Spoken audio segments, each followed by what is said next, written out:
The tent fabric had frozen to itself in geometric patterns that shouldn't exist in nature.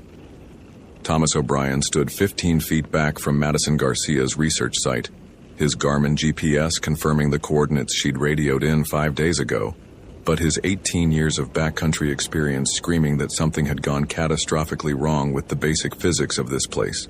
The November wind off Lake Superior carried a smell he'd never encountered in nearly 2 decades of rangering. Rot, yes, but underneath it something sharper, chemical, like burnt copper mixed with formaldehyde and wild game left too long in summer heat, except it was 32 degrees and everything should have been preserved by the cold. He'd taken the seaplane from Houghton that morning, the last flight before the lake froze solid for winter. Isle Royale National Park would be officially closed to visitors in 3 days, and Madison Garcia's research permit had another week before expiration. Her thesis advisor at Michigan Tech had called the ranger station yesterday, concerned that she'd missed 2 scheduled check-ins. Standard protocol. Thomas would hike the 4 miles from Rock Harbor to her research site on the Greenstone Ridge Trail, confirm she was okay, remind her about the check-in requirements, file the report. He'd done dozens of these welfare checks. They always ended the same way. Embarrassed graduate student, dead radio battery, profuse apologies. Except Madison's solar panels were still deployed, tilted at the optimal angle for the season. Her weather station blinked its green operational light. The satellite phone sat in its charging cradle, fully powered, next to her laptop. Everything functioned perfectly. Everything except Madison, who was nowhere in evidence, and the tent, which had been altered in ways that made Thomas's throat tighten with an instinct older than his training. He keyed his Motorola radio. Rock Harbor, this is O'Brien at Site 7 Delta. I've reached Garcia's camp. She's not present, over. Static, then Beth's voice. Copy that, Thomas. Signs of struggle? Thomas studied the scene with the methodical attention that had kept him alive through 2 decades of backcountry emergencies.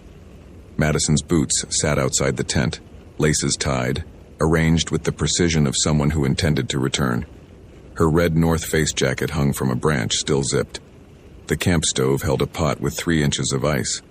She'd been heating water when she left in her thermal layers in 32-degree weather without boots or coat, heating water she never drank. Negative on struggle, Thomas said, forcing his voice into the professional monotone that kept panic at bay. But something's wrong. She left without essential gear. I'm going to process the scene and start a preliminary search grid. Over. Copy. Weather's turning. You've got maybe 4 hours before the front hits. Over. Thomas clipped the radio to his belt and approached the tent. The geometric ice patterns weren't random. They formed symbols, repeating designs that his mind tried to interpret as frost crystals, but his gut recognized as something arranged, purposeful. Circles within circles, branching lines that looked almost like antlers or root systems or veins. He photographed them with his digital camera, the timestamp reading 2:47 p.m., November 18, 2008. The tent zipper was closed. He pulled it open. Madison's sleeping bag lay on top of her cot, perfectly smooth, unslept in. Her research journals were stacked beside her laptop, corners aligned with military precision. Her field guides formed a second stack, tallest to shortest.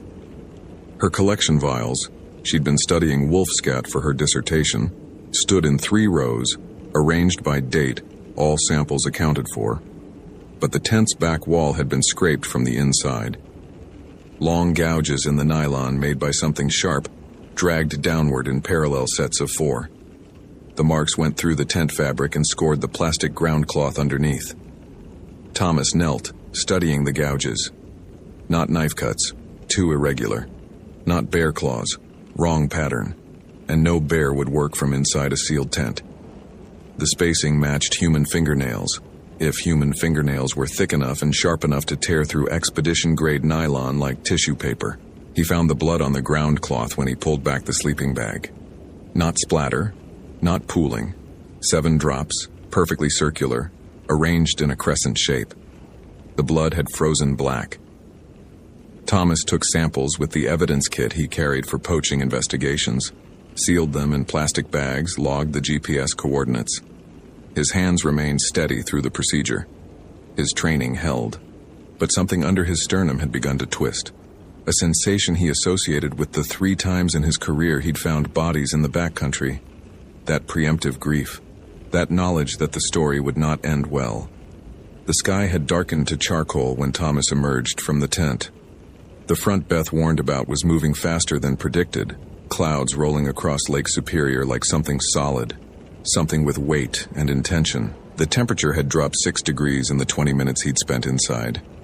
His breath came out in thick plumes that hung in the air longer than they should, vapor that seemed reluctant to dissipate.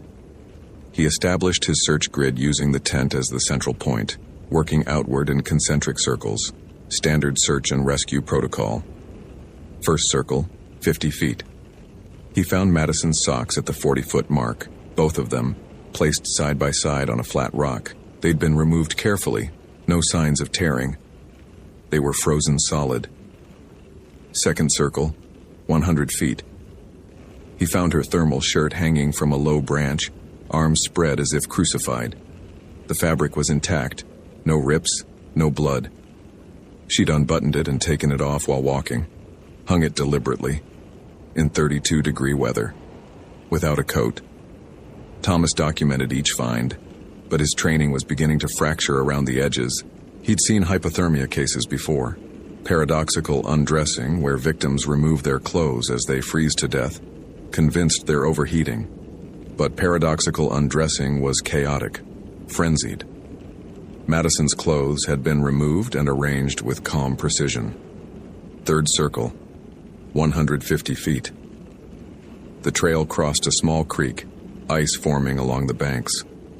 Thomas found her thermal pants on the far side, folded neatly on a stump. The fabric was clean, no signs of distress. She'd taken them off, folded them, placed them, and continued walking. Continued walking toward the interior, toward the higher elevations, toward the densest section of old-growth forest where the wolves denned. Continued walking, apparently, in nothing but her underwear, in near-freezing temperatures without food or water or light. 5 days ago, Thomas stood at the creek crossing, his headlamp cutting a weak cone through the gathering darkness, and felt something he hadn't felt since his first winter in the backcountry. The forest watching him. Not the passive observation of wildlife, the casual notice of a deer or coyote registering human presence. This was different.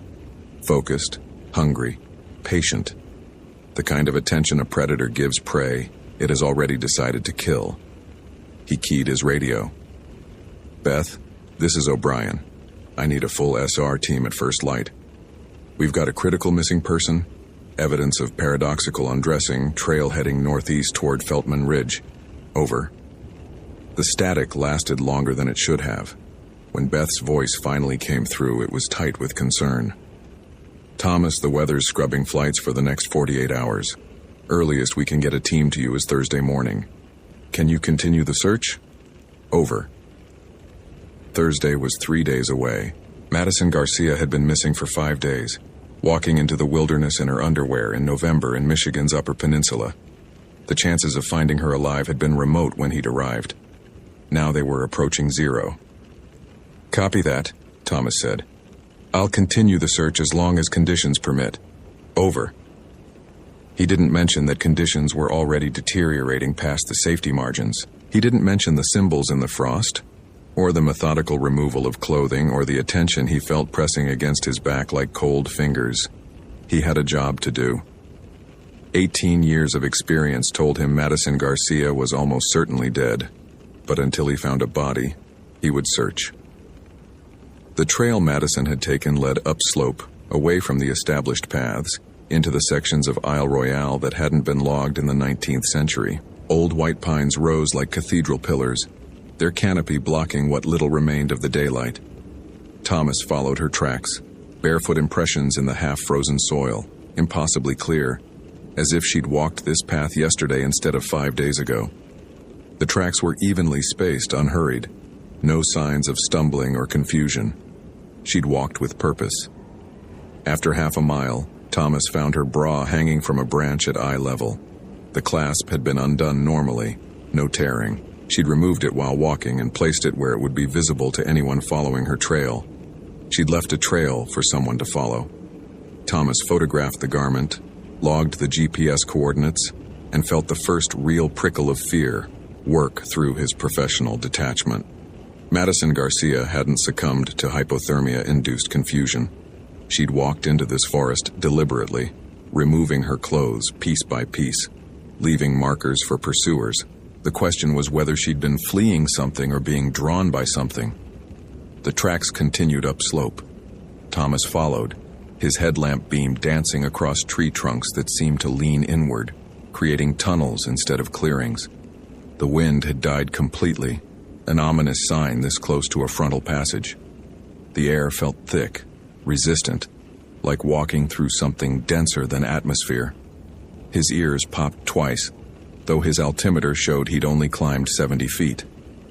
A sound reached him through the dead air, rhythmic, percussive, like wood striking wood. Thomas froze, hand dropping to the canister of bear spray on his belt. The sound came again, 3 deliberate strikes echoing from upslope. Then silence. "Madison?" His voice fell flat, absorbed by the trees without echo. "Madison Garcia, this is Park Ranger Thomas O'Brien. If you can hear me, call out. I'm here to help." No response. The silence felt active, intentional, like someone holding their breath just beyond his headlamp's reach. Thomas continued upslope, his pace slowing, every instinct he'd honed over 18 years screaming at him to return to the tent, to wait for daylight, to not proceed alone into this place where the shadows moved wrong and the air tasted like copper and decay. But Madison Garcia was out here, had been out here for 5 days, and protocol demanded he search until conditions made search impossible. He found her underwear 200 feet farther up the trail, torn this time, shredded as if removed in haste or violence. Dark stains across the fabric that could have been blood or soil or both. The fabric was frozen stiff. Thomas bagged it with hands that had started to tremble, not from cold but from the certainty that whatever had happened to Madison Garcia had happened right here, at this specific point on the trail, where the tree trunks bore fresh scratches at shoulder height, parallel gouges in the bark that matched the marks inside her tent. The tracks beyond this point changed. Her barefoot impressions became irregular, toes digging in, signs of running. She'd fled from this spot, sprinting upslope, and 20 feet farther he found where she'd fallen. The impact of her body pressed into the half-frozen earth. But she'd gotten up and continued, because her tracks led onward. And now there were other tracks beside hers. Thomas knelt beside the new tracks, his headlamp illuminating prints that made his training fail completely. They were human-shaped, heel, arch, 5 toes, but elongated, stretched, each foot nearly 18 inches long. The toes ended in points that had sunk deep into the soil. The stride length suggested something moving on 2 legs but covering ground faster than any human could run. And there were dozens of these tracks, surrounding Madison's prints, pacing her, herding her upslope toward something Thomas could see now in the distance.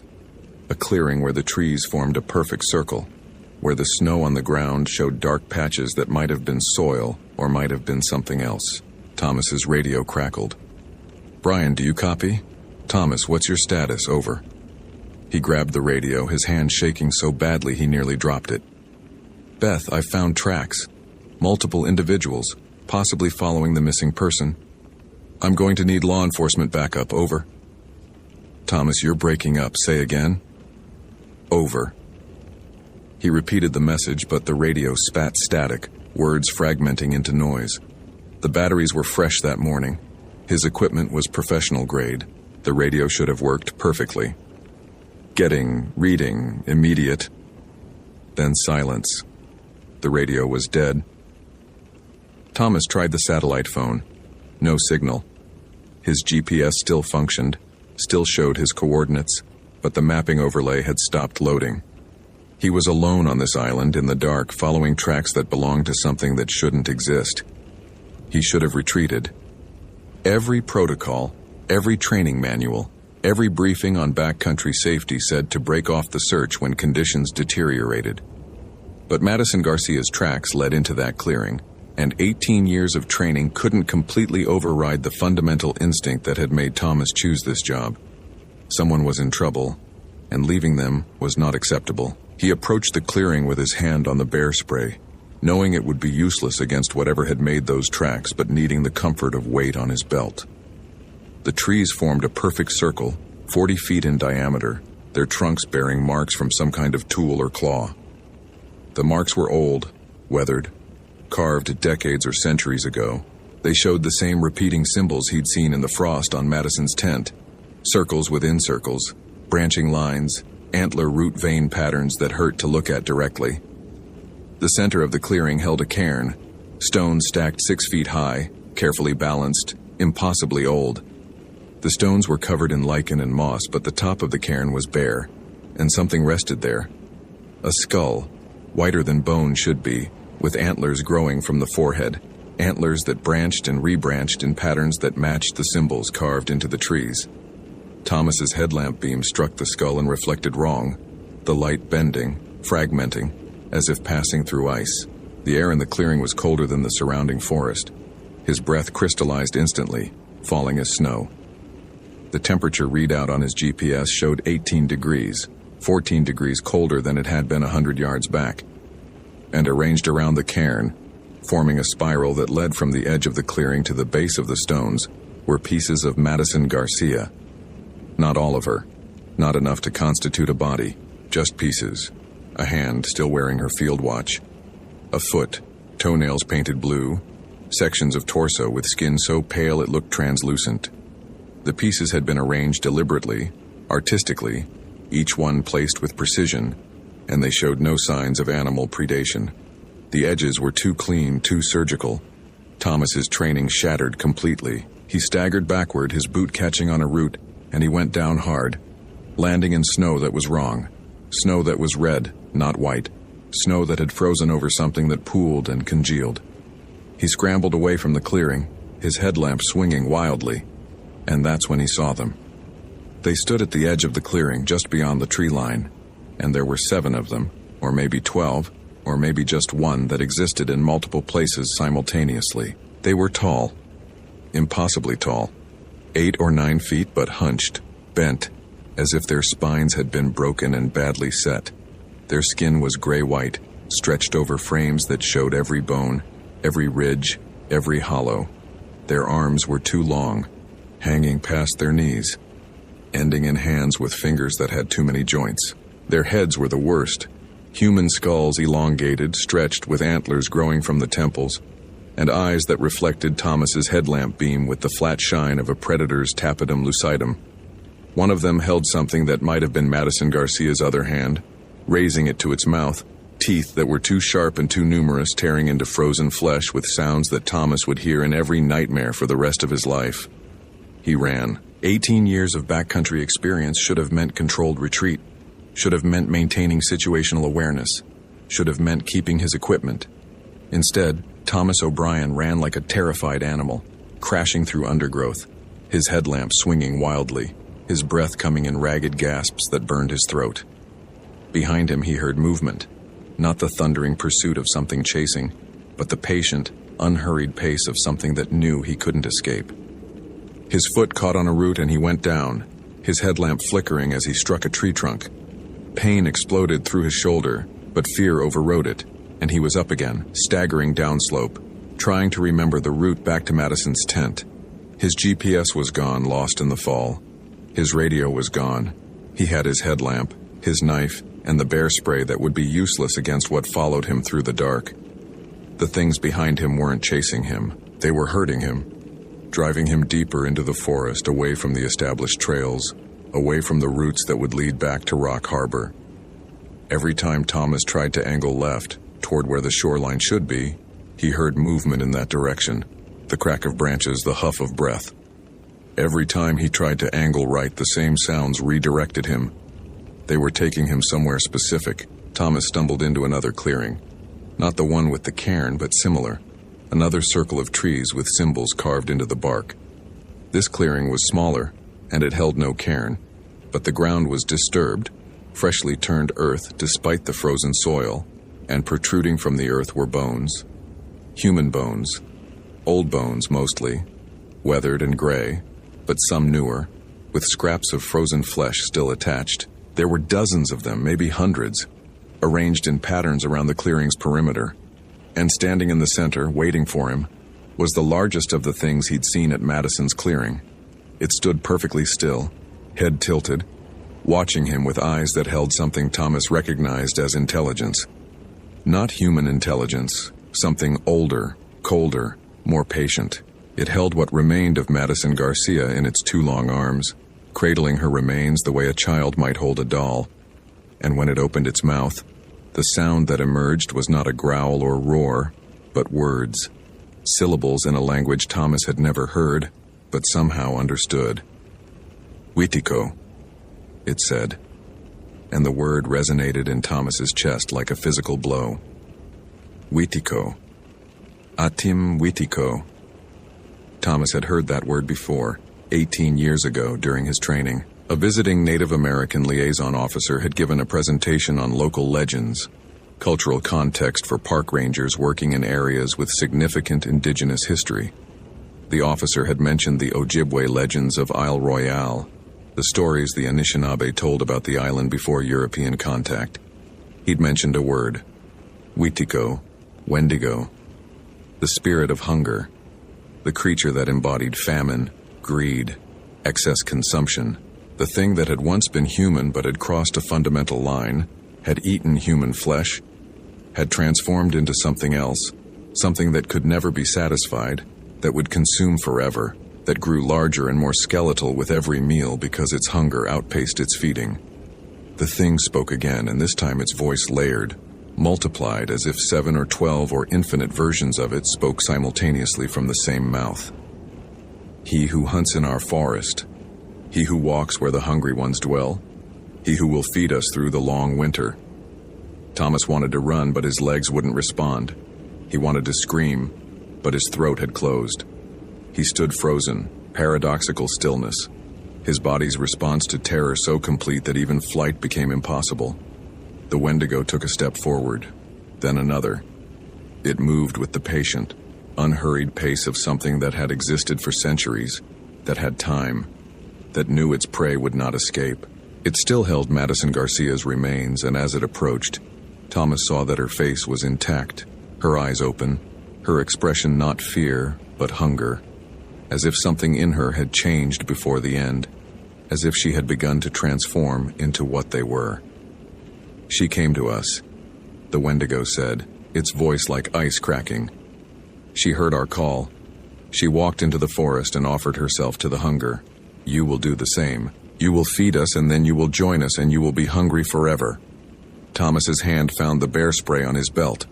Stupid, useless, but his training reasserted itself in that moment of absolute terror, and he pulled the canister free, aimed, and fired. The spray hit the Wendigo's face and had no effect. The creature didn't even blink. It took another step forward, close enough now that Thomas could smell it. That sharp, chemical, burnt copper smell he'd noticed at Madison's tent, but concentrated, overwhelming, a stench that made his eyes water and his stomach heave. The Wendigo reached for him with its too long arm, its fingers extending, and Thomas did the only thing his training allowed. He pulled his knife, a 4-inch folding blade completely inadequate, and he slashed at the reaching hand. The blade connected with something that felt like frozen leather. It didn't cut so much as chip, like striking wood. But the Wendigo pulled back, and for the first time, Thomas saw something in its eyes that might have been surprise. Iron, it said, the word a hiss. He carries iron. The knife was carbon steel, not iron, but apparently the distinction didn't matter to something that predated metallurgy. The Wendigo circled right, and Thomas turned with it, keeping the knife between them, his hand shaking so badly he could barely maintain his grip. Iron, the Wendigo said again, and the other shapes, the 6 or 11 or infinite others, materialized from the tree line surrounding the clearing. He carries iron. He resists. He will be difficult to take. But we are hungry, another voice said, coming from one of the shapes or all of them. We are always hungry, and he is alone, and the winter is long, and we have time. They began to close in, moving with coordinated precision, cutting off his escape routes. Thomas backed toward the edge of the clearing, his knife extended, knowing it was hopeless, but unable to stop fighting. 18 years in the backcountry had taught him that you fought until you couldn't fight, and even then you kept fighting because surrender was death and fighting was at least defiance. His back hit a tree trunk. The Wendigos stopped advancing, holding position 10 feet away, a circle of skeletal, antlered shapes in the darkness. They were waiting for something, Thomas realized. They were patient. They had time. They would wait for him to exhaust himself, to freeze, to collapse from fear and exposure, and then they would feed, unless he broke the circle. Thomas's headlamp was dying, the beam fading to orange. In the dimming light, he could barely see the Wendigos, but he could feel them. Their attention focused on him with the intensity of absolute hunger. His core temperature was dropping. His hands were numb, his legs shaking. He had minutes, maybe, before hypothermia began affecting his judgment. He had to move now. Thomas chose a gap in the circle, the smallest Wendigo, if size meant anything, and he charged, not away from it. Not trying to slip past, but directly at it, his knife leading, his voice rising in a shout that was half rage and half terror. The Wendigo didn't expect the attack. Thomas's blade caught it in the chest, sinking 2 inches into something that felt like frozen meat. The creature screamed, a sound that shattered the silence, a howl that had no place coming from a throat, and staggered backward. Thomas pulled his knife free and ran. He crashed through the forest downslope, his dying headlamp providing just enough light to avoid the largest trees. Behind him, the Wendigos pursued, but their coordination had broken. They howled and screamed, and the sound chased him through the darkness, but he had gained distance, precious seconds, enough that he might. His foot hit ice, the creek he'd crossed earlier, except now he was hitting it from a different angle, and the ice was thin, and his momentum carried him forward. The ice broke. Thomas plunged into water so cold it stopped his heart. Not metaphorically, not as hyperbole, but literally stopped the rhythmic beating for 3 seconds before shock restarted it. He thrashed to the surface, his lungs pulling air that burned like fire. The current was pulling him, carrying him downstream away from the Wendigos, but also away from Madison's tent, away from any shelter. The water was shallow, only 3 feet, but in November in the Upper Peninsula, 3 feet of water was a death sentence. He had minutes before hypothermia incapacitated him. Thomas grabbed for the bank, his fingers closing on frozen grass, and he hauled himself out of the creek with strength he didn't know he possessed. His headlamp was gone, lost in the water. His knife was gone. He was soaked, freezing in complete darkness, and the Wendigo's howls echoed through the forest, closer now, converging on his position. He stumbled forward, hands extended, feeling his way between trees. His feet were numb, his hands were numb, his core temperature was dropping fast. He could feel the confusion starting, the cognitive impairment that preceded the final stages of hypothermia. He needed fire, needed shelter, needed dry clothes. He needed Madison Garcia's tent, which was somewhere in this darkness, somewhere downstream. If he could just orient himself. If he could remember his training. If he could think through the cold that was turning his brain to ice. A light appeared ahead. Orange, flickering. Firelight. Thomas stumbled toward it, his coordination failing, his vision narrowing. The light grew brighter, resolving into a campfire, and beside the fire sat a figure in a ranger uniform, and Thomas's hypothermia-addled brain registered it as rescue, as safety, as salvation. He collapsed beside the fire, his body shaking violently, and the figure turned to look at him. It was Thomas O'Brien. His own face, his own uniform, sitting calmly beside a campfire that burned without wood, that produced heat he couldn't feel. The doppelganger smiled, and its teeth were too sharp, too numerous. "You cannot escape the hunger," it said in Thomas's voice. "The forest has claimed you. In 3 days, when the team arrives, they will find your camp, your equipment, your clothes arranged in a trail leading into the forest. They will search for 7 days and find nothing. In 3 months, hikers will find pieces of you arranged around a cairn. In 3 years, you will be one of us, hunting in the darkness, forever hungry, forever feeding, forever alone." Thomas tried to speak, but his jaw wouldn't work. His body was shutting down, core temperature dropping below sustainability. The fake Thomas stood, and as it rose, it stretched, elongated, bones cracking, skin splitting, antlers erupting from its skull. The Wendigo, wearing his face, leaned close, its breath smelling like the grave. "Or," it whispered, "you can feed now. You can give yourself to the hunger willingly as Madison did. You can become like us, and the transformation will be easier, faster, less painful. All you have to do is eat." It held out something that might have been meat, frozen and raw, and Thomas's starving, hypothermic body responded with hunger so intense it obliterated thought. He reached for the offering and remembered the training officer, 18 years ago, explaining the Wendigo legend. Explaining that the curse began with a single bite of human flesh, that once someone crossed that line, the transformation was inevitable.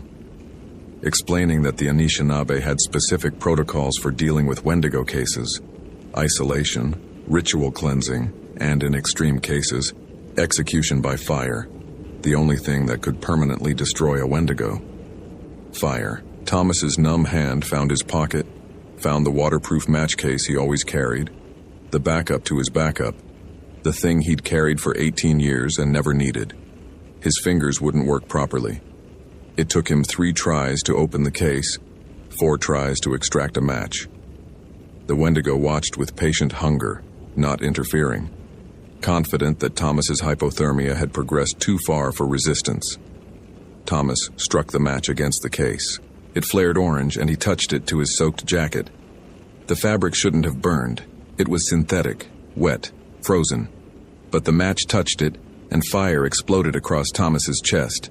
Not painful, not hot, but bright, blazing white-blue, spreading faster than physics allowed. The Wendigo screamed and staggered backward, and Thomas understood in that moment of perfect clarity that he hadn't lit himself on fire. He'd lit the hunger on fire, the corruption that had begun spreading through his body the moment he'd entered the Wendigo's territory. The transformation that would have claimed him within hours. The fire burned cold. It spread across his body, consuming something he couldn't see but could feel. A weight, a presence, a whisper that had been growing in the back of his mind since he'd found Madison's tent. The fire burned it away, and the Wendigos howled and fled, their forms dissolving into shadows, into memory, into the darkness that existed before and beyond human understanding. Thomas O'Brien collapsed beside the fire that burned without fuel, and the last thing he saw before consciousness left was the first gray light of dawn breaking over Lake Superior, and in that light, the silhouette of a float plane descending toward Rock Harbor, 3 days early, arriving impossibly soon, as if time had fractured and reformed around him. He woke in a hospital in Houghton 3 days later, suffering from severe hypothermia and frostbite that cost him 2 toes and 3 fingers. His memories of the final night were fractured, confused, cataloged by the doctors as hypothermia-induced hallucinations. The SAR team had found him beside Madison Garcia's tent, unconscious, his clothes arranged around him in a spiral pattern he claimed not to remember creating. His radio and GPS were never recovered. His knife was never recovered.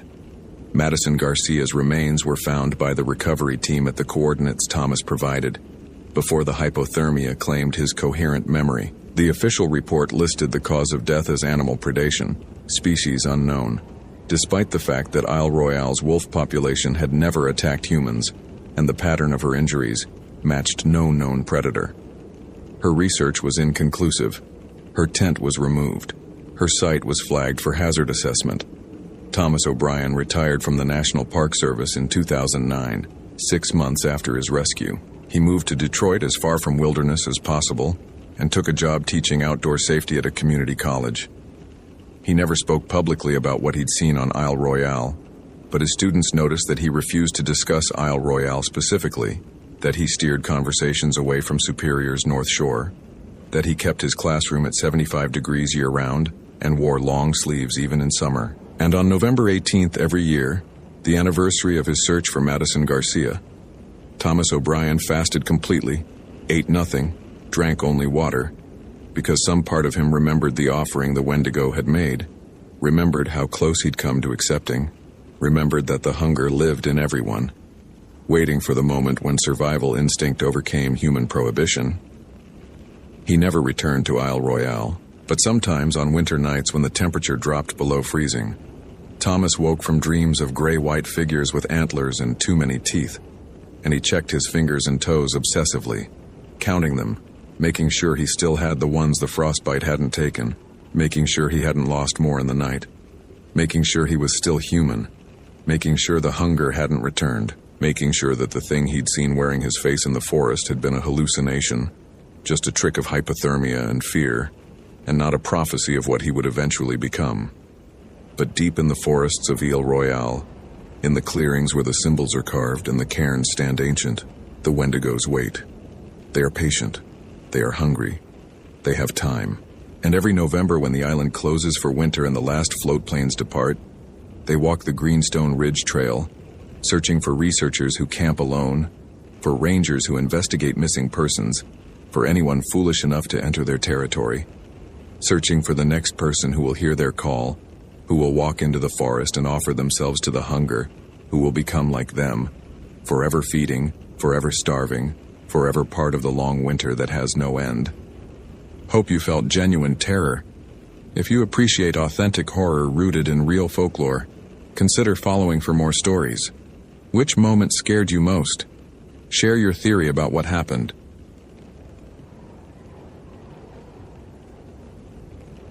The photographs were arranged in a perfect circle, faces turned inward, and every single one showed Jordan Hayes smiling at something outside the frame.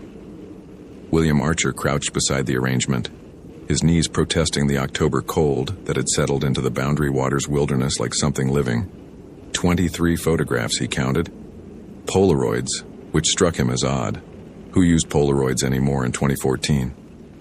But there they were, perfectly spaced on the frost-hardened ground of Jordan Hayes' abandoned campsite, each image capturing the missing botany student from a slightly different angle. The same genuine smile, the same relaxed posture, the same unfocused gaze directed at something just beyond the camera's reach. William's breath formed clouds that hung in the air longer than they should have. The temperature had dropped 15 degrees since sunrise, and it was barely noon. His Garmin GPS flickered in his hand, the coordinates jumping erratically between readings that placed him everywhere from his current position at the Curtain Falls portage to locations 5 miles in opposite directions. He'd stopped trusting it an hour ago, relying instead on the paper map folded in his chest pocket and the landmarks he'd memorized over 16 years of working Superior National Forest. The tent stood undisturbed, its rain fly perfectly taut, stakes driven deep with the precision of someone who knew wilderness camping. William had already looked inside, sleeping bag laid out flat, camp stove assembled but unused, research journal open to a page of detailed sketches depicting indigenous plant species. Jordan's backpack leaned against the interior tent wall, and when he'd checked it, everything had been there. Water filtration system, first aid kit, emergency beacon still in its waterproof case with a full battery, 5 days of freeze-dried meals, bare canister unopened. People didn't vanish from their campsites leaving everything behind. Not in his experience. Not unless something had happened very quickly. Something that made them run without thinking. But Jordan Hayes hadn't run. The photograph circle suggested otherwise. It suggested she'd sat here, methodically placing each image, taking her time with the arrangement while something watched from beyond the frame. William stood, joints cracking, and surveyed the campsite again. The fire ring held charcoal from a single burn, maybe 2 days old based on the ash consistency. A line of stones led from the tent to the tree line, 20 yards of carefully placed markers that served no practical purpose he could identify. Each stone was roughly the same size, each positioned with obvious care. The line ended at a birch tree whose bark had been stripped in a vertical pattern, exposing the pale wood beneath. Someone had carved symbols into the exposed wood, angular shapes that reminded William of the Ojibwe pictographs he'd seen on rock faces deeper in the wilderness, but not quite right. The angles were too sharp, the proportions wrong, as though someone had tried to remember the patterns from a half-forgotten dream. His radio crackled, and dispatch reported the search dogs had lost Jordan's scent at the southern shore of Little Trout Lake. "Just lost it," the handler had said, confusion evident in her voice. One moment the dogs were tracking, the next they'd sat down simultaneously and refused to move forward. They'd whined and pulled backward on their leads, desperate to return to the vehicles. William had seen that behavior once before, 5 years ago. Different lake, different season, but the same desperate animal fear. He pushed the memory down and focused on documenting the scene. The digital camera felt heavy in his cold-numbed fingers as he photographed the circle, the tent, the stone line, the carved tree. Through the viewfinder, he noticed something he'd missed with his naked eye. A thin layer of frost covered everything except the photographs. The Polaroids were completely dry, as though they'd been placed after the frost had formed. But the frost on the surrounding ground was undisturbed, no footprints, no marks at all. The wind died completely. In the boundary waters, the wind never stopped entirely. Not in October, when the temperature differentials between the lakes and the forest created constant air movement. But now the aspen stood motionless, their remaining leaves frozen in place. The usual sounds of the wilderness, bird calls, small animals moving through underbrush, the subtle creak of trees adjusting to temperature changes, had ceased. The silence pressed against William's eardrums like physical weight. Something moved in his peripheral vision. When he turned, there was nothing but forest, the same dense mix of birch, aspen, and pine that covered this entire region. But the sensation of being watched intensified, a crawling awareness along his spine that he'd learned over years in the wilderness to trust absolutely. William's phone buzzed in his pocket. No signal this deep in the boundary waters. Cell towers didn't reach here, which was the entire point of the wilderness area. But the phone was vibrating, insistent. He pulled it out and stared at the screen. No bars, no network connection, but a text message displayed anyway. She smiled for me too. The message had no sender, no number, no timestamp. Just those 5 words. His hands were shaking now, and not from the cold. William deleted the message and powered off the phone completely, which was protocol anyway in a wilderness emergency. Save battery, rely on radio, but when he shoved the device back into his pocket, it buzzed again. Impossible. He'd watched the screen go black. He'd held the power button until the shutdown completed. But there it was, vibrating against his thigh in a pattern that felt almost like Morse code. 3 short, 3 long, 3 short. SOS. The dispatcher's voice came through the radio again, this time with an edge of concern he'd rarely heard from Martha, who'd worked fire and rescue for 27 years. "William, we've got a situation with the records. You need to hear this." He keyed the transmit button. "Go ahead." Jordan Hayes reported missing on October 15, 2014. That's today. But I've got 4 other missing persons reports from this same region. Sarah Mitchell, October 2011. Kevin Tran, October 2008. Maria Delgado, October 2005. And... Martha's voice faltered. And Thomas Riley, October 2002. William knew that last name. Thomas Riley had been his partner, his friend, the ranger who'd taught him which trails flooded in spring and where the wolves denned in winter. Thomas had vanished during a solo patrol, and they'd never found a trace. William had been the one to discover his empty campsite, had been the one to call it in, had been the one to spend 3 weeks searching until the first snow forced them to suspend operations. Martha, William said carefully, his voice steady despite the ice forming in his stomach. What are the exact dates? October 15th. All of them, 12 years going back to 2002.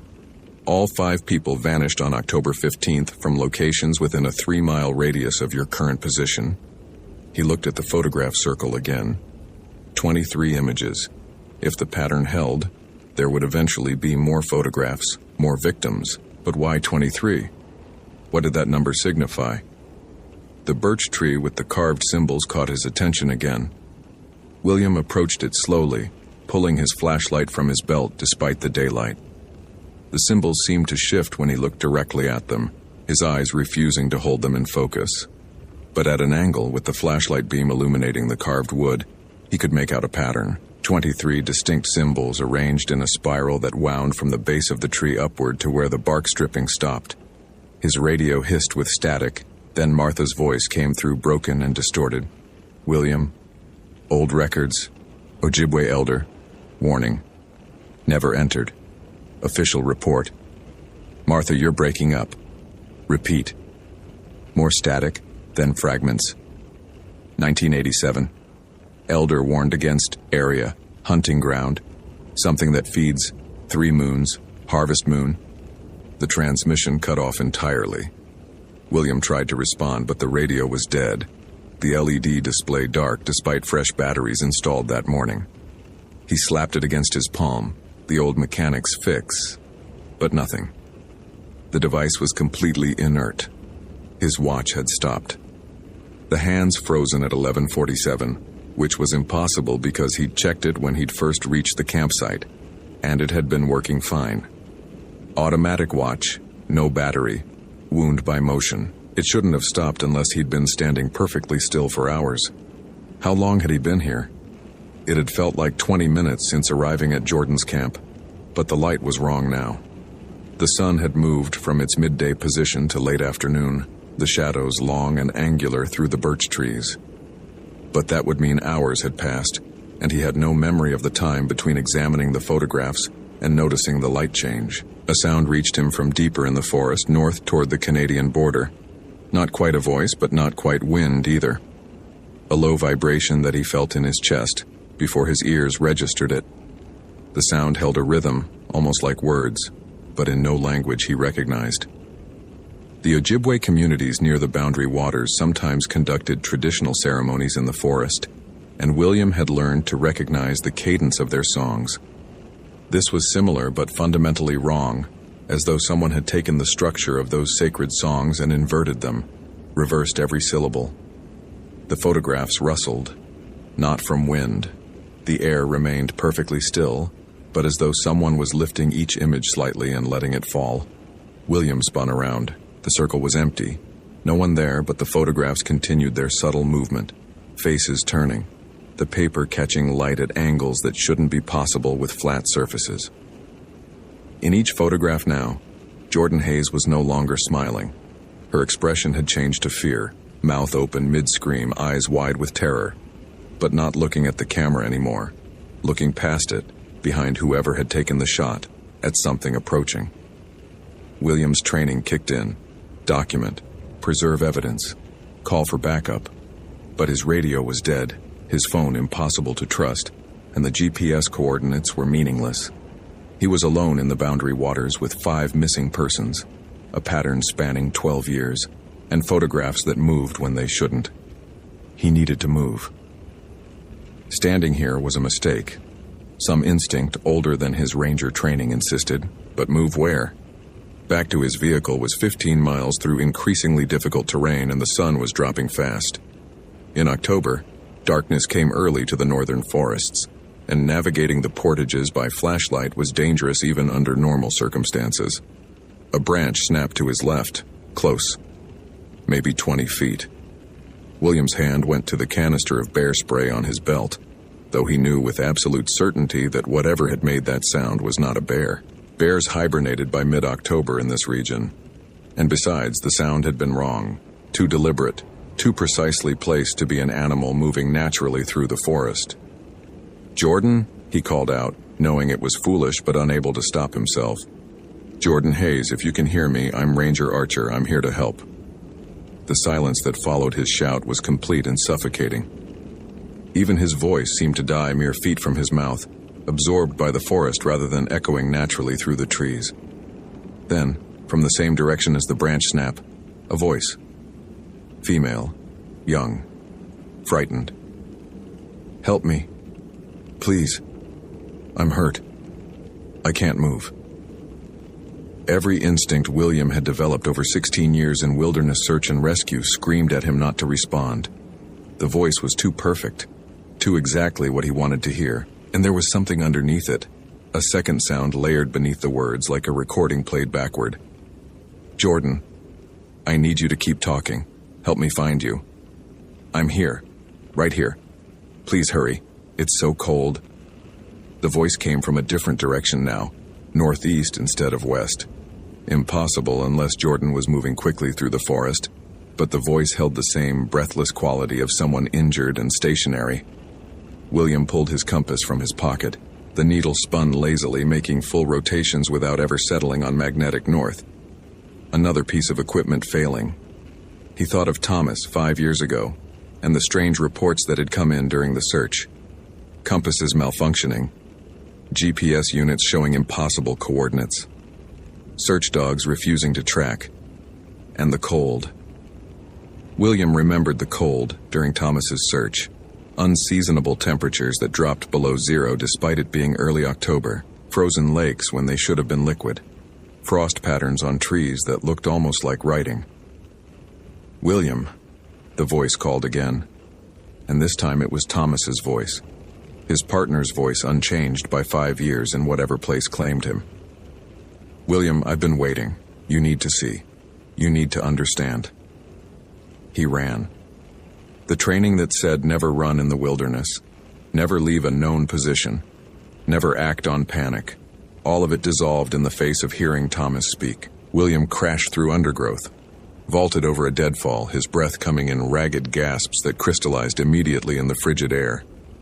The forest had changed. He registered it even through his panic. The birch trees were different, their bark hanging in long strips like flesh peeled from bone. The aspens had lost all their leaves suddenly, standing skeletal against the darkening sky, and the ground was covered in frost so thick it looked like snow, crunching under his boots with each step. He broke through into a clearing he'd never seen before, though he'd patrolled this area dozens of times. A perfect circle of bare earth, perhaps 50 feet in diameter, surrounded by trees that had been stripped of bark. In the center of the clearing stood a structure built from branches and stones, roughly 7 feet tall, vaguely humanoid in shape. Animal bones hung from the branches, deer skulls, wolf jaws, the distinctive beak of a raven. The bones clacked together in a wind that William still couldn't feel. At the base of the structure, arranged in the same circular pattern as the photographs, were personal items. A watch that William recognized instantly as Thomas's, the leather band cracked but still intact. A driver's license with Sarah Mitchell's face smiling from the laminated surface. A university ID for Kevin Tran. A phone case decorated with Maria Delgado's distinctive floral stickers. And a field guide to indigenous plants, its pages open to a detailed illustration of wild ginger, with Jordan Hayes's neat handwriting filling the margins. 5 people, 5 October 15ths, all leading to this clearing, this structure, this place that felt wrong in ways William's mind struggled to process. The temperature dropped again, and this time William could see his breath forming not clouds but crystalline shapes that fell to the ground like snow. Each exhale created intricate ice patterns that shattered when they hit the frost-covered earth. Movement at the tree line. Multiple figures all standing perfectly still, all watching. William spun, counting. 23 figures, exactly matching the number of photographs. They stood at precise intervals around the clearing's perimeter, and as his eyes adjusted to the growing darkness, he realized they were wrong. Too tall, proportions stretched, limbs too thin and jointed in too many places. Their heads tilted at angles that would have broken human necks. One of them stepped forward. In the dying light, William saw Jordan Hayes, or something wearing her shape. The resemblance was perfect from a distance, but the closer it came, the more the image fractured. The smile was too wide, the eyes too dark, the skin too pale and waxy. It moved with a jerking motion, as though learning to operate the form it inhabited. "She smiled for me," it said, and the voice was the one from his phone, from the texts, layered and wrong. They all smile eventually, when they understand, when they see what I am. William backed toward the structure, knowing it was the wrong move but unable to force himself closer to the thing wearing Jordan's face. His hand found a fallen branch, solid and heavy, though he knew with terrible certainty that a piece of wood would be useless against whatever he faced. "You were here before," the Jordan thing said. 5 harvests ago. You brought him to me, Thomas. He resisted longer than most, strong will, strong spirit. He fed me through an entire winter. What are you? William's voice cracked, the words barely above a whisper. Wendigo, it answered, and the forest responded with a sound like breaking bones. The first people knew me, respected me. They made offerings, kept their distance, honored the boundaries. But you and your kind, you pushed into every corner, every sacred place, every hunting ground. You forgot the old agreements. More figures stepped from the trees. Some wore faces William recognized from missing persons bulletins spanning decades. Others were older, their forms more decayed, bones visible through translucent skin that looked like ice. All of them moved with that same jerking, learning motion. Every 3 years, the Wendigo continued, speaking through Jordan's stolen mouth. One harvest every 3 turns of the seasons, enough to sustain me, enough to honor the old ways, and they come willingly, always. I show them wonders, visions of everything they desire. They smile for me. They walk to me. They offer themselves, thinking they move toward paradise. Jordan didn't offer herself, William said, surprising himself with his steadiness. She's a student. She came here to study plants. She didn't know. She knew the moment she crossed the boundary line I've marked for centuries. The stones, Ranger, did you not see the stones? She moved them, rearranged them, broke the pattern. And breaking the pattern means joining it. The thing tilted its head, Jordan's features distorting, just as Thomas broke the pattern when he tried to map this region. Just as you break it now by being here, by seeing what should remain hidden. The other figures were closing in, a tightening circle of victims turned predators. William could smell them now, the scent of deep winter and older things, of meat left too long in the cold and something chemical that burned his sinuses. I can offer you the same vision, the Wendigo said, the same peace they all found. Or you can run and I will chase, and the ending will be the same but so much more painful. Choose quickly, Ranger. The moon rises, and I grow hungry. William looked at the structure in the clearing's center, at the personal items arranged with such care. Thomas's watch still kept time, he noticed. The hands moved steadily, impossibly, around the face. 5 years of ticking without winding, without stopping. An idea formed, desperate and probably futile. The Ojibwe elder's warning that Martha had tried to relay. Something about 3 moons and harvest moon. October's full moon was called the hunter's moon in some traditions, but the harvest moon had been last month. 3 moons, past, present, future, 3 cycles, 3 offerings. The structure was built from 3 types of wood, William realized. Birch, cedar, pine, the sacred woods of the northern tribes, and the arrangement of bones followed a pattern, not random, but deliberate. A perversion of something, but based on real traditions, real knowledge. You wear their faces, William said slowly, mind racing. You take their forms, but you're not them. You're not Jordan or Thomas or any of the others. You're something older, something that needs permission. The old ways required offerings, but they also required consent. True consent. And none of them gave it. They were tricked, deceived. The Wendigo's expression shifted, Jordan's face rippling like water. Clever, it hissed. But cleverness won't save you. The boundary is broken, the pattern is disrupted, new terms apply. Then I'll restore it. William moved quickly, grabbing Thomas's watch from the ground. The metal was searingly cold, burning his palm, but he held on. I'm a ranger, I maintain these lands, and that means maintaining the boundaries, the old agreements. No more harvests, no more victims. I'm ending the pattern. He smashed the watch against a stone, the glass face shattering, the mechanism scattering across the frost. The Wendigo shrieked, a sound that was part human scream and part animal howl. The other figures stumbled, their forms flickering like poor television reception. William grabbed the next item, Sarah Mitchell's license, and tore it in half. The plastic resisted, but adrenaline gave him strength. Another shriek, louder. The clearing grew darker, impossibly fast, the last sunlight disappearing as though swallowed. He destroyed Kevin's ID, Maria's phone case, Jordan's field guide, ripping pages and snapping plastic and breaking everything he could reach. Each destruction brought another scream from the Wendigo, and the figures around the clearing collapsed one by one, their stolen forms evaporating into mist that smelled of pine and rot. But Jordan's form remained standing. The thing inside her smiled wider, and William saw that the mouth kept opening, the jaw dislocating entirely, revealing rows of teeth that belonged to no human being. "You understand nothing," it said, voice now stripped of any human quality. "The items are anchors, yes, but she is here. Her body, her living warmth. As long as I hold her, the pattern continues." "Where?" William demanded. "Where is she?" The Wendigo gestured toward the structure. "Inside. Always inside. The frame is a door, Ranger, one that opens both ways. I step out wearing their shapes.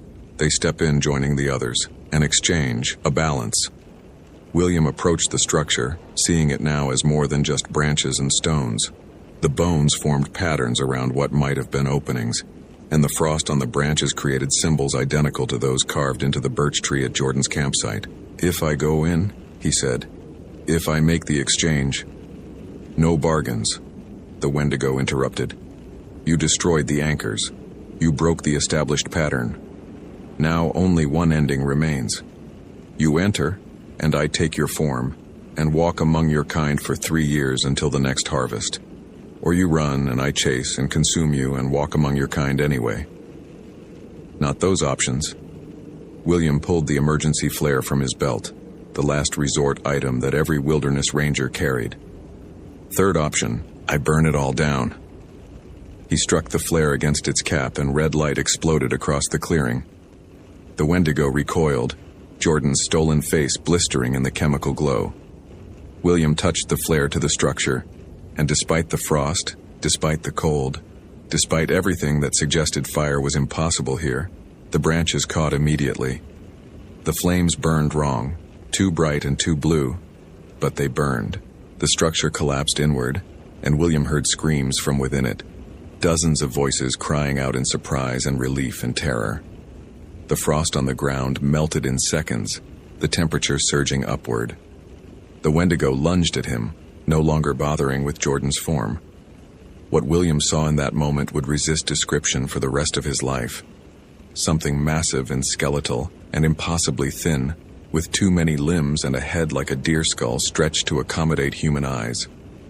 It moved fast, covering the distance between them in a single bound. William swung the flare like a weapon. The flames caught the Wendigo's arm, and the creature's shriek could have shattered glass. It reeled backward, colliding with the burning structure. For a moment it seemed like the thing would simply step through the fire unharmed. But then the flames changed, shifting from blue to white, and the Wendigo began to burn. It burned like old paper, like dried leaves, like everything desiccated and ancient. The stolen faces it had worn rippled across its form as it thrashed. Jordan, Thomas, Sarah, Kevin, Maria, and dozens of others, centuries of victims, all surfacing briefly before the fire consumed them. The creature fell into the collapsing structure, and the ground beneath it opened. Not a physical hole, but something else. A darkness that was more absence than void. The Wendigo fell into that darkness, still burning, still screaming, and then the opening sealed, and the forest was suddenly, shockingly silent. William stood in the clearing, the dying flare still clutched in his hand.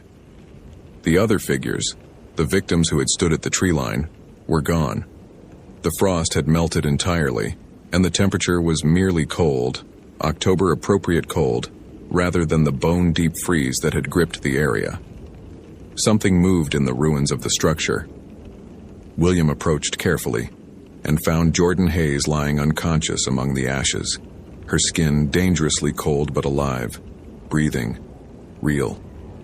Her field guide lay beside her, unburned despite the flames that had consumed everything else. He radioed for emergency evac, and to his surprise, the radio worked. Martha's voice came through clear and concerned, and she promised a helicopter within the hour. The GPS coordinates locked instantly, showing his exact position. William wrapped Jordan in his jacket and waited.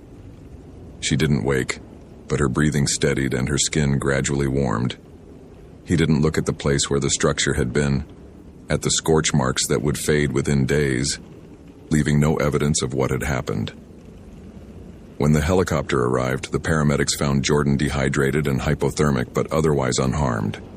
She had no memory of the past 3 days, no explanation for how she'd ended up miles from her campsite. The official report would list her as found suffering from exposure and disorientation, a cautionary tale about solo camping in the Boundary Waters. William didn't mention the Wendigo, the structure, the victims' faces, or Thomas's watch. He filed a standard report noting difficult search conditions and eventual successful recovery. Martha looked at him with concern when he came back to the station, noting the hollowness around his eyes, but she didn't ask questions. 3 weeks later, William stood at Jordan's campsite again. The photographs were gone, collected as evidence and then mysteriously lost in processing. The tent had been removed, the fire ring scattered, but the line of stones remained, and William spent an hour carefully restoring them to their original pattern. A boundary marker that had stood for longer than Superior National Forest had existed. The birch tree with the carved symbols was healing, bark growing back over the exposed wood. Within a year, there would be no sign of the carvings. But William photographed them anyway, documenting the patterns, comparing them to the pictographs he found in old ethnographic texts at the regional library. He found references to the Wendigo in journals from French trappers and missionaries, descriptions that matched what he'd seen with disturbing accuracy. He found Ojibwe oral histories that spoke of boundaries that must be maintained, of hunting grounds that belonged to spirits, of the terrible price for violating ancient agreements. Jordan Hayes returned to university and never came back to the Boundary Waters. She changed her major from botany to art history, as far from wilderness studies as possible. William saw her once, 2 years later, at a symposium in Duluth. She looked healthy, happy, with no visible signs of her ordeal. When their eyes met across the conference hall, she gave him a small nod of recognition but didn't approach. He understood. Some things were better left unspoken. The pattern of disappearances stopped. October 15th came and went in 2017, 2020, and 2023 without incident. No missing hikers, no abandoned campsites, no mysterious circumstances. The Wendigo was gone, destroyed or banished or simply dormant. William didn't know which, and he tried not to wonder. But on October nights when the temperature dropped unseasonably low, when the wind died and the forest fell silent, William would stand on his porch and look north toward the Boundary Waters. Sometimes he thought he heard Thomas's voice on those nights, calling from the darkness. Sometimes he saw movement at the tree line, figures standing just beyond the reach of his porch light. He never investigated. Some boundaries, once restored, should not be tested. The old agreements held, and William had no intention of disrupting them again. The wilderness kept its secrets, and he kept his distance, and that was how it would remain. In the ranger station, locked in a drawer that only William could access, Thomas's shattered watch lay among the other evidence he'd never turned in. Once a month he checked on it, just to confirm that the hands remained frozen at the moment of destruction. They always did. The watch never moved, never ticked, never showed any sign of the impossible life it had held when the Wendigo had power over it. Except on October 15th. On those days, William didn't check.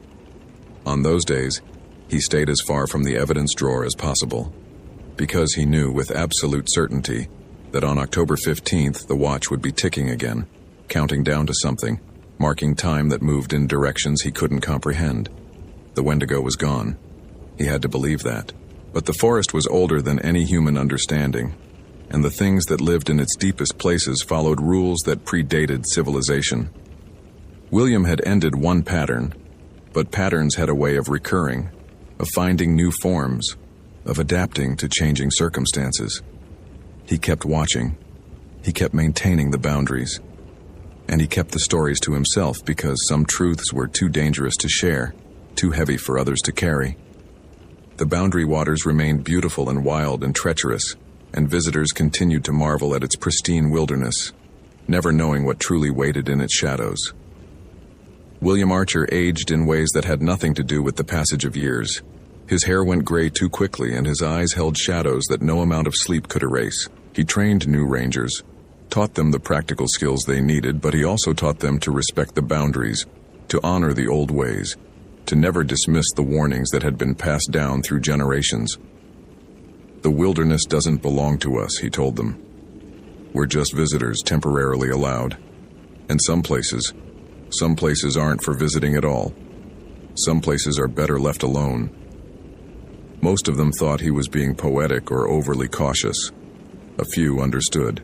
Those few saw the way he marked certain areas as restricted on the patrol maps, saw how he diverted trails away from specific regions, saw how seriously he took the old Ojibwe warnings that had become little more than folklore. Jordan Hayes never spoke about what happened in those missing 3 days, but she painted, obsessively. Abstract works that sold well in Minneapolis galleries, all of them depicting similar themes. White against blue against black, spirals that drew the eye inward, figures at the edge of frames, their faces turned away. 23 of something, always 23, though the subject changed from painting to painting. One art critic wrote that her work evoked the liminal space between civilization and wilderness, the thin border where human understanding fails and older truths emerge. Jordan framed that review and hung it in her studio, and sometimes she would stand before it and wonder if the critic knew how right they were. She never returned to the boundary waters, but in her dreams, she walked through frost-covered forests, following stone markers, approaching a structure built from branches and bones. In those dreams, she remembered everything. The voice that had called her deeper into the wilderness, the visions it had shown her, herself famous, successful, loved, all her ambitions realized. The way she had walked willingly toward the clearing, smiling, certain she was moving toward her destiny, and she remembered the moment the illusion had shattered, when the thing had shed its disguise and shown her what it truly was. She remembered screaming until her voice gave out, remembered the cold that went beyond temperature, remembered joining the others inside the structure, suspended in ice that preserved their bodies while the Wendigo wore their shapes. She remembered William Archer's face when he looked into the flames and saw her there, alive but not alive, present but trapped in the space between. She remembered the moment the fire destroyed the structure, and she fell back into her own body, the transition so sudden and violent that her mind had protected itself by forgetting. But the forgetting never lasted in dreams. In dreams, she was still in that clearing, still suspended in ice, still watching through eyes that weren't quite hers as the Wendigo walked in her skin. And sometimes, on October nights when the temperature dropped and the wind died, she would wake with frost on her breath and know that somewhere in the boundary waters something ancient and hungry was testing the boundaries, searching for weakness, waiting for the pattern to resume. Hope you felt genuine terror. If you appreciate authentic horror rooted in real folklore, consider following for more stories. Which moment scared you most? Share your theory about what happened.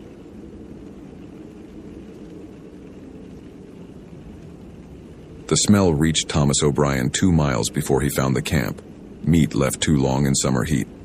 Except it was January in Glacier National Park, and the thermometer clipped to his pack read -18 degrees Fahrenheit. Decay shouldn't smell this strong and cold that could freeze exposed skin in minutes.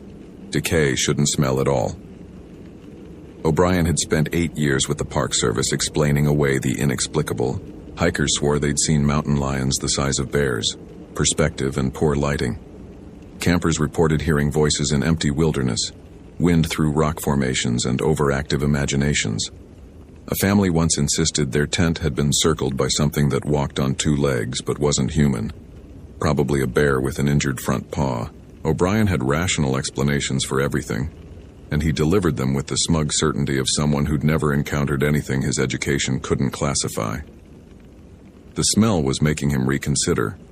Madison Garcia had been missing for 6 days, 29 years old, wildlife biologist with the University of Montana, experienced winter camper. She'd been conducting a solo study on wolverine populations along the Going to the Sun Road corridor, an area that should have been straightforward even in winter conditions. Her last radio check-in had been January 14th at 6:32 p.m., her voice calm and professional as she reported coordinates that put her near the Oberlin Creek drainage. She'd mentioned seeing unusual tracks, and said she wanted to document them before losing light. No one had heard from her since. The search had been suspended after 4 days.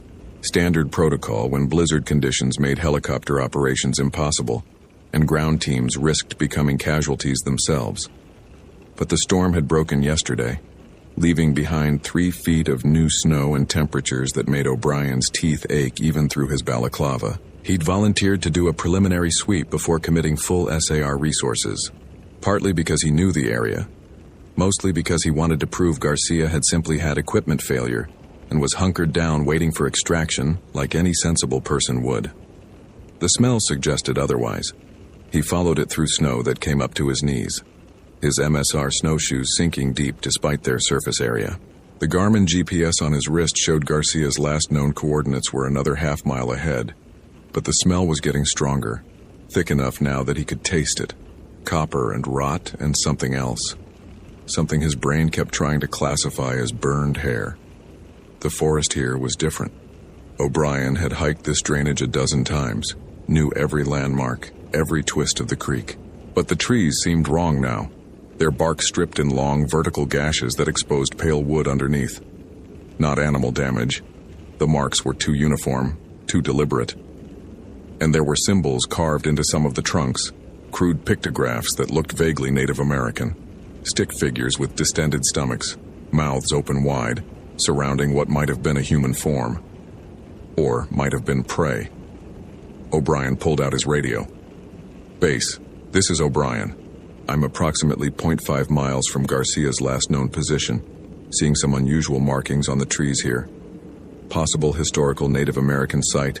Might want to contact the Blackfeet Tribal Historic Preservation Office before we..." Static burst from the speaker so loud and sudden that O'Brien dropped the radio.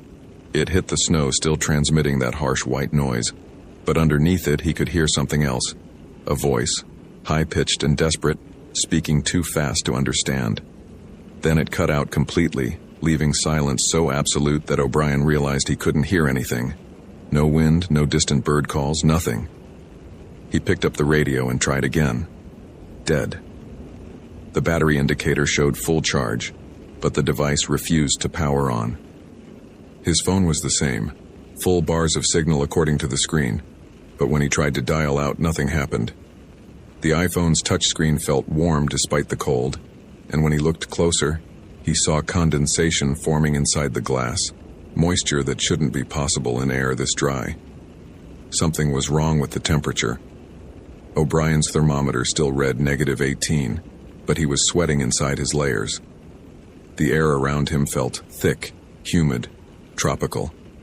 He pulled off his glove to touch a tree trunk and jerked his hand back. The bark was hot, fever hot, and that smell of decay was coming from inside it, from the wood itself. Madison Garcia's camp was in a clearing another 200 yards ahead.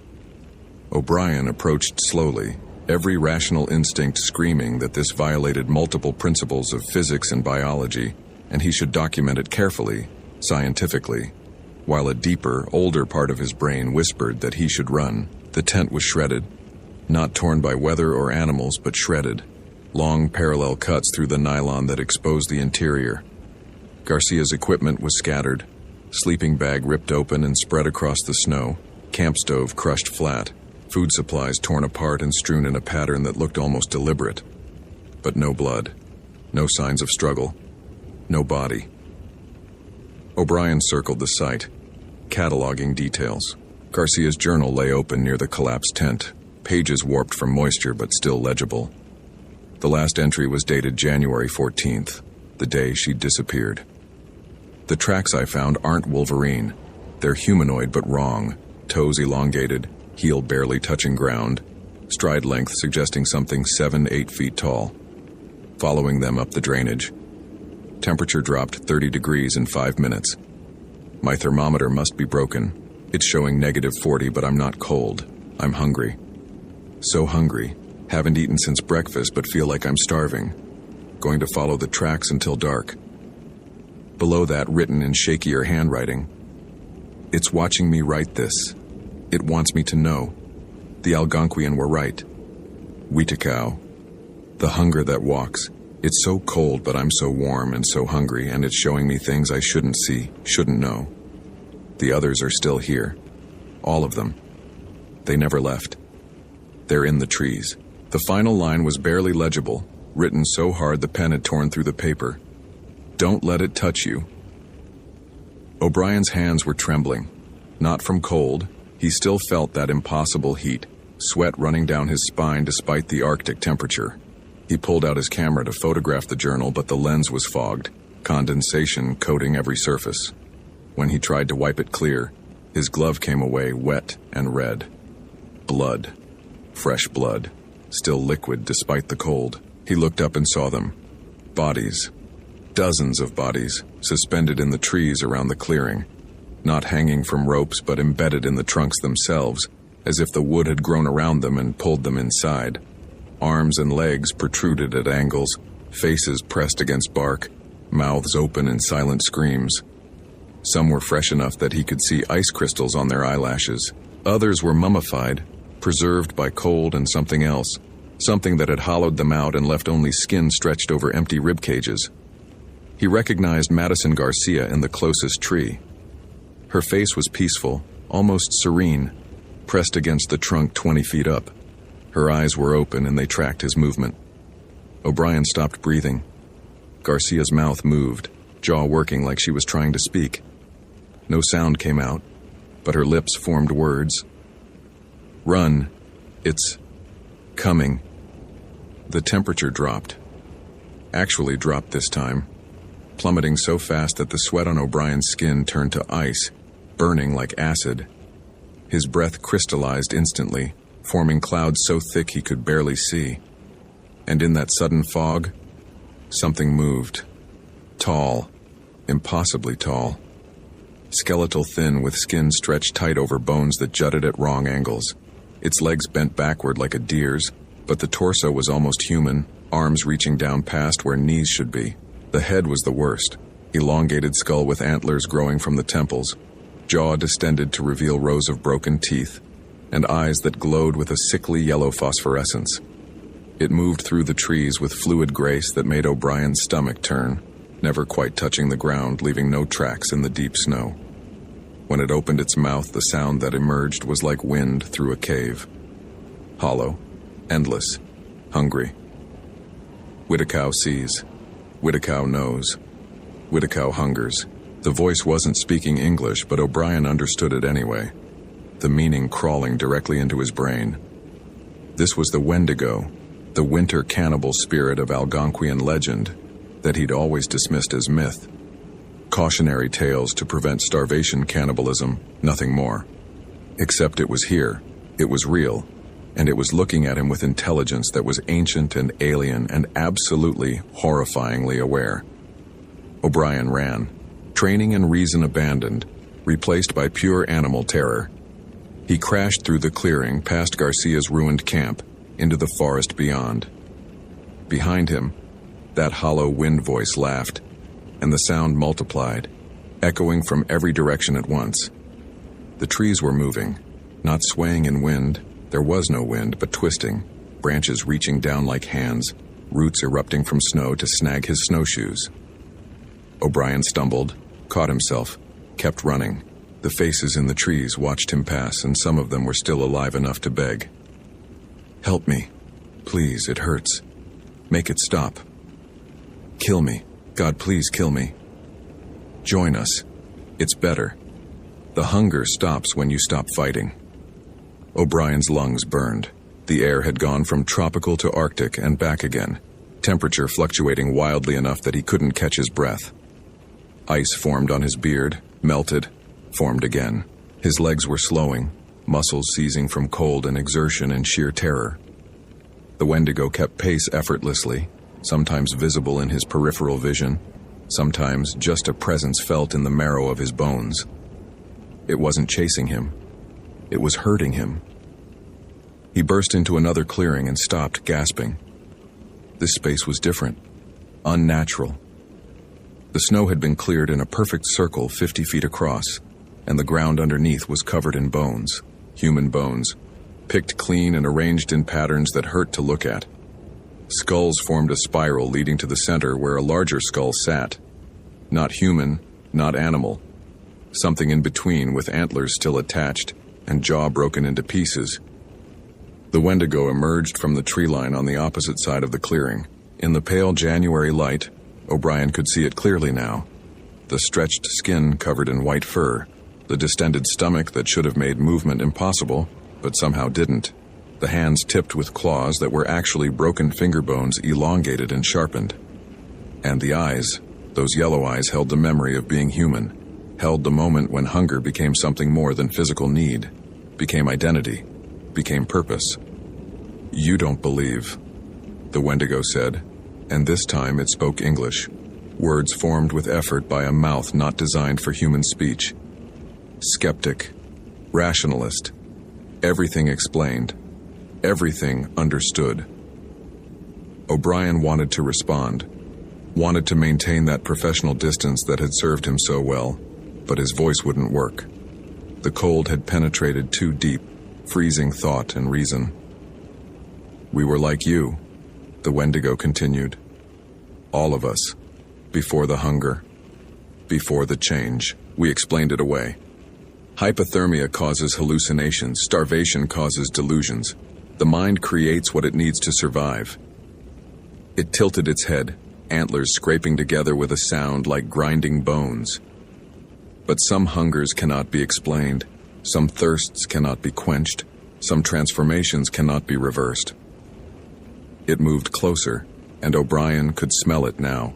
That same decay smell from before, but stronger, overwhelming. The smell of meat left too long, of bodies digesting themselves, of hunger so profound it had become a physical presence. Madison Garcia understood at the end, the Wendigo said. She fought. They all fight.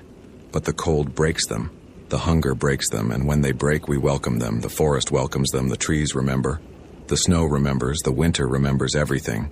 O'Brien's hand found his belt, fingers closing around the bear spray canister he'd never actually had to use. It was a futile gesture. What was bear spray against something that shouldn't exist? But it was all he had. The Wendigo laughed, that hollow wind sound. "Yes, fight. Please fight. The meat tastes better when seasoned with fear." O'Brien sprayed. The capsicum stream hit the Wendigo square in the face, and for a moment, nothing happened. Then it shrieked, a sound so loud and so wrong that O'Brien's ears popped and blood ran hot down his neck. The creature stumbled back, clawing at its eyes, and O'Brien ran again, not questioning the small miracle, just moving. But the forest had other ideas. The ground opened beneath his feet. Not a hole, not a crevasse, just the snow suddenly gone, replaced by darkness that reached up with cold hands. O'Brien fell, sliding down an incline he couldn't see. Snow and ice and darkness tumbling together. He hit bottom hard enough to drive the air from his lungs, lying stunned in blackness so complete he couldn't tell if his eyes were open or closed. When his vision adjusted, or when the darkness lightened, he couldn't tell which, he realized he was in a cave. Not a natural cave. The walls were lined with more bodies, but these were older, mummified by extreme cold into leather and bone. They sat in alcoves carved into ice, positioned carefully, reverently like a gallery. And they all faced the same direction, toward the center of the chamber, where something massive crouched in shadow. O'Brien's remaining rational mind tried to catalog what he was seeing. Archaeological significance, evidence of historical habitation, possible tribal burial site requiring immediate documentation and protection. But the bodies were moving, slight movements barely perceptible, a finger twitching, a jaw working, eyelids fluttering. And they were all whispering, a chorus of voices so faint he felt them more than heard them. Hungry, so hungry, always hungry, never full, never satisfied, never enough. The shape in the center stirred, larger than the Wendigo above, older, more completely transformed. This was the source, the first, the original hunger that had spawned all the others. Its body was barely recognizable as having once been human, more ice than flesh, more hunger than form, a walking wound in reality. It spoke, and its voice was the sound of glaciers calving, of ice sheets grinding continents to dust. You have seen. You cannot unsee. You know. You cannot unknow. Choose now. Become like us, or feed us. Both are welcome. Both serve the hunger. O'Brien's mind, clinging to reason like a drowning man to driftwood, tried to find an out, a loophole, a rational explanation that would let him wake up from this nightmare. But there was none. This was real. This was happening. And he had to choose. Become a monster. Or become food. The whispers grew louder, more insistent. Join us. It's better. The pain stops. The cold stops. Only the hunger remains, and the hunger is everything, and everything is simple. O'Brien thought about Madison Garcia, her peaceful face pressed into tree bark, her warning scrawled in a journal. Don't let it touch you. She'd tried to warn him. She'd known what waited in these woods, had documented it with a scientist's precision, even as it consumed her. He thought about all the missing persons cases over the years, the disappearances he'd explained away with rational theories about falls and exposure and animal attacks. How many of them had ended here, in this cave, facing this choice? He thought about going home, about his apartment in Kalispell with its bookshelves full of biology texts and geology surveys, about Sunday morning coffee and NPR, about the comfortable, mundane world where things made sense and monsters were metaphors. That world had never existed. He'd just been fortunate enough never to look closely at the shadows. The thing in the center moved closer, and O'Brien could see its face now, or the memory of a face, features stretched and distorted by centuries of hunger. But the eyes were still human, still aware, still suffering. It had been someone once. It had been a person who made choices and had loved ones and thought they understood the world. Choose, it said again, reaching out with hands that were ice and bone in desperate need. Thomas O'Brien, 8-year veteran of the Park Service, man who'd built his identity on skepticism and rational thought, who'd never met a mystery he couldn't explain, made his choice. He grabbed a shard of ice from the cave floor, sharp, frozen harder than steel, and drove it into his own throat. Better to die human than live as that. The cold was instantaneous and absolute. Not the gradual numbness of exposure, but a cold that started from inside and radiated out, freezing blood in his veins before it could pump. His vision darkened at the edges, consciousness fading, but not fast enough. The Wendigo from above was there, moving impossibly fast, catching him before he hit the ground. It pressed a clawed hand over the wound, and O'Brien felt something worse than death flowing into him. Hunger, pure and absolute. The need to consume that transcended all other thought. No escape, it whispered. No easy deaths, no endings. Only transformation, only hunger, only winter. O'Brien tried to scream, but his throat wouldn't work. Vocal cords frozen. He felt his body changing, cells crystallizing, humanity draining away like water through cupped hands. The hunger grew and grew and grew until it was everything, until he couldn't remember being anything but hungry. The last rational thought Thomas O'Brien had before the hunger consumed even memory was that he'd been wrong about everything. There were no rational explanations. There never had been. They found O'Brien's snowshoes 3 days later, abandoned at the trailhead near Oberlin Creek. His truck sat in the parking lot undisturbed, keys still in his pocket when they searched it with a warrant.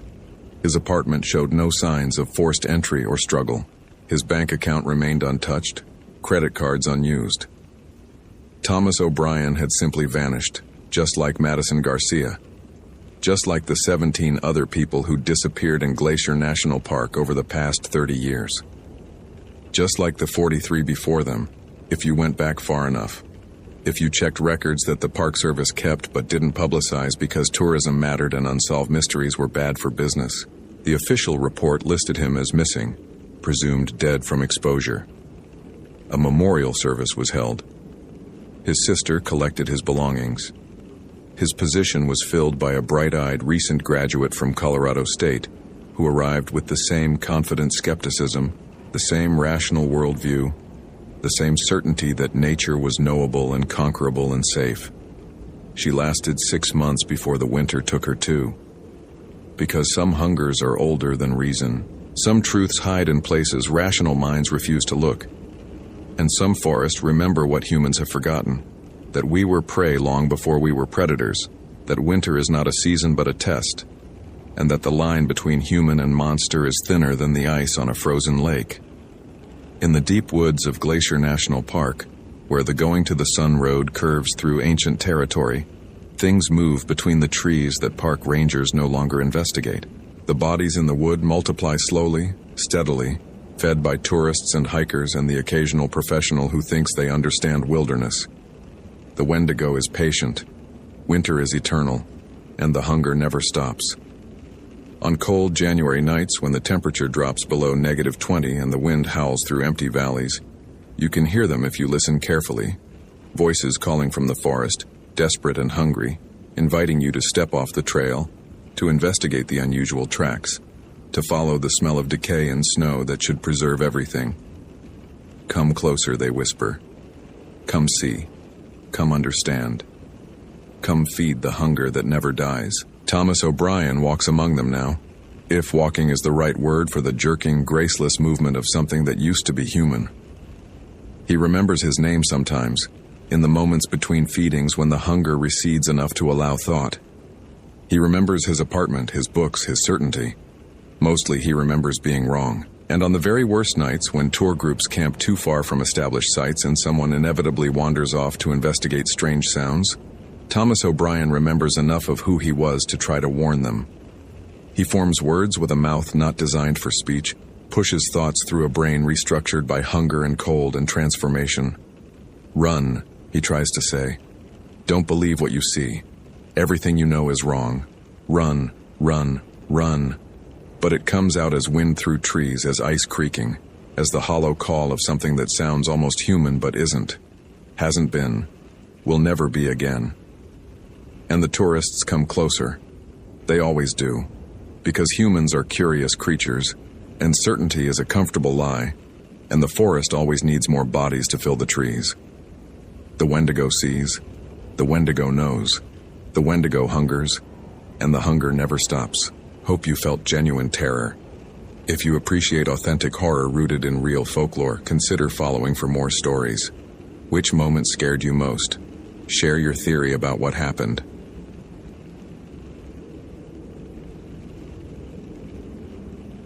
The shadows pointed the wrong direction. Robert Fitzgerald noticed it first at 11:47 a.m., when the sun hung almost directly overhead, and his own shadow should have been a tight circle at his feet, but instead stretched 15 feet to the east, impossibly long, impossibly dark, and moving independent of his body when he shifted his weight. He stood motionless for 30 seconds, watching his shadow sway and ripple like fabric underwater, while he remained perfectly still, and his rational mind, his Berkeley biology degree, his 3 years of empirical fieldwork, his absolute certainty that the universe operated on observable laws, began to fracture at the edges. Big Bend National Park in late June was a furnace. The Chisos Mountains rose from the Chihuahuan Desert like bones breaking through skin, all exposed rock and sparse vegetation, and the South Rim Trail, where Robert conducted his raptor survey, climbed to 7,400 feet through terrain that killed unprepared hikers with methodical efficiency every summer. He'd started at dawn, documenting peregrine falcon nest sites, and the morning had been routine until the shadows stopped obeying physics. Robert pulled out his iPhone, confirmed the GPS coordinates, checked the compass app. All functional. The sun's position matched the expected azimuth for June 24, 2015, at this latitude. His shadow should not be pointing east. His shadow should definitely not be moving when he stood still. He raised his hand. His shadow raised its hand 3 seconds later. The movement delayed, asynchronous. Robert felt his pulse accelerate, felt sweat that had nothing to do with the 100-degree heat prickle across his scalp. He was a scientist. He documented anomalies. He turned on his phone's camera and recorded video of his shadow moving independent of his body, moving with liquid grace, fingers spreading wider than his own, head tilting at angles his neck couldn't achieve. After 2 minutes of recording, Robert's phone died. Full battery to black screen in an instant, the device hot enough to burn his palm. He dropped it, watched it clatter on the limestone trail, and when he looked back at the ground, his shadow was normal again, a tight oval at his feet, perfectly aligned with the overhead sun. The ranger station had dispatched him that morning to investigate a missing person report. Connor Burke, 19 years old, from Austin, 2 days overdue from a solo backpacking trip on the South Rim. Standard protocol. Robert would hike the route Connor had filed with the park office, check the established campsites, document any signs of the missing hiker. The park saw 3 to 5 missing persons cases every year, usually ending with embarrassed hikers who'd lost track of time or taken wrong turns. Robert had participated in 7 searches during his 3 years at Big Bend. 6 had been false alarms. 1 had been a body, heat stroke, empty water bottles, preventable tragedy. Connor Burke's disappearance had a detail that bothered the chief ranger enough to mention it twice during the briefing. This was the 4th person to go missing on the South Rim Trail in the past 18 months. The other 3 had been found eventually. 1 dead from exposure, 2 alive but suffering from what the incident reports diplomatically termed severe psychological distress and dehydration-induced confusion. Both survivors had been hospitalized in Alpine, and both had been unable or unwilling to provide coherent accounts of their experiences. Robert hadn't thought much about the pattern until his shadow started moving on its own. He retrieved his dead iPhone, slipped it into his pack, and continued up the trail.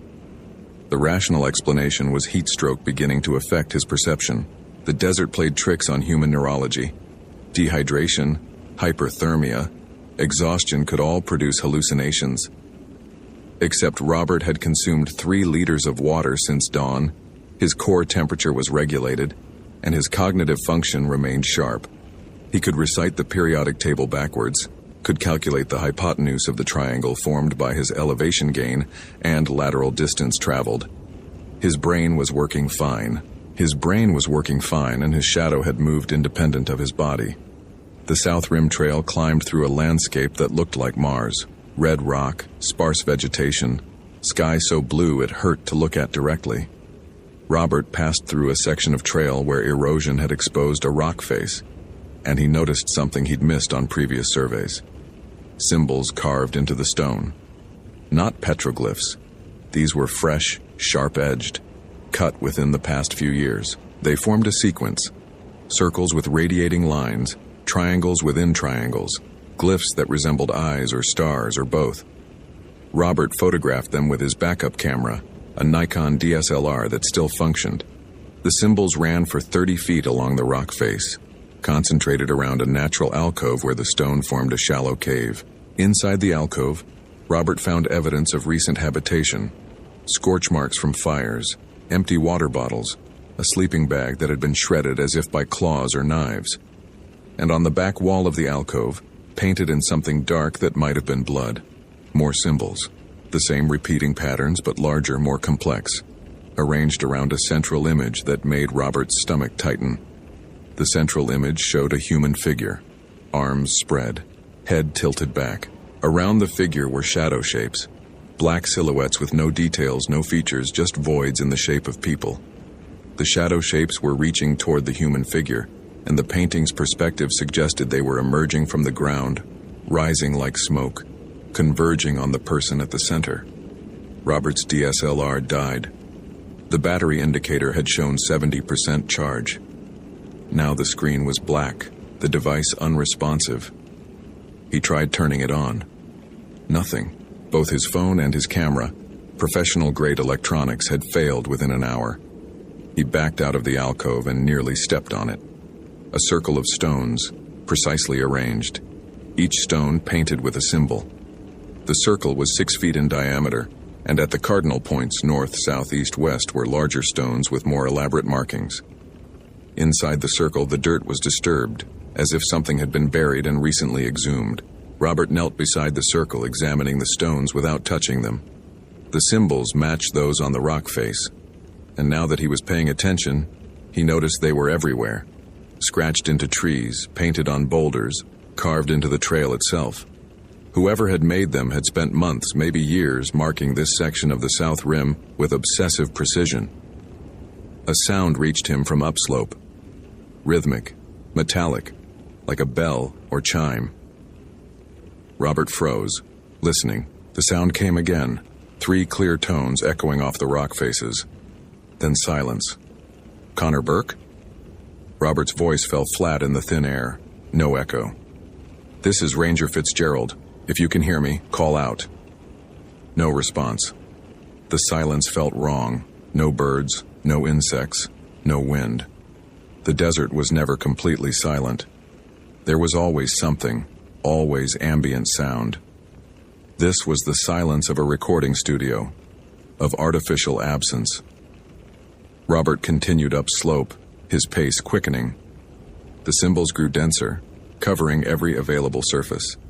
The trail passed through a narrow defile between rock walls, and someone had painted the walls floor to ceiling with the shadow figures, hundreds of them, overlapping, reaching upward. Walking through the defile felt like being swallowed. Beyond the defile, the trail opened onto the south rim itself, a dramatic escarpment with views across 100 miles of desert. The camping area here consisted of 3 established sites, stone windbreaks built by the Civilian Conservation Corps in the 1930s. 2 sites were empty. The third held Connor Burke's tent. The tent was set up correctly, guy lines taut, rainfly secure.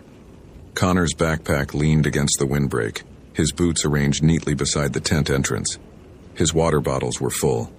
His food bag hung properly from the bear pole. Everything suggested he'd set up camp and then simply walked away, leaving all his supplies. Robert approached the tent and noticed the smell, not decay, but something else. Something that reminded him of ozone after lightning strikes, sharp and electrical. The tent's fabric was covered in a thin layer of dust that had settled in patterns, and those patterns formed shapes, silhouettes, shadow figures pressed against the nylon as if they'd stood outside the tent, their forms leaving impressions in the dust. He called out again. Connor Burke, this is the National Park Service. Your family is concerned. If you're in the area, please respond. Movement at the edge of his vision. Robert turned, saw nothing, but the sensation remained. The feeling of being watched, of presence just beyond perception. His heart rate elevated, his breathing quickened. He was not a superstitious person. He did not believe in ghosts or demons or supernatural phenomena. But something in this place was wrong in ways his rational mind could not categorize. The tent zipper was closed. Robert pulled it open and looked inside. Connor Burke had been an art student, apparently. The tent's interior was covered in drawings, taped to the walls, spread across the floor, layered on top of his sleeping bag. Hundreds of drawings, all done in charcoal or pencil, all showing the same subject, shadow figures. Some were rough sketches, gestural studies of form. Others were detailed, photorealistic renderings of humanoid shapes composed entirely of darkness. The most recent drawing showed the figures in a circle, surrounding a human form, presumably Connor himself. And in these drawings, the shadows were reaching out, touching, pulling. The final drawing, the one lying on top of Connor's sleeping bag, showed a figure walking into a cave mouth surrounded by shadow shapes, and the figure was smiling. Robert backed out of the tent, his professional detachment dissolving completely. This was not heat stroke. This was not confusion. Connor Burke had spent days documenting something he was seeing, something that had ultimately led him away from safety. And whatever he'd been seeing had left physical evidence. The symbols, the paintings, the dust patterns on the tent. A shadow moved across the ground to Robert's left. He turned toward it, saw nothing that could have cast it. The sun was directly overhead. There were no clouds. The shadow slid across the limestone like oil, humanoid in shape, and it moved toward the trail that led north, away from the established route, into the backcountry where hikers were prohibited from camping. Robert should have radioed for backup. Should have documented the scene, returned to the station, filed a report. Instead, he followed the shadow. Not because he wanted to, but because his rational mind demanded explanation, demanded evidence, demanded proof that what he was experiencing had a basis in observable reality.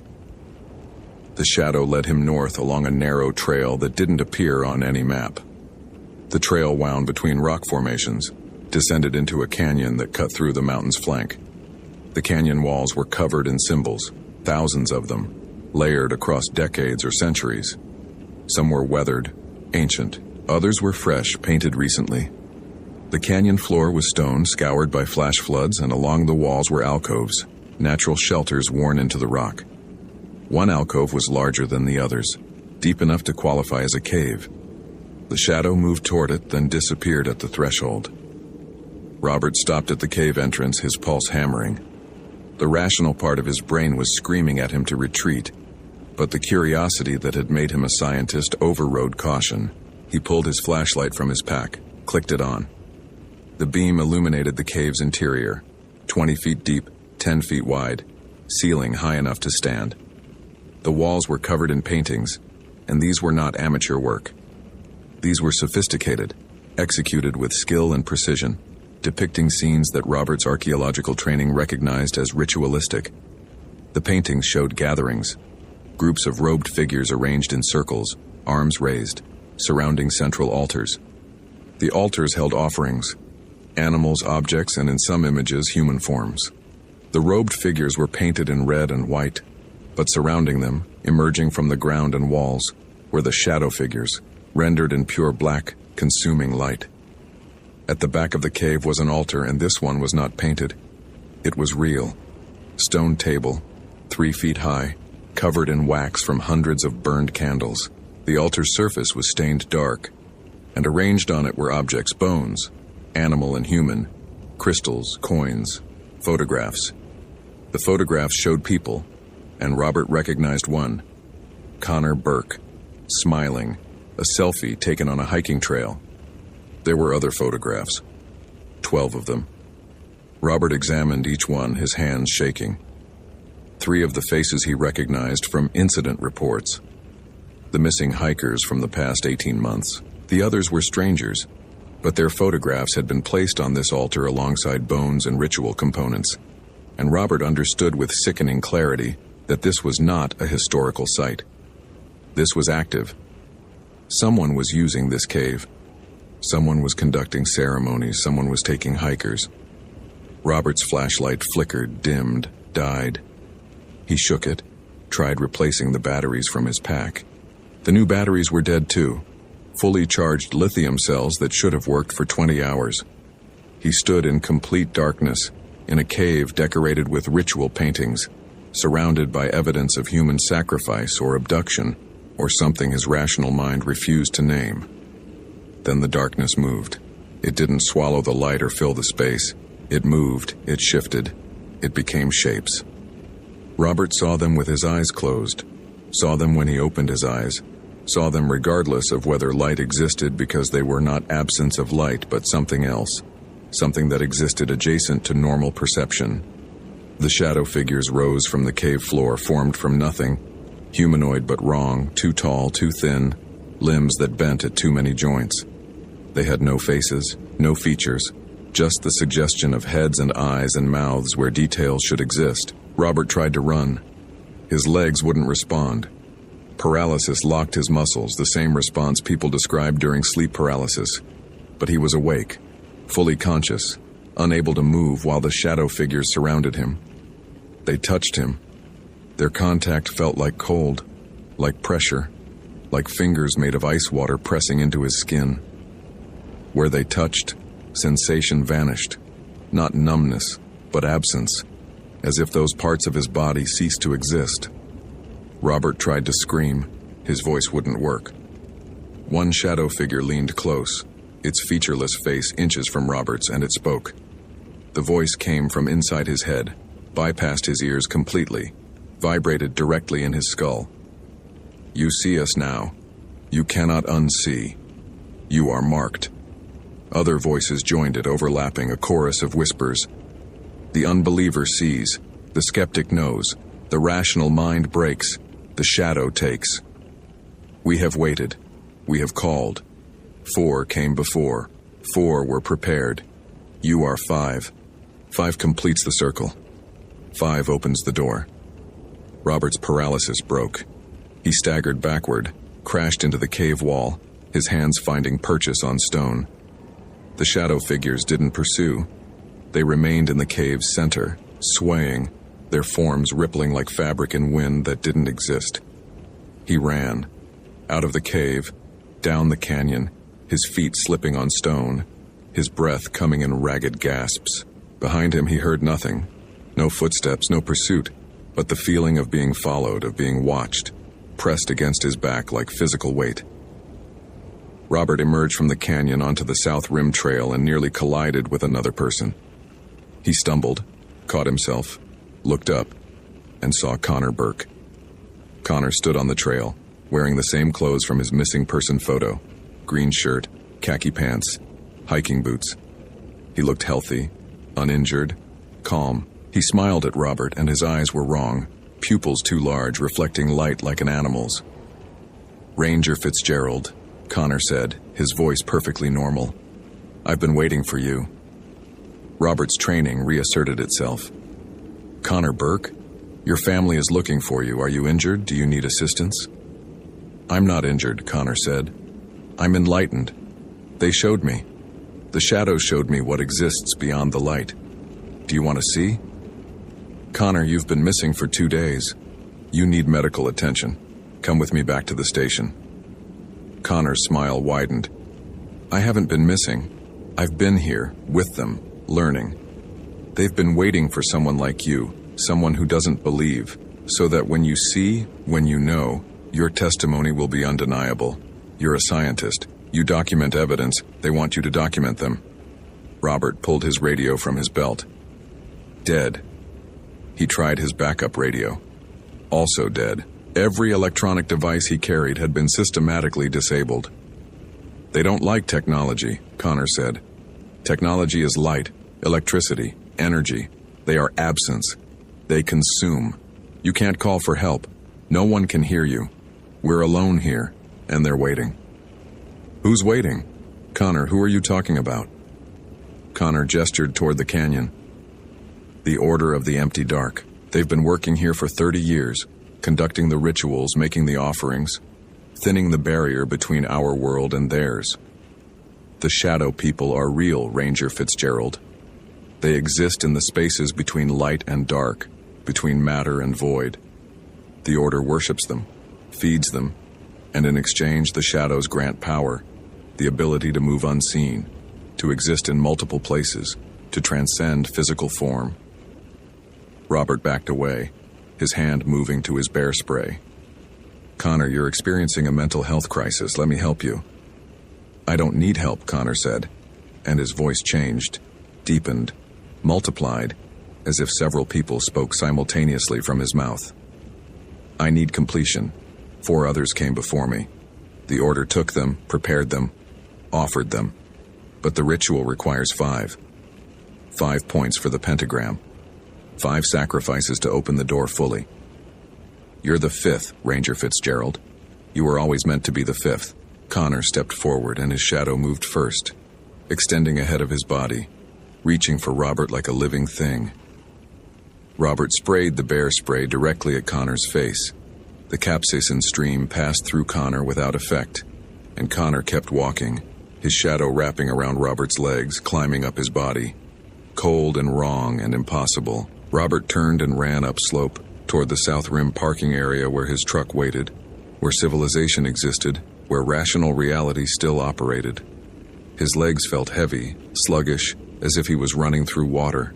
The shadow clung to him, weighing him down, and more shadows emerged from the rocks around him, forming shapes that matched his peripheral vision, that disappeared when he looked directly at them. He burst onto the South Rim parking area and stopped. 5 vehicles were parked there, his NPS truck and 4 others.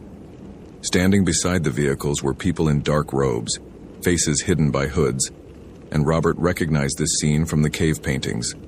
Robed figures arranged in a circle, conducting a ritual. They turned toward him in unison. One figure lowered her hood and Robert recognized her. Sandra Martinez, the chief ranger, his boss, the person who'd sent him on this search. She smiled. "You performed exactly as predicted," Sandra said. "We tracked your route, disabled your electronics remotely, guided you to the cave. The shadows wanted a skeptic, someone whose testimony would carry weight. You're perfect." Robert pulled his sidearm, a Glock 22, standard NPS issue. He'd never drawn it in the field, never fired it except at the range. His hands shook as he aimed at Sandra. "This is insane. All of you are under arrest. Step away from the vehicles." Sandra laughed. "Arrest us? With what authority? The Shadows own this place. They've owned it for decades. Why do you think the Park Service records so many disappearances here? Why do you think the survivors are always incoherent? We thin the barrier, we make the offerings, and the Shadows grant us power. I've been Chief Ranger for 12 years, and in that time I've delivered 17 people to the Order. No one suspects, no one investigates. Rangers go missing in remote parks all the time." Robert's gun hand wavered. "This isn't possible. Shadow people aren't real. Occult rituals don't work. This is collective delusion." "Is it?" Sandra gestured, and the shadows around Robert became visible. Dozens of them, hundreds, forming from nothing, surrounding him, cutting off escape. "You've seen them. You've felt them. Your rational mind is screaming that this violates natural law, but your senses know the truth. They're real. And tonight, during the new moon, when darkness is complete, we'll complete the ritual. 5 sacrifices, 5 points, and the door will open fully. The shadow people will cross over, will manifest permanently, and those of us who served them will be granted eternal life in their realm." Robert fired.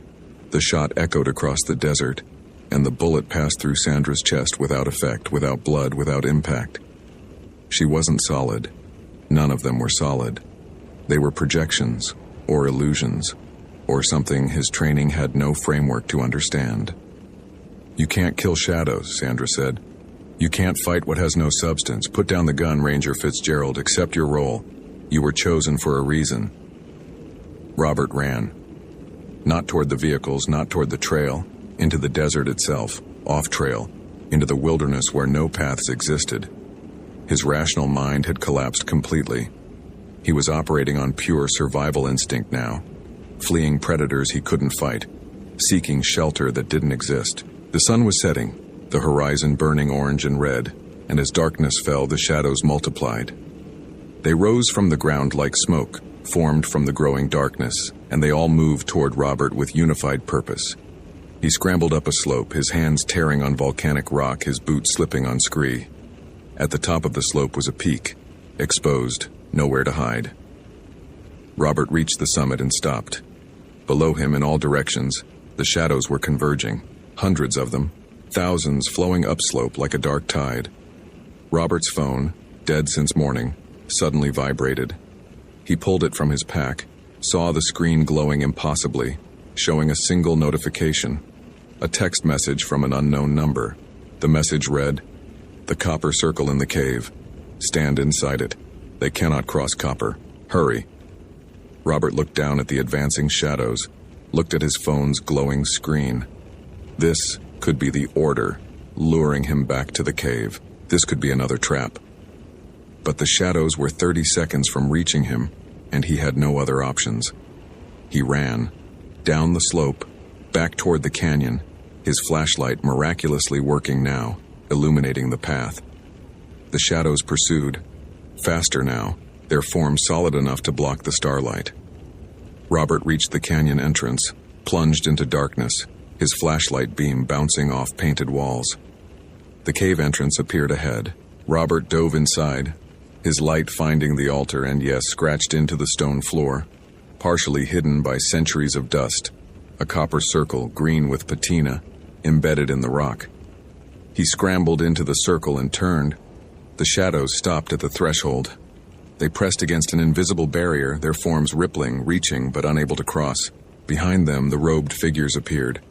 Sandra and 4 others, all of them gliding instead of walking, all of them wrong in ways Robert's eyes couldn't focus on. "Clever," Sandra said. "You found the old protections. The copper circles were placed by someone who fought us before, someone who understood the shadow's weaknesses. But copper only works if you believe in it, and you're a skeptic, Ranger Fitzgerald. How long will your disbelief hold against what you've seen?" Robert's phone vibrated again. Another message. "The ritual requires your consent. They need you to walk out willingly. Don't leave the circle. Help is coming." "Who are you?" Robert typed back. The response came immediately. Someone who escaped. Someone who's been fighting the order for 8 years. Hold your position. I'm 15 minutes away with proof that will destroy them. Sandra smiled. Whoever's texting you is lying. There is no escape from the shadows. There is no help. You're alone, surrounded, and when dawn comes, when you're exhausted and desperate, you'll walk out of that circle and complete the ritual. But Robert wasn't alone. As the night deepened, he heard engines, multiple vehicles, heavy trucks approaching from the south. Lights appeared on the canyon rim, spotlights sweeping the darkness. A voice amplified through a bullhorn. "Federal agents, everyone on the ground now." The robed figures scattered, their forms dissolving into shadows that fled into the rocks. Sandra stood her ground, her face twisting with rage. "You've delayed us, but we'll complete the ritual eventually, we always do. The shadows are patient, they've waited centuries. They'll wait longer." She dissolved, her form fragmenting into darkness, and the shadows retreated, flowing away from the cave like water draining. Robert remained in the copper circle until actual humans, FBI agents in tactical gear, real people with real equipment, entered the cave and confirmed it was safe. They pulled him out, wrapped him in a thermal blanket, and the person who'd texted him stepped forward. Her name was Dr. Elena Rodriguez. She'd been a ranger at Big Bend from 2005 to 2007, until the order had targeted her for recruitment. She'd escaped, barely, and had spent the past 8 years gathering evidence, documenting the cult's activities, building a case that law enforcement couldn't ignore. The text messages had been her, tracking Robert's phone when the order disabled it, using technology the shadows couldn't interfere with, because it was designed specifically to resist their influence. The FBI arrested 12 people that night: Sandra Martinez, 3 other rangers, 4 park volunteers, 2 local guides, and 3 tourists who'd been recruited into the order. They found evidence of 23 deaths over 12 years, ritual components, recordings of ceremonies. The case made national news for 3 days before being suppressed by federal order. Too many questions about phenomena that couldn't be explained. Too much evidence of supernatural activity that violated official reality. Connor Burke was found 2 weeks later, alive in a hospital in Mexico. He had no memory of his time missing, no memory of meeting Robert. The drawings in his tent were analyzed and attributed to psychological break induced by environmental stressors. His family took him home to Austin. He never returned to Big Bend. Robert Fitzgerald resigned from the National Park Service 3 months after the incident. The official record showed he'd been involved in a successful operation to dismantle a violent cult, and he was offered commendations. He declined. He moved to Portland, took a job teaching high school biology, and stopped going outdoors entirely. But he still saw them. The shadow people. Every evening as the sun set, every night in his apartment, they appeared at the edges of his vision, watching, waiting, never approaching, but never leaving. Dr. Rodriguez told him this was normal, that once someone had been marked by the shadows, the connection was permanent. She gave him copper bracelets to wear, taught him protection rituals he would have dismissed as nonsense before the incident, and told him he'd learn to live with them eventually. Robert doubted that, because every night when he closed his eyes, he saw Sandra Martinez's face, saw her smile as she told him the ritual would be completed eventually. The order had been dismantled, but the shadows remained. They existed in darkness, in the spaces between light and matter, and they were patient. They'd waited centuries for the door to open fully. They could wait longer, and sometimes on new moons when darkness was complete, Robert woke in his Portland apartment to find his bedroom filled with shadow figures, pressed against his walls, covering his ceiling, all of them watching, all of them waiting for the moment when his skepticism would finally collapse, when his rational mind would accept that fighting the inevitable was useless, when he would walk to Big Bend National Park on his own, find the cave, step outside the copper circle, and complete what he'd interrupted, because the ritual still required 5. 4 had been prepared. Connor had been released. Robert was marked. And the shadows always collected what they were owed. Always. Hope you felt genuine terror. If you appreciate authentic horror rooted in real folklore, consider following for more stories. Which moment scared you most? Share your theory about what happened.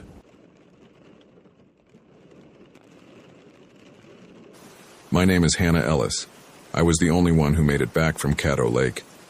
But my reflection doesn't move like it used to. I'm writing this down because I need to get it out, and because the therapist my sister found for me says it might help. I don't think it will. I don't think anything will. But I'll try. This happened last August. 6 of us rented RVs and drove down to Texas for a week-long vacation. It was supposed to be fun. Cassie and I had been planning it for months. Just a group of friends getting away from our lives in Chicago, disconnecting, enjoying nature.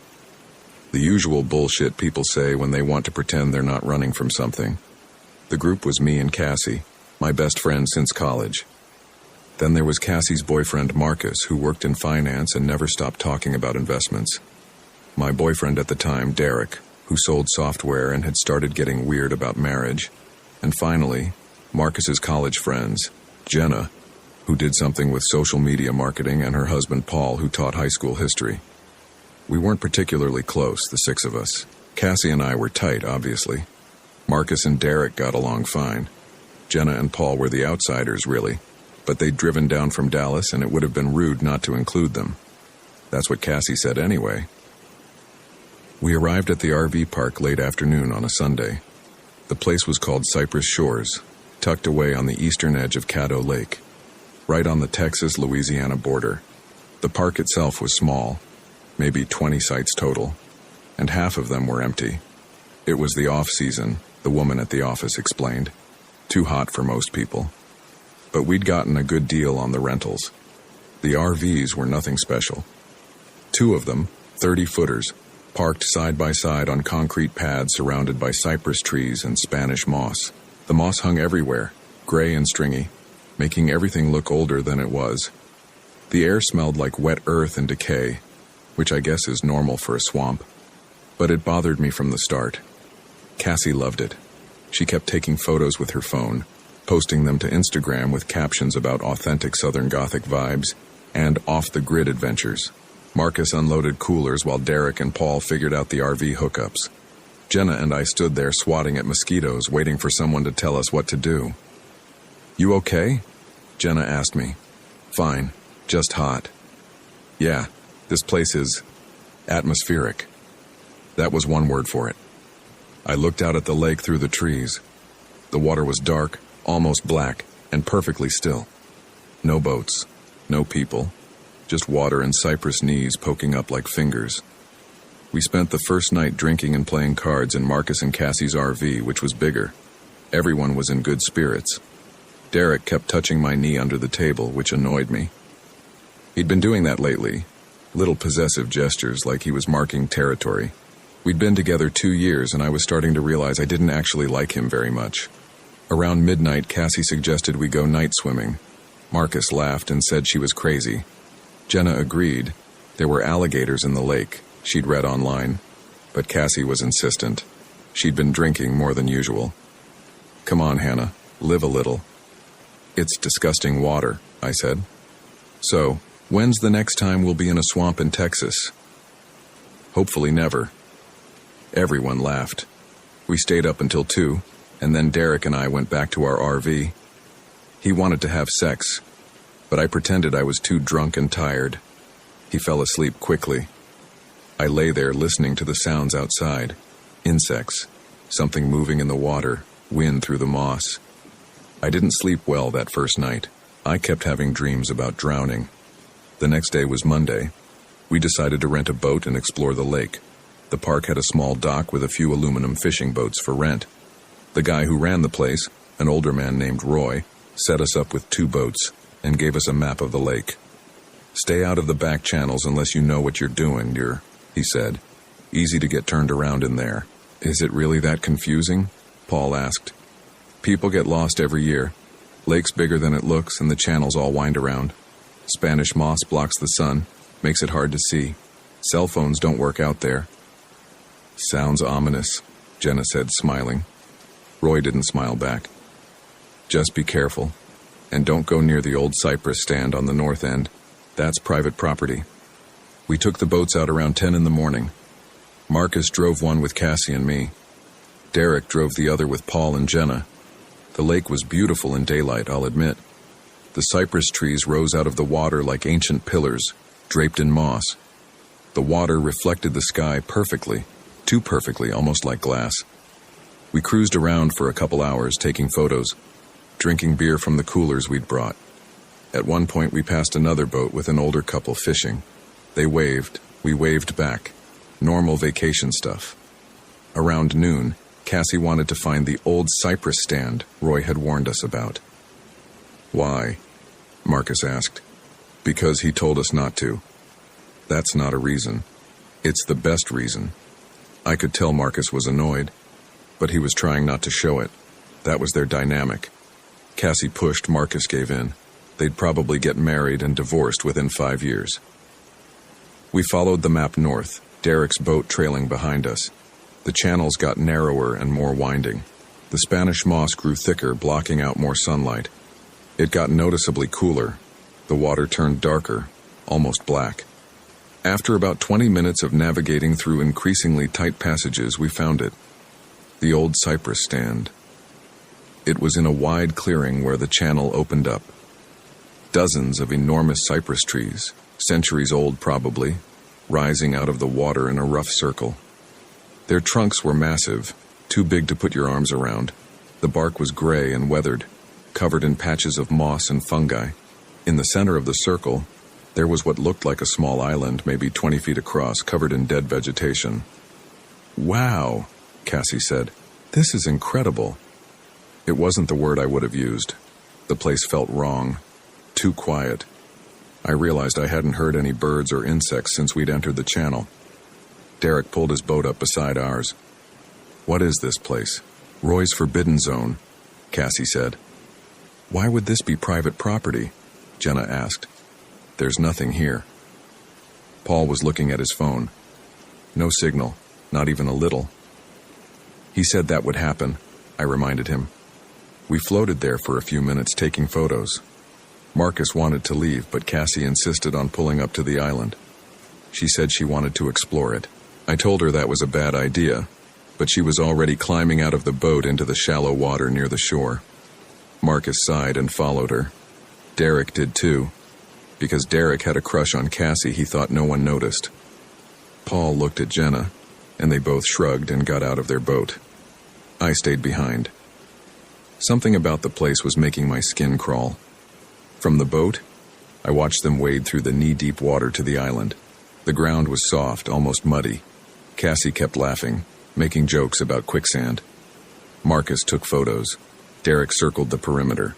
Paul and Jenna stood near the edge, holding hands. That's when I saw it. Just a flicker, really. In the water. My reflection. I was looking down at the surface, watching my reflection, and for just a second, less than a second, it smiled before I did. I looked up. Everyone was still on the island. No one had noticed anything. I looked back down at the water. My reflection was normal, doing exactly what I was doing. I must have imagined it. The heat, the weird atmosphere, the lack of sleep. I told myself that. They came back after about 10 minutes. Cassie was disappointed. There was nothing on the island except dead plants and mud. We took the boats back to the main channel and spent the rest of the afternoon floating around, drinking, trying to relax. But I couldn't shake the feeling from the old cypress stand. And I kept looking at my reflection in the water, checking to make sure it was still synchronized with me. That night, we grilled burgers and sat outside the RVs.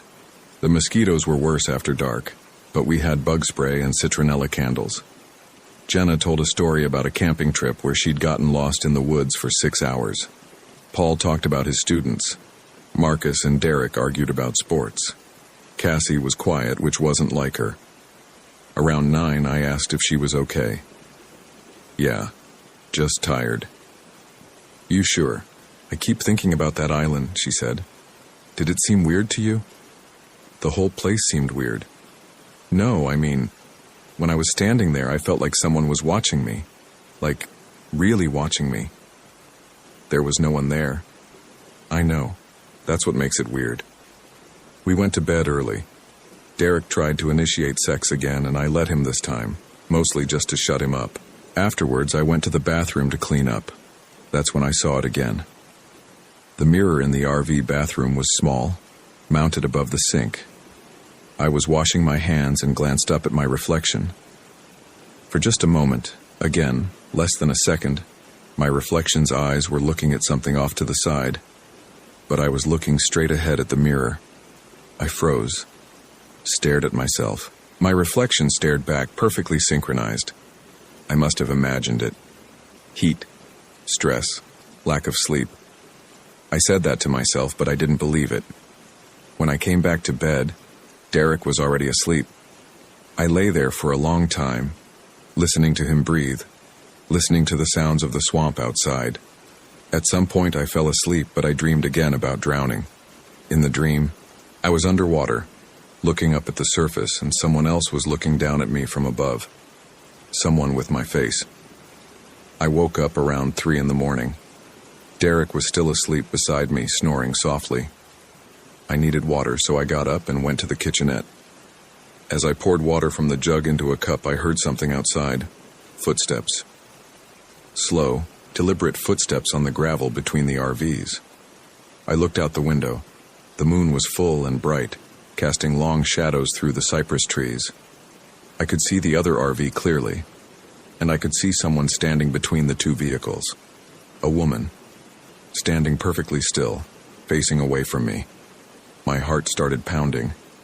I couldn't see her face, but something about her shape, her posture, was familiar. She was wearing a white t-shirt and denim shorts, the same outfit I'd worn that day. The woman turned around slowly. It was me. My face, my hair, my body. It smiled at me. Then it walked away, disappearing into the trees toward the lake. I stood there, frozen, cup of water in my hand. My brain was trying to process what I'd just seen, trying to rationalize it, a trick of the moonlight, a stranger who happened to look like me, hallucination from stress and bad sleep. But I knew what I'd seen. I went back to bed and didn't sleep for the rest of the night. The next morning, Tuesday, I told Derek what I'd seen. He laughed at first, then realized I was serious. "You probably dreamed it," he said. I was awake. Sleepwalking then, or another camper. Derek, it looked exactly like me. "Hannah, come on, you know that's not possible." I wanted to tell him about the reflections in the water and the mirror, but I knew how it would sound. Crazy, paranoid, hysterical woman on vacation. So I dropped it. We met the others for breakfast at a picnic table between the RVs. Cassie made pancakes on a camp stove. Everyone seemed fine except Jenna, who looked tired. "Bad night?" I asked her. "Weird dreams," she said. "Really vivid ones." "About what?" "Drowning, mostly." My stomach dropped. "Me too." "Must be something in the air," Marcus joked. "Swamp gas." Paul laughed, but Jenna didn't. Neither did I. After breakfast, we decided to drive into the nearby town, Uncertain, Texas, which was a real place with a real name. The town was tiny, basically one main street with a few shops and a gas station. We walked around, bought some local honey and boiled peanuts, took photos in front of the welcome sign, but I couldn't focus. I kept watching reflections, in shop windows, in car mirrors, in puddles on the street. And every time I looked, there was a moment, just a moment, where my reflection seemed slightly off, a delay, a different angle, eyes looking the wrong direction. I started to think I was losing my mind. We got back to the RV park around 4 in the afternoon. Roy was outside the office working on a lawnmower. We waved. He nodded but didn't wave back. "Friendly guy," Derek muttered. That evening, Cassie wanted to go swimming in the lake. I immediately said no. So did Jenna and Paul. But Marcus was game, and Derek said he'd go if everyone else did. Eventually, peer pressure won out, and we all changed into swimsuits. The lake was warm and murky. You couldn't see more than a few inches below the surface. We stayed close to the shore near the dock where the water was only chest deep. Cassie and Marcus splashed around. Derek tried to dunk me and I got angry. Paul and Jenna floated on their backs, holding hands. I was waist deep in the water, standing still, when I noticed something. The water was perfectly calm around me, no ripples from my movement. I looked down and saw my reflection on the surface, and my reflection was smiling. I wasn't smiling. I looked up quickly, heart racing. Everyone else was playing, laughing, not paying attention to me. I looked back down. Now my reflection matched my expression, concerned, frightened. "Hannah?" Cassie called. "You okay?" "Yeah, fine." But I wasn't fine. I got out of the water and went back to the RV, telling everyone I was cold. Derek followed a few minutes later, annoyed that I'd ruined the fun. That night I refused to look at any reflective surfaces. When I needed to use the bathroom, I kept my eyes down. When I brushed my teeth, I stared at the sink. Derek noticed and asked what was wrong. I told him I had a headache. Around 11, Cassie texted me. "You okay?" "Yeah, just tired." "You seem off." "I'm fine, just ready to go home." "We have 4 more days." "I know." I didn't tell her about the reflections. I didn't tell her I was terrified. I just said goodnight and turned off my phone. But I couldn't sleep. I lay in bed listening to Derek snore, listening to the swamp sounds outside. Around 2 in the morning I heard the footsteps again. Slow, deliberate, on the gravel. I got up and looked out the window. The moon was still bright. And there she was again. Me, standing between the RVs, facing the lake. Same white t-shirt and shorts. This time I didn't freeze. I grabbed Derek's shoulder and shook him awake. Derek, wake up." "What? What's wrong?"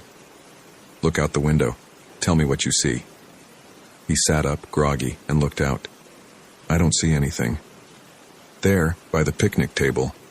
"Hannah, there's nobody there." I looked. The figure was gone. She was right there, I swear. Derek sighed. "You need to sleep. You're stressed out." "I'm not making this up. I didn't say you were, but you're exhausted and you're seeing things. Maybe we should go home early." "No, I'm fine. Just forget it." He went back to sleep. I stayed up, watching the window, waiting for her to return. She didn't. Wednesday morning, Cassie knocked on our RV door around 8. She looked worried. "Have you seen Paul?" she asked. "What? No. Why?" Jenna said he went for a walk last night around midnight and never came back. She fell asleep waiting for him. My stomach dropped. "Did she call him?" "No signal out here, remember? We're going to look for him. Can you and Derek help?" We got dressed and met everyone outside. Jenna was frantic, crying. Marcus was trying to calm her down. We split up to search. Marcus and Derek went toward the lake. Cassie and I went toward the road. Jenna stayed at the RVs in case Paul came back. Cassie and I walked the perimeter of the RV park, calling Paul's name.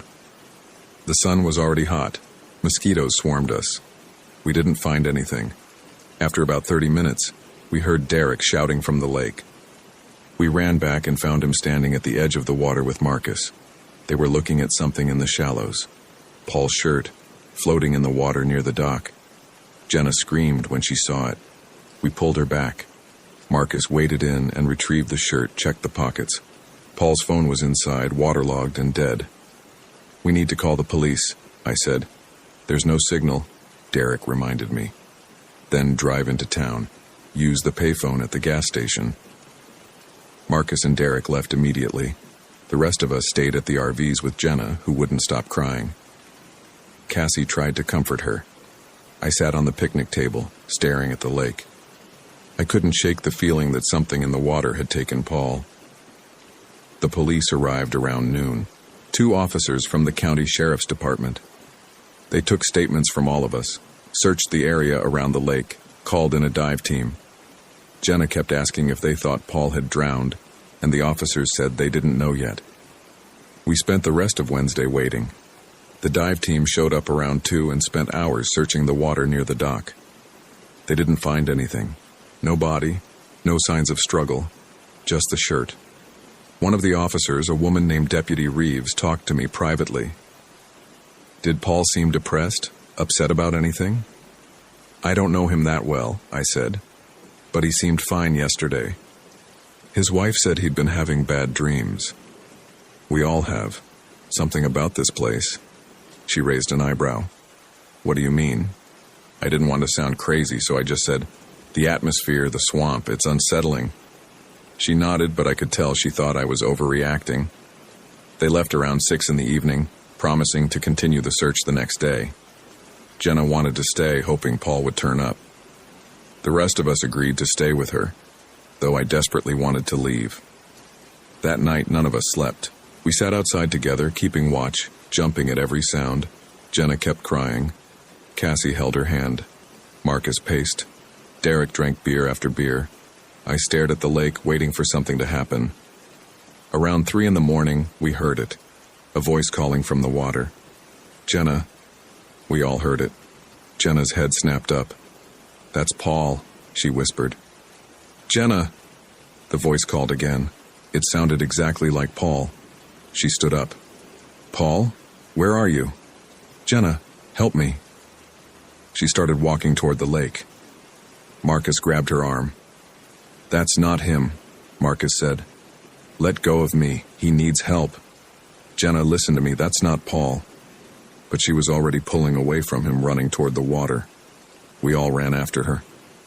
She stopped at the edge of the dock, looking out at the lake. Paul, where are you? Silence. Then, from the darkness, come in. The water's perfect. I grabbed Jenna from behind and pulled her back. She fought me, screaming Paul's name. Derek and Marcus helped me drag her away from the lake. She collapsed on the gravel, sobbing. That wasn't him, Cassie said quietly. That couldn't have been him.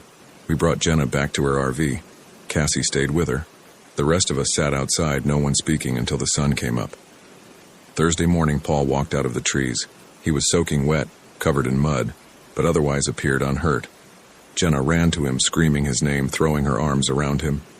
He stood there, stiff, not quite hugging her back. Paul, where were you? She cried. What happened? I don't remember, he said. His voice was flat, monotone. I went for a walk. Then I woke up in the water. You were gone all night. I'm sorry, I don't remember. The police came back. They took Paul to the hospital in the nearest city for evaluation. Jenna went with him. The rest of us stayed behind, trying to process what had happened. That was weird, right? Cassie said. The way he was acting? He was probably in shock, Marcus said. No, it was more than that. He seemed off. I thought about my reflection, the figure I'd seen between the RVs, the voice in the water. We should leave, I said. All of us, right now. We can't just abandon Jenna, Derek said. She's at the hospital with Paul. They'll be fine, but we need to go. Hannah's right, Cassie said. Something's wrong with this place. Marcus looked like he wanted to argue, but he didn't. We started packing up. That's when I realized I hadn't seen my reflection act normally since we arrived. Every time I'd looked at a mirror, a window, the water, there was always that moment of delay. That moment where my reflection did something I didn't do. I was checking my face in the RV bathroom mirror, trying to see if I looked as exhausted as I felt, when my reflection blinked. I hadn't blinked. My reflection smiled. I wasn't smiling. My reflection leaned forward, closer to the glass, even though I was standing still. I backed away from the mirror, my heart hammering. My reflection stayed where it was for a moment, still smiling, then suddenly snapped back to normal, matching my position, my expression, my movement. I ran out of the RV. We need to leave right now, I told the others. I'm serious. Something is very wrong here. What happened? Cassie asked. I couldn't explain it. How could I explain it without sounding insane? Please, we just need to go. We finished packing. We loaded everything into the RVs. Marcus went to check out with Roy at the office. He came back 5 minutes later, pale. Roy's gone, he said. What do you mean gone? The office is empty, doors unlocked, no one inside. His truck's still here. Maybe he went for a walk, Derek suggested. His coffee was still hot like he just left. We looked at each other. No one said anything. Fuck this. I said. We're leaving. We got in the RVs. Me and Derek in one, Cassie and Marcus in the other. Derek started the engine, but before we could pull out, Jenna's car came tearing into the parking lot, kicking up gravel. She jumped out, frantic. "Don't leave!" she screamed. "Please don't leave!" "Jenna, what happened?" Cassie said. "Where's Paul?" "They're keeping him at the hospital for observation. They said..." She started crying. "They said something's wrong with him. He keeps talking about the water. He keeps saying he needs to go back to the water." "We'll come visit him," Marcus said. "But we need to go now." "No, you don't understand. Before they sedated him, he told me something. He said there's something in the lake, something old. He said it takes people and sends back copies." The word hit me like a punch. Copies. I thought about my reflection, the figure between the RVs, the voice in the water. "What did the doctor say?" Derek asked. "They think it's psychosis, brought on by trauma. But he's not crazy. I know he's not. He kept begging me to warn you. He said the lake doesn't let anyone leave unchanged." "That's insane," Marcus said, but his voice wasn't confident. "Is it?" I said quietly. "Haven't you noticed anything weird since we got here?" "Like what?" "Like yourselves, your reflections." They all looked at me like I'd lost my mind. "Hannah, what are you talking about?" Cassie asked.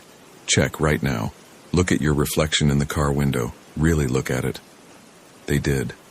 Derek looked in the RV's side mirror. Cassie looked in her car window.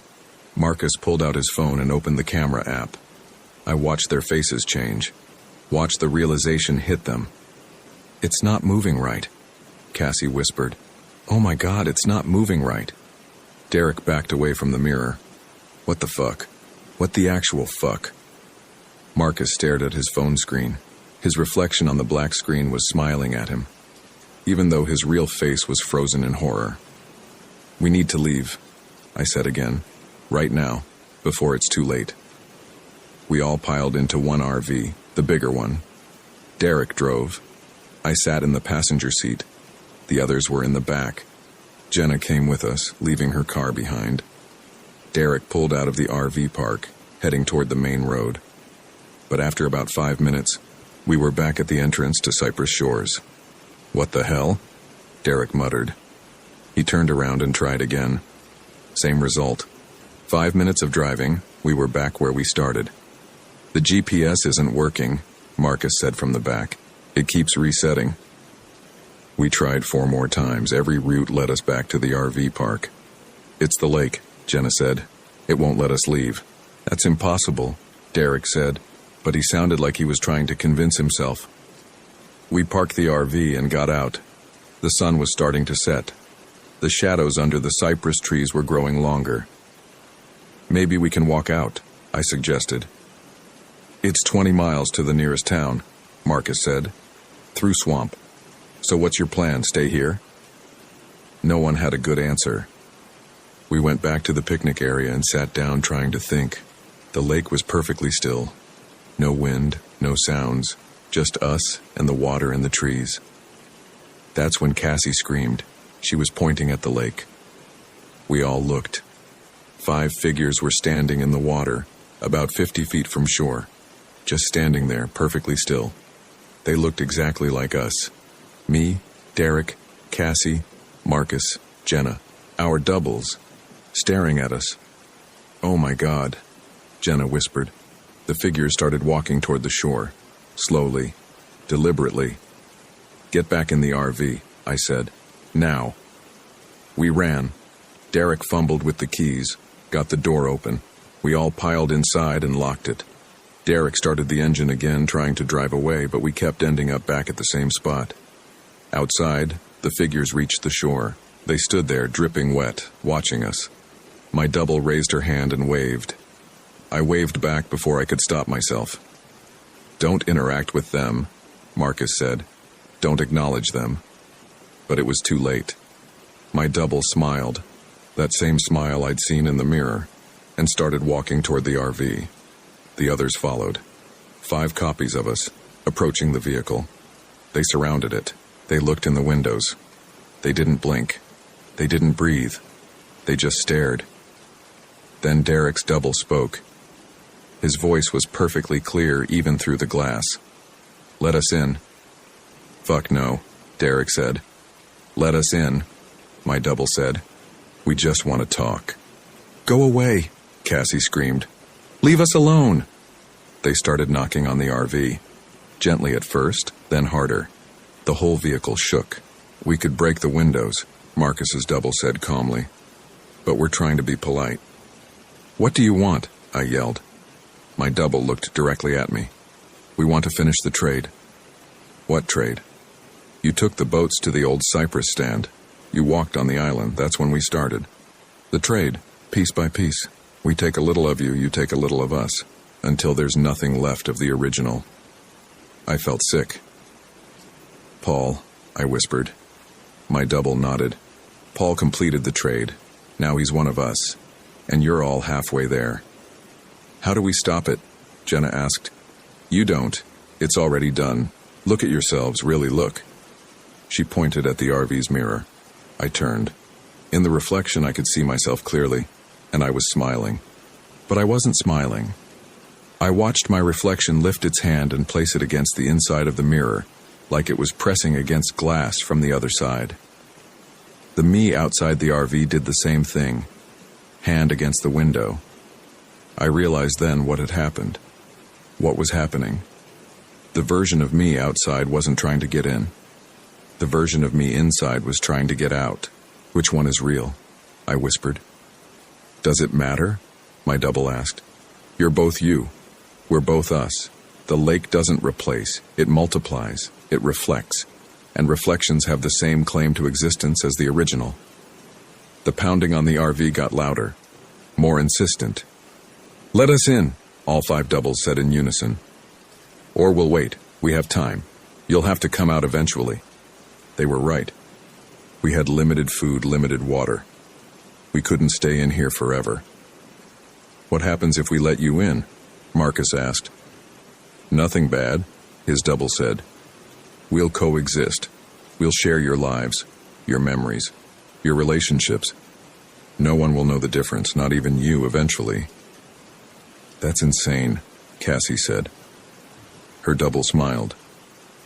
"Is it? You've already been sharing your life with us for days. You haven't noticed. Everyone back home won't notice either. We'll slip in seamlessly." "No," I said. "No, absolutely not." My double pressed harder against the window. "Hannah, be reasonable. You can't stay in there. And you can't leave the lake. These are your only options. Let us in, or starve. Which do you choose?" I looked at the others. Derek was pale, shaking. Cassie was crying. Marcus looked like he was going to be sick. Jenna was catatonic, staring at nothing. "There has to be another way," I said. "There isn't." We sat in silence for a long time. The doubles waited patiently outside. The sun finished setting. Darkness fell over the lake. Around midnight, Derek made a decision. "I'm letting them in," he said. "Derek, no. Hannah, we don't have a choice. We can't stay here. We can figure something out. There's nothing to figure out. It's over." He reached for the door handle. "Wait," Marcus said. "Let's at least vote on it." "Vote?" Derek laughed bitterly. "This isn't a democracy, it's survival." He opened the door. The doubles came in immediately. Not violently, calmly, like they'd been invited to a party. They sat down among us. My double sat across from me, still smiling. "Thank you," she said. I didn't respond. I couldn't. We sat there all night, originals and copies mixed together, impossible to tell apart. By morning, I wasn't sure which version of me was which. Friday, we drove back to the RV park office. Roy was there, sitting behind the desk, like he'd never left. "You folks checking out?" he asked. "Yes," Marcus said. His voice sounded normal. Too normal. Roy nodded. "Hope you enjoyed your stay. Come back anytime." We checked out. We loaded up the RVs. We drove away from Caddo Lake. This time we didn't loop back. The GPS worked. The roads led where they were supposed to. In 6 hours, we were back in Chicago. We said our goodbyes in the parking lot. Jenna said she'd drive to the hospital to pick up Paul when he was released. The rest of us went home to our apartments. Derek and I didn't talk on the drive home. When we got to my place, I told him I needed space. He didn't argue. He just nodded and left. I haven't seen him since. I haven't seen any of them since. I've tried calling Cassie, but she doesn't answer. Her social media hasn't been updated. Marcus's too. It's like they've disappeared, even though I know they're out there somewhere, living their lives. Or their doubles are living their lives. I don't know which. I started seeing the therapist 3 weeks after we got back. I told her I'd had a traumatic experience on vacation, but I didn't explain what happened. How could I? She'd think I was psychotic. She prescribed me medication for anxiety. It doesn't help. I avoid mirrors now, reflective surfaces. I don't look at windows when I walk by them. I don't check my appearance in the bathroom. I just exist, trying not to see myself. But sometimes I catch glimpses, and when I do, I see her, my double, smiling at me, waving, like she's trying to remind me she's there. Last week, I got a text from a number I didn't recognize. Having fun with my life? I blocked it. 2 days ago, I got a Facebook friend request from Hannah Ellis. The profile picture was me, but I never created that account. I reported it. Facebook said they'd investigate. This morning, I saw her, my double, standing across the street from my apartment watching my window. She waved. Then she walked away, disappearing into the crowd. I don't know what she wants. I don't know what's going to happen. All I know is that I went to Caddo Lake with 5 friends, and something came back with us. Maybe it came back inside us, maybe it came back instead of us. I look in the mirror sometimes now, when I can't avoid it, and I check to see if I'm still me. But I don't know what that means anymore. If my reflection can think and feel and want things, is she less real than I am? The therapist says I'm dissociating. That trauma can make you feel disconnected from yourself. She says with time and treatment, I'll feel whole again. But I know the truth. I'm not disconnected from myself. I'm just sharing space with someone else. Someone who looks exactly like me, who knows everything I know, who wants everything I want. And I don't know which one of us is the original. Sometimes I think I'm the one who walked out of the lake. Sometimes I think I'm the one who stayed in the RV. Sometimes I think there's no difference at all. My name is Hannah Ellis. I was the only one who made it back from Caddo Lake, but my reflection doesn't move like it used to, and I'm not sure I'm the one in control anymore.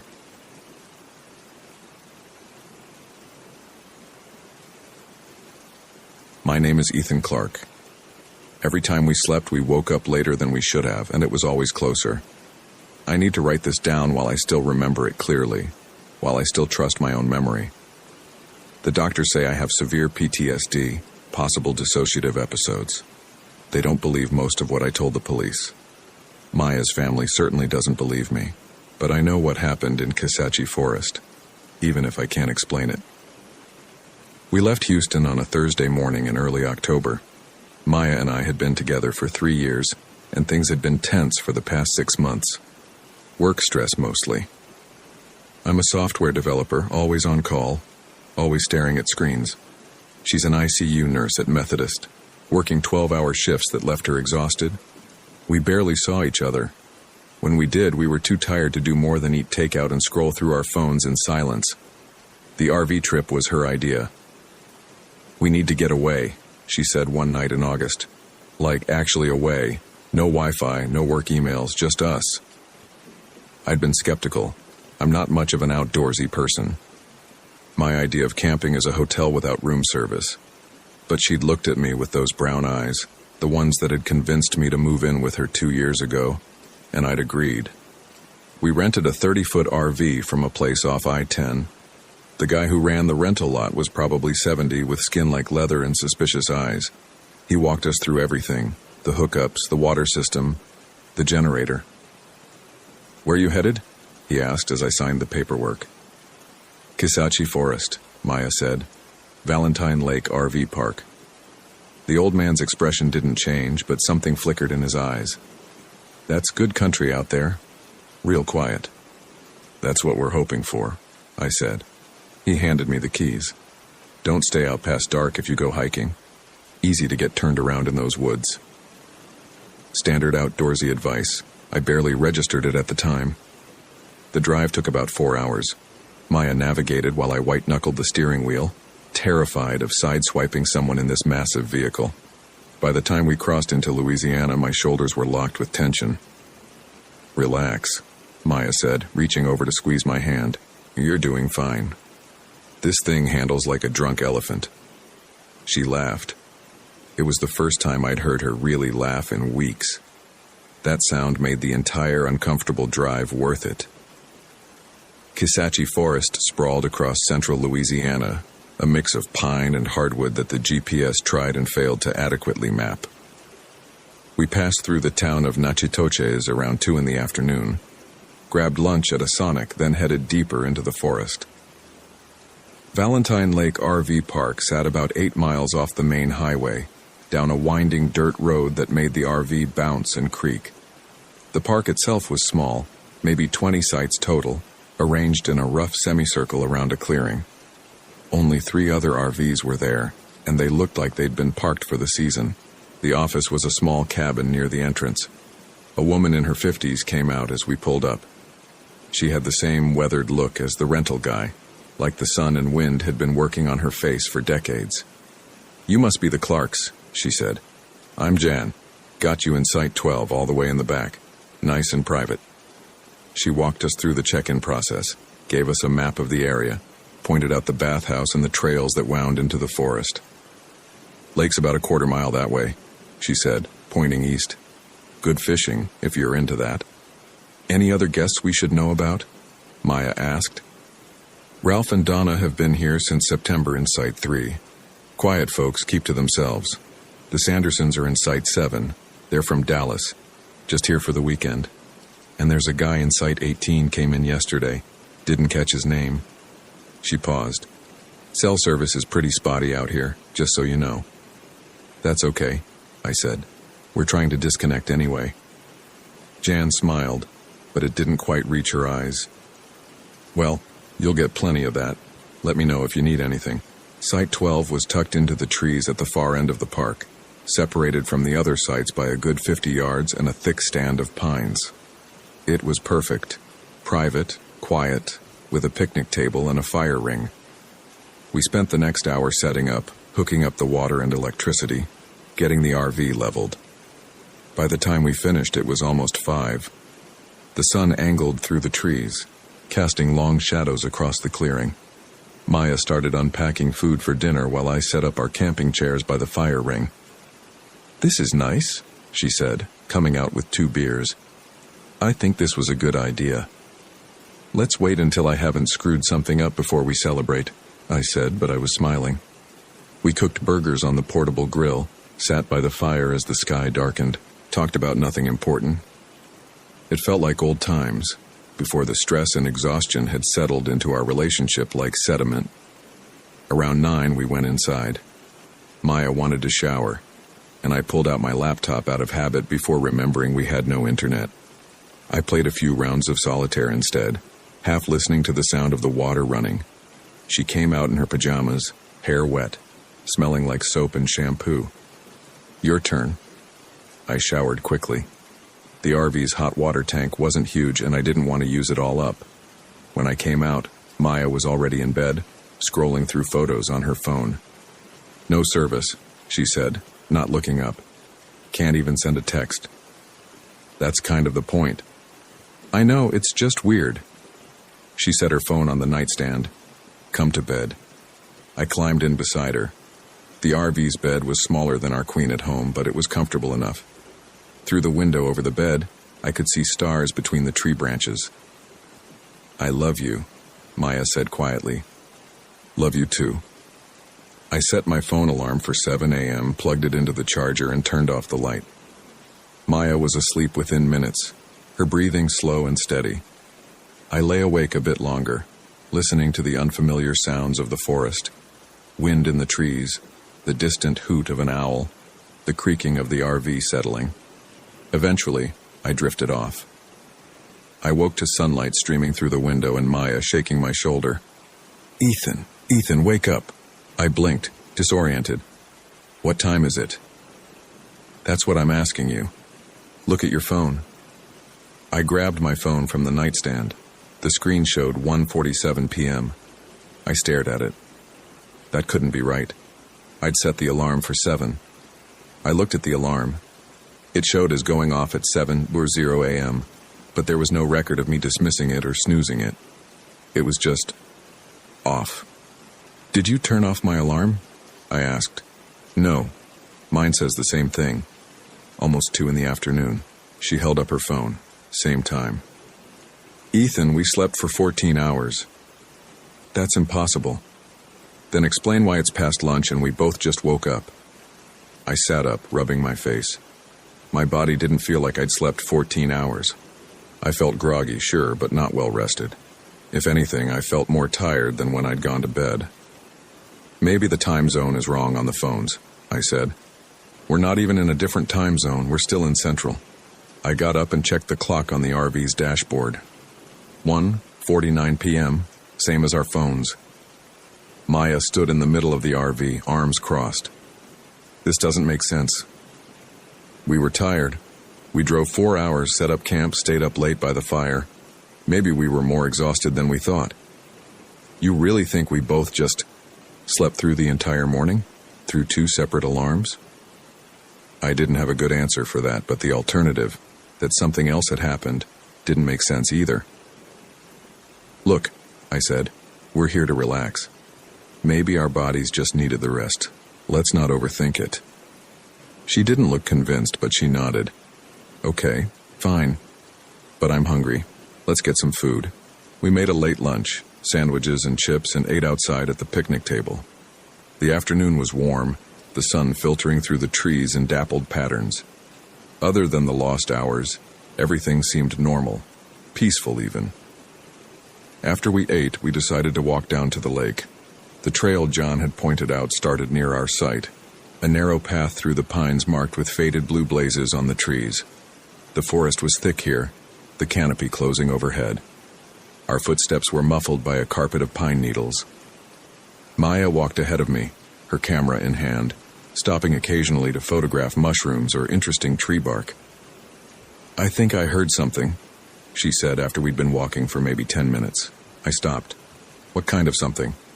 I don't know, like footsteps behind us? We both listened. I heard wind, the rustle of leaves, a distant bird call. Nothing that sounded like footsteps. Probably just a deer, I said. Yeah, probably. But she kept glancing over her shoulder as we walked.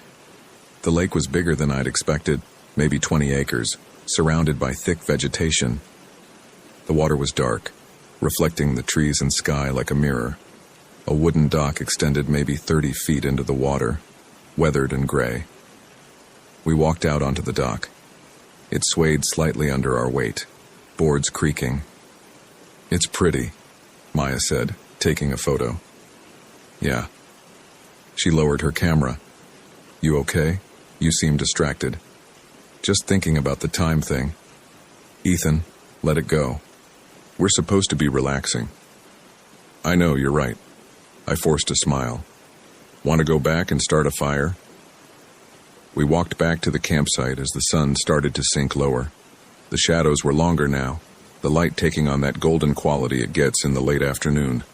I kept checking my phone, verifying the time-matched reality. It did, as far as I could tell. Back at the site, I got a fire going while Maya prepped dinner. We'd brought steaks, and I set up the grill over the fire.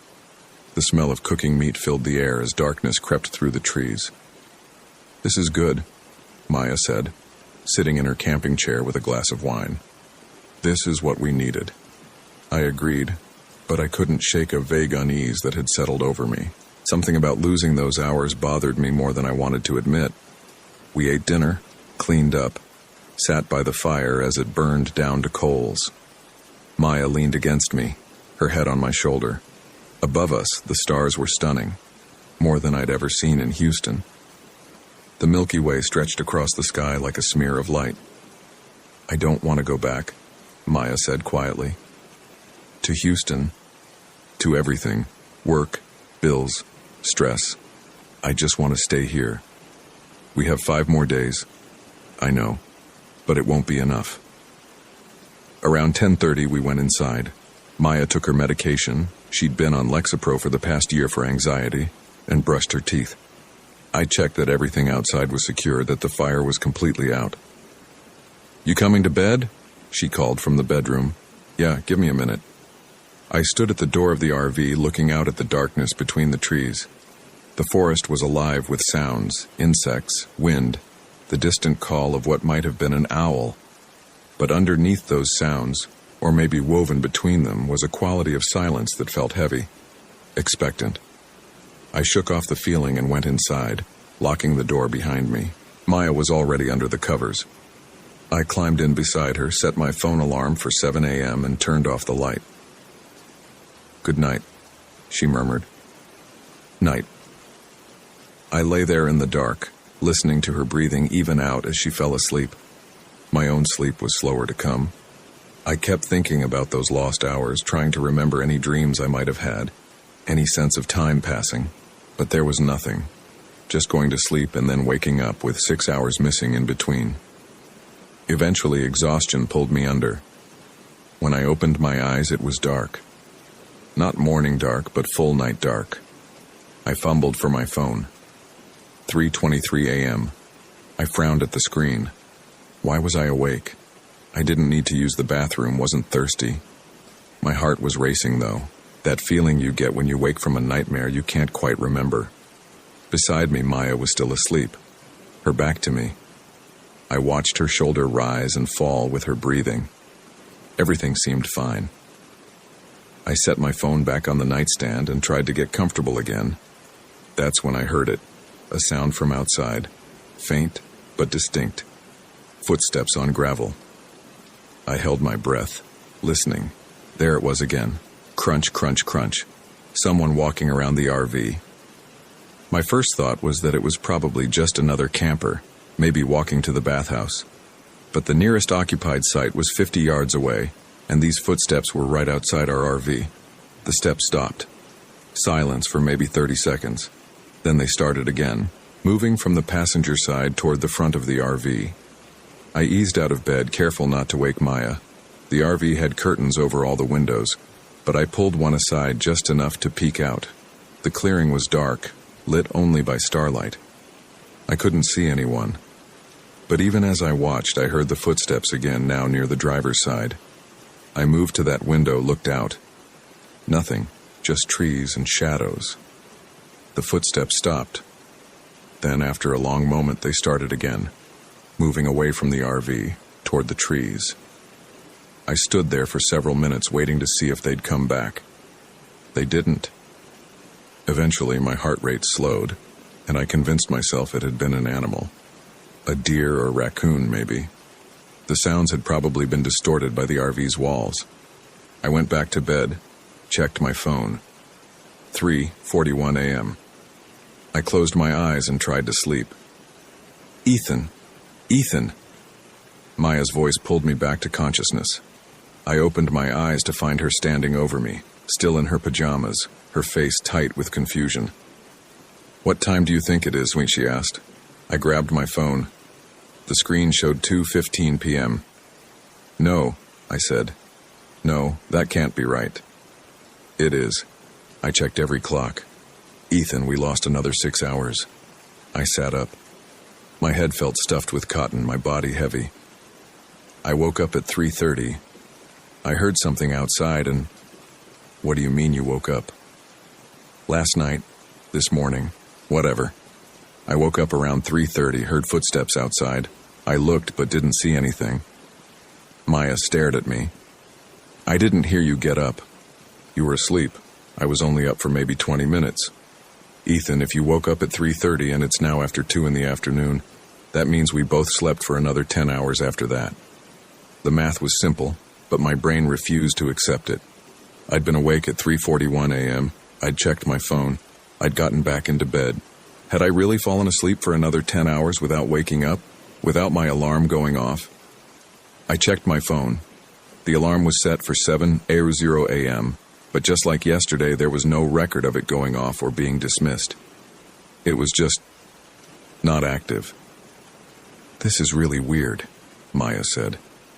She sat on the edge of the bed, running her hands through her hair. "Something's wrong, Ethan. Let me check something." I got dressed and went outside. The day was overcast, the sky a uniform gray. I walked around the RV looking for signs of someone having been there last night. The ground was soft from recent rain, and there should have been footprints if someone had been walking around. There were footprints, lots of them. But they were all wrong. The prints circled the RV, but they didn't lead anywhere. They didn't come from the road or the trees. They just appeared in a circle around the RV and then ended. Like someone had materialized, walked around our RV multiple times, then vanished. I stood there staring at them, my brain trying to make sense of it. The prints were barefoot too. Not boot prints or shoe prints. Bare human feet, walking on gravel and mud. "Maya," I called. "Come look at this." She came outside, followed my pointing finger to the prints. Her face went pale. "What the hell?" she whispered. "I don't know." We both stood there, looking at the impossible footprints. Then Maya said, "We should leave." "What?" This isn't normal, Ethan. Losing time, footprints that don't make sense. We should pack up and go home." Part of me agreed with her. But another part, the part that had paid for the RV rental and convinced myself this trip was worth it, resisted. "Let's not panic," I said. "There's probably an explanation. Maybe it was one of the other campers and the prints just look weird because of the mud. Barefoot? People do that. Hippie types." She didn't look convinced, but she nodded slowly. "Okay, but if anything else weird happens, we're leaving. Agreed?" Agreed. We spent the rest of the afternoon trying to act normal. We made sandwiches, read books, played cards, but the unease sat between us like a third person. Every sound from the forest made us both tense. The light seemed wrong, too, flat and gray without the warmth of yesterday's sun. Around 4, Maya's phone chimed. "Oh, I have service," she said. "Must have caught a signal." She pulled up her messages, started scrolling. Then her expression changed. "Ethan, what's today's date?" "Friday, October 12th. Look at this." She held up her phone. The date stamp on her notifications showed October 13th, 5:47 p.m. I checked my phone. No service, but the date in the corner showed October 13th. "The time's off," I said. "Remember, we woke up late." "No, you're not getting it. Look at my messages. I got these text notifications throughout the day, at 8 a.m., 10 a.m., noon, while we were asleep. They show me as active on various apps during those hours." She pulled up her step counter. 847 steps today, it claimed. Her phone's location history showed her moving around, taking a walk to the lake at 9 a.m., sitting at the picnic table at 11 a.m. "That's not possible," I said. "You were asleep." "Then explain this." I couldn't. My own phone had no service, so I couldn't check my own activity. But the implications were chilling. Either our phones were glitching in sync with each other or something else was happening.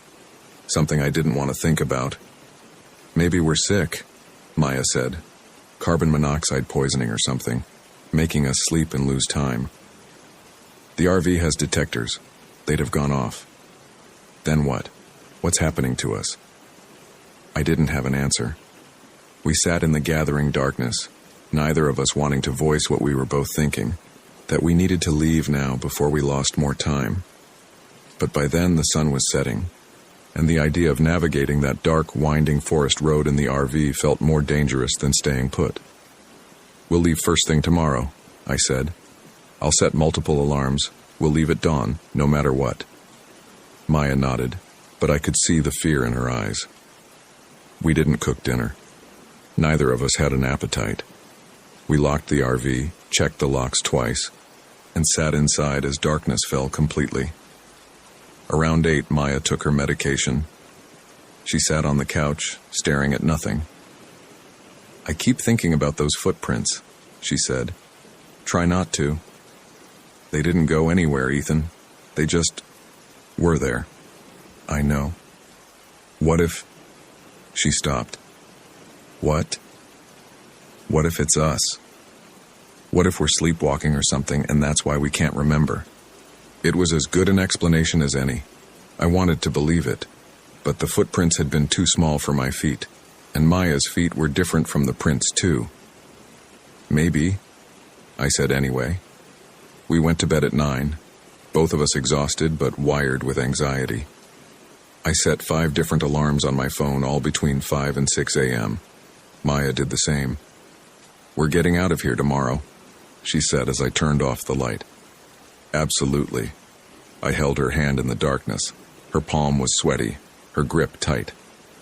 "I love you," she said. "Love you too." We lay there in silence. My eyes adjusted to the darkness, and I could make out the shapes of the RV's interior. The door to the bathroom, the windows with their curtains drawn. Outside, the forest was alive with its usual night sounds. I don't remember falling asleep. One moment I was lying there wide awake, and the next, I opened my eyes to find Maya's face inches from mine. She was awake, propped up on one elbow, staring at me. "Hey," I said, my voice rough from sleep. "What time is it?" She didn't answer. She just kept staring. "Maya?" Her lips curved into a smile, but it was wrong. Too wide, too fixed. Her eyes didn't match the smile. They were flat, vacant. "Maya, you're scaring me." "We slept good," she said. Her voice was hers, but the inflection was off, like someone doing an impression of Maya who'd never actually met her. I sat up, pulling away from her. "What time is it?" She finally looked away from me, down at her phone on the nightstand. 4:17 p.m. My stomach dropped. No, that can't be. "Saturday, October 14th, she continued in that strange, flat voice. "We lost 20 hours this time." I grabbed my phone. All 5 alarms had been turned off. Not snoozed, just switched off. And the date confirmed it. Saturday, October 14th, 4:17 p.m. We'd lost an entire day. "How?" I managed. "How is this possible?" Maya swung her legs out of bed. She was moving differently, I realized. Her usual grace was gone, replaced with something jerky and mechanical. She walked to the window and pulled the curtain aside. "It's getting darker sooner," she observed. "Maya, what's wrong with you?" She turned to look at me, and that wrong smile was still on her face. "Nothing's wrong. Why would something be wrong?" "You're acting weird." "Am I?" She tilted her head like a bird. "How am I acting?" "Not like yourself. But I am myself, see?" She gestured at her body. "This is me. This is Maya." The way she said it, "This is Maya, not I am Maya," made my skin crawl. I got out of bed, keeping the mattress between us. "We need to leave. Right now." "We can't leave." "Why not?" "Because it's almost dark, and we sleep when it's dark." "No. We're leaving now. Pack your things." She didn't move. She just stood there, framed by the window, that smile on her face. Then she said, "You shouldn't have come here, Ethan." "What?" "This place, these woods, they're hungry. They've been hungry for a long time." "Maya. And every time you sleep, you feed them a little more. Hours of your life. Days. Soon there won't be enough left of you to wake up." My mouth went dry. "That's not funny." "I'm not joking." She took a step toward me. "Can't you feel it? How much lighter you are? How much less there is of you?" I backed toward the door. "Who are you?"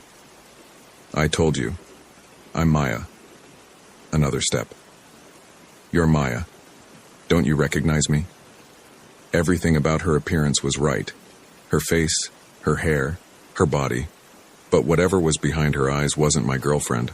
Wasn't human. I turned and ran for the door, got it open, burst out into the overcast afternoon. The RV park was silent. The other 3 RVs sat in their sights, but there was no sign of life around them. No campfires, no people moving around. I ran toward the office, my feet slapping on the gravel road. Behind me, I heard the RV door open. "Ethan!" Maya's voice, but still wrong. "Where are you going?" The office was locked, the lights off. I pounded on the door. "Jan, hello? Anyone?" No answer. I looked back.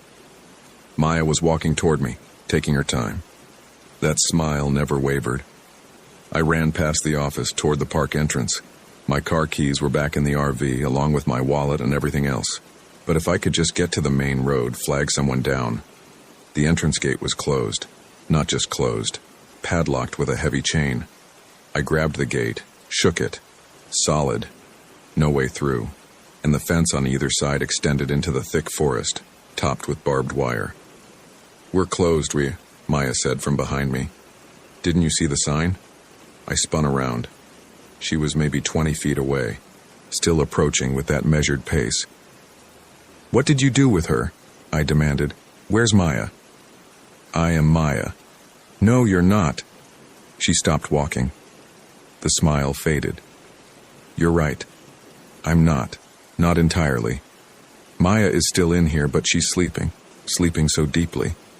And every hour you lose is an hour I grow stronger in her skin. Let her go." "She doesn't want to go. Don't you understand? Every time you sleep, you give us permission. You invite us in. And the longer you sleep, the deeper we go until there's nothing left but us wearing you like clothes." I looked around frantically. The forest pressed in on all sides, dense and dark. The other RVs were silent. No one was coming to help. "What do you want?" I asked. "Time," she said simply. "That's all we've ever wanted. You have so much of it, you waste it so carelessly. We just want a little. And then a little more, and then..." She lunged. I dodged sideways, stumbled, fell hard on the gravel. She was on me immediately, stronger than Maya should have been, hands wrapping around my throat. Her face was inches from mine, and up close I could see it. The wrongness around her eyes, the way her pupils were too large, too dark. "Just sleep," she whispered. "Just let go." I couldn't breathe. Black spots danced in my vision. My hand scrabbled at hers, but her grip was iron. Then, behind her eyes, I saw something flicker. A flash of brown I recognized. Maya's eyes. The real Maya, trapped somewhere behind that thing wearing her face. I stopped fighting her hands. Instead, I reached up and cupped her face, the way I'd done 1,000 times before. "Maya," I said, even though I had no air to say it. "I love you." The hands on my throat loosened. Just for a second. Just enough. I twisted, rolled, got my knee up and shoved her off. She fell back, and I scrambled to my feet, running before she could recover. I didn't go for the gate again. Instead, I ran into the forest, crashing through underbrush, branches whipping at my face. Behind me, I heard her following, moving impossibly fast through the trees. The forest was thick, the light fading fast. I had no plan, no direction. I just ran. Something caught my foot, a root or vine, and I went down hard. My head cracked against something solid. Lights burst behind my eyes. When my vision cleared, Maya was standing over me. The smile was back. "You can't run," she said. "There's nowhere to go. The forest is ours, has been for longer than you can imagine." I tried to get up, but my body wouldn't respond. Blood ran down the side of my face from where I'd hit my head. She knelt beside me. "It'll be easier if you just sleep. Then I can finish what we started. Take all of you, the way we've taken all of her. You'll still be here, in a way, a memory inside your own skin." "Fight it, Maya," I said. "I know you're still in there." "Oh, she is. She's screaming, actually, but no one can hear her, not even you." She reached out and touched my forehead.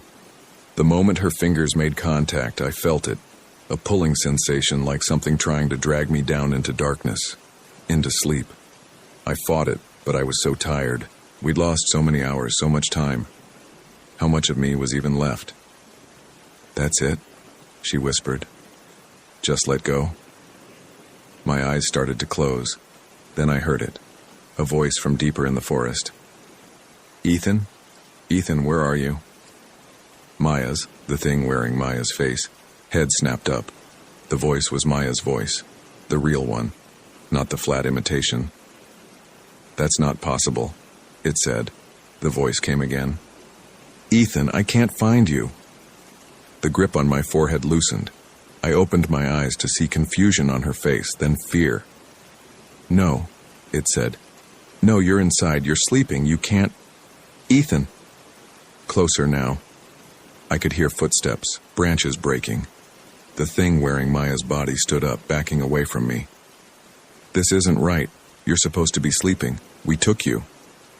Then I saw her, the real Maya, stumbling through the trees, her pajamas torn, her feet bleeding. She looked barely conscious, like a sleepwalker, but her eyes were open. "Ethan," she said when she saw me. "What's happening? Where are we?" The other Maya, the wrong one, let out a sound that wasn't human, a shriek of rage and frustration that made the trees seem to shudder. "You can't have both!" it screamed. "If she's awake, then..." It looked down at its hands, at Maya's hands. They were fading, becoming translucent.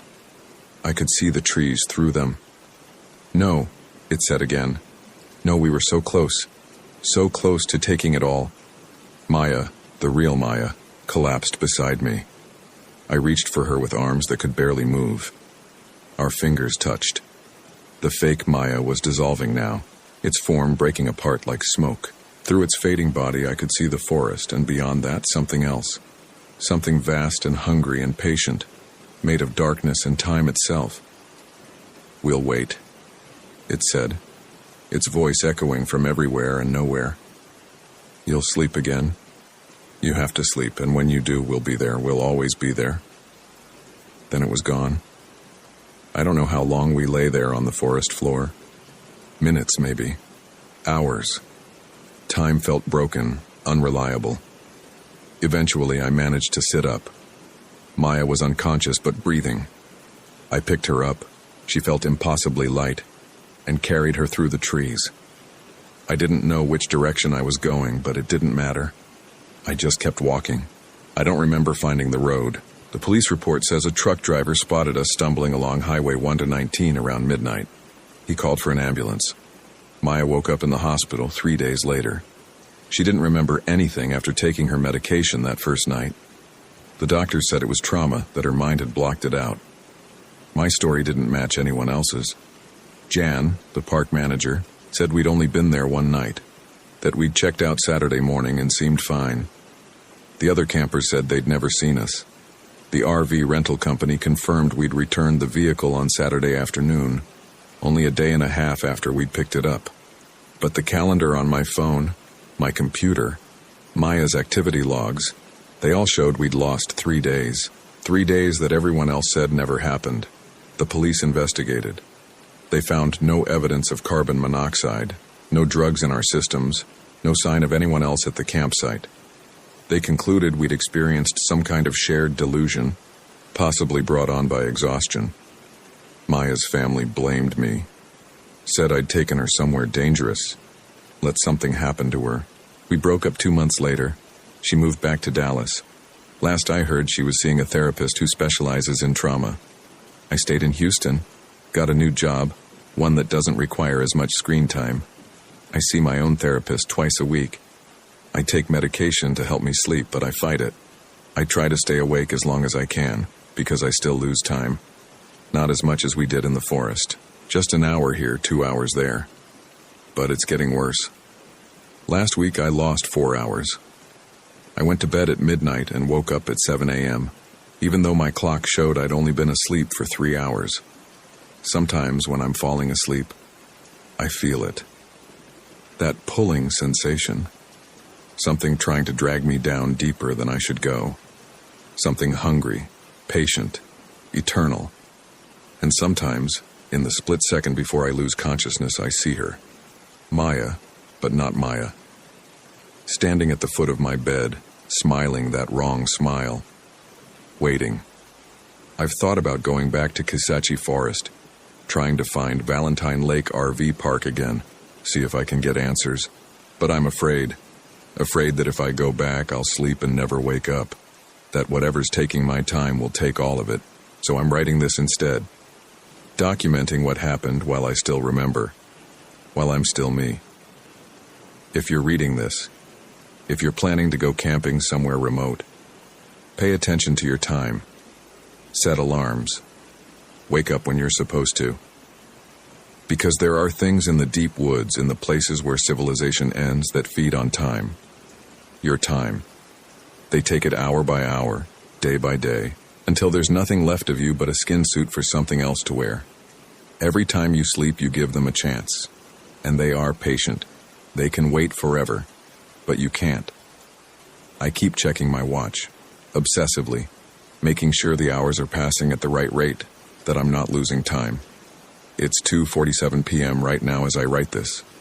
When I look up at the clock on the wall, it says 5:33 p.m. I don't remember those 3 hours, and I wasn't asleep.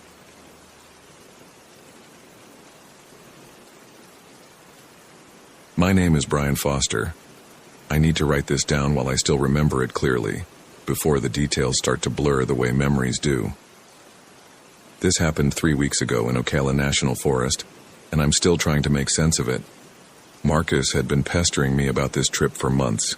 We'd been roommates in college, stayed close after graduation, but life got complicated. I went through a divorce that took 2 years to finalize, and somewhere in there I'd stopped returning calls and texts the way I used to. Marcus wouldn't let it go. He'd show up at my apartment with coffee, drag me to lunch, keep saying I needed to get out of the city. Just a weekend, he said. Me, you, Jen, and maybe Kyle if he's free. We'll rent an RV, do some hiking, drink some beer. Nothing dramatic. I said yes because it was easier than saying no, and because part of me knew he was right. I'd been living in my head too much, working from home, ordering groceries online. The divorce had turned me into someone I didn't recognize, and I figured maybe a few days in the forest would help. We met at the rental place on a Friday morning in early November. Marcus had picked out a 30-foot Class C RV, bigger than we needed, but he liked having space. Jen was already there, loading supplies into the storage compartments. She gave me a hug that felt genuine, which I appreciated. She'd been good to me during the divorce, never taking sides, just being present. Kyle showed up last, carrying a backpack and wearing expensive hiking boots that looked brand new. He was Marcus's co-worker, mid-20s, one of those guys who's enthusiastic about everything. I'd met him twice before and found him exhausting, but he was harmless. The drive to Ocala National Forest took about 6 hours. Marcus drove the first half while Jen navigated and Kyle tried to get the RV's entertainment system to connect to his phone. I sat in the back and watched the landscape change from urban sprawl to highway to something greener and more isolated. We arrived at the campground around 4 in the afternoon. The place was bigger than I'd expected, with maybe 50 sites spread out along a network of dirt roads. Most were empty. November isn't peak camping season in Florida, and the few RVs we saw looked like they belonged to retirees. Our site was toward the back of the campground, nestled between pine trees and palmettos. The ranger who'd checked us in had been polite but distant, giving us a map and explaining the basic rules. No loud music after 10. Keep food stored properly. Stay on marked trails. Standard stuff. We spent the evening setting up camp and cooking dinner on the RV's propane stove. Marcus made his famous chili, which was actually just canned chili with extra hot sauce, but it tasted good after the long drive. We sat outside at the picnic table drinking beer and talking about nothing important. Kyle told a long story about a server failure at work that I didn't follow. Jen talked about her mother's upcoming surgery. Marcus ribbed me about my dating life, which was non-existent. It felt normal, almost boring. I remember thinking that maybe this trip would be exactly what Marcus had promised. Nothing dramatic. We decided to do a short hike before sunset, just to stretch our legs. The ranger had mentioned a trail that led to a small lake about 2 miles from the campground. Marcus grabbed the map, and we headed out. The trail was well marked at first. Orange blazes on the trees every 50 feet or so. The path clear and wide enough to walk 2 abreast. Kyle took photos with his phone, trying to catch the light filtering through the canopy. Jen pointed out various plants, surprising me with how much she knew about Florida vegetation. We'd been walking maybe 20 minutes when we came to the tree. It was dead, completely dead. Not just bare branches, but actually dead. Gray wood, no bark, standing alone in a small clearing off to the right of the trail. Maybe 15 feet tall, thick trunk, twisted branches reaching up like fingers. Someone had carved symbols into it. Not initials or hearts or the usual trail graffiti. Geometric shapes, overlapping circles and lines, running from about waist height to as high as someone could reach. Weird, Kyle said, walking over to examine it. These look old. They did look old. The wood around the carvings had weathered, darkened. But the symbols themselves were deep, deliberate. Someone had spent time on them. Probably some old surveying marks, Marcus said. Or maybe Native American? These aren't Native American, Jen said. She was standing back, arms crossed. Wrong style. These look like, I don't know, amateur occult stuff maybe. Wannabe witches. Kyle laughed and took a photo. I walked around the tree once, studying the symbols without really knowing what I was looking at. Then we continued to the lake. The lake was small and unremarkable. We stood on the shore for 10 minutes, took some photos, and headed back. The light was fading, and none of us had brought flashlights. That's when things got strange. We walked back the way we'd come, following the orange blazes. But after about 30 minutes of walking, longer than it had taken us to reach the lake, we came to the tree again. The same dead tree, same clearing, same symbols. Did we loop around somehow? Kyle asked. Marcus pulled out the map. No, this is a straight trail, out and back. We should have passed the RV by now. Maybe we missed a turn, I said. There weren't any turns, Jen said. Her voice was flat, factual. This is a simple trail. We stood there for a minute, all of us looking at the tree. I felt something then, a small knot of unease in my stomach, but I pushed it away. We'd just gotten confused. It happens. Okay, Marcus said. Let's be more careful. Watch for the blazes. We walked past the tree, staying on what was clearly the trail, and kept going. The light was almost gone now, the forest around us turning gray and shadowy. Kyle used his phone as a flashlight. 15 minutes later, we came to the tree again. This doesn't make sense, Kyle said. He wasn't laughing anymore. Marcus stopped walking. He stood very still, staring at the tree. We're going in the wrong direction, he said finally. We must be. Let's turn around. So we turned around and walked the other direction. This time we counted our steps, paid attention to every detail. The trail curved slightly to the left, then straightened. We passed a fallen log, then some large rocks, then the curve again, then the tree. Fuck this, Jen said. It was the first time I'd heard her swear all day. Kyle was already on his phone, trying to pull up GPS. I don't have signal, he said. No bars at all. We're in a national forest, Marcus said. That's normal. I had signal at the campsite, Kyle said. We tried different directions. We tried walking backwards while watching the trail. We tried following what we thought was the tree line. Every time, within 10 or 20 minutes, we'd end up at the same clearing, the same dead tree. By the time we finally gave up, it was fully dark. Kyle's phone battery was dying, and we were all exhausted and frustrated. We sat down near the tree, not too close, nobody wanted to be too close to it, and tried to think. People don't just get stuck in loops, and Jen said, that's not how forests work. Maybe there's something wrong with our sense of direction, I offered. Like a magnetic anomaly or something. Messes with your inner ear. That's not a real thing, Marcus said. So what's your explanation? I asked. He didn't have one. We sat there for maybe an hour, resting and arguing about what to do. Eventually, Kyle suggested we just pick a direction and commit to it, walk for as long as it took. But we were tired. and the idea of walking through the dark forest for hours didn't appeal to anyone. "We'll wait until morning," Marcus decided. "We can't be that far from the campground. When it's light, we'll figure this out." So we stayed there, sitting in the clearing near the dead tree. It was cold, not freezing but uncomfortable. None of us had jackets. We huddled together, trying to conserve body heat. I didn't sleep. I don't think any of us did. We just sat there in the dark, listening to the sounds of the forest. Insects chirping, something rustling in the underbrush, the wind moving through the trees. At some point, I didn't check my watch, but it felt like maybe 3 or 4 in the morning. I realized the symbols on the tree had changed. I didn't say anything at first. I thought maybe I was remembering them wrong or seeing things in the dark. But when the sky started to lighten and I could see them clearly, I knew I wasn't mistaken. The symbols were different. Not completely different, but rearranged. Some of the circles were now on the left side of the trunk instead of the right. Some of the lines connected differently. It was subtle enough that you might not notice if you weren't paying attention, but I'd spent enough time staring at that tree. "Marcus," I said quietly, "look at the tree." He looked. I watched his face as he processed it. "That's not possible," he said. "I know. We're at a different tree. Must be. There's more than one dead tree out here. With the exact same clearing, the exact same position on the trail." He didn't answer.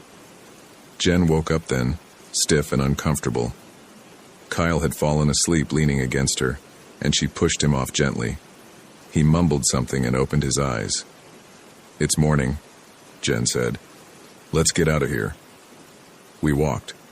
We picked what looked like south based on the position of the sun, and we walked. Within 15 minutes we were back at the tree. Different symbols now, I was certain of it. They'd changed again. "Okay," Marcus said. His voice was tight, controlled. "Okay, this is fine, we'll shout. Someone will hear us. The campground can't be that far away." So we shouted. All 4 of us standing in the clearing, yelling for help. We did this for maybe 20 minutes, until our throats were raw. Nobody answered. Kyle sat down hard on the ground. "This isn't happening," he said. "This is some kind of stress reaction. We're having a mass hallucination." "That's not a real thing either," Jen said. "Then what's your explanation?" Kyle shot back, echoing my words from the night before. She didn't have one. We tried walking again, and again.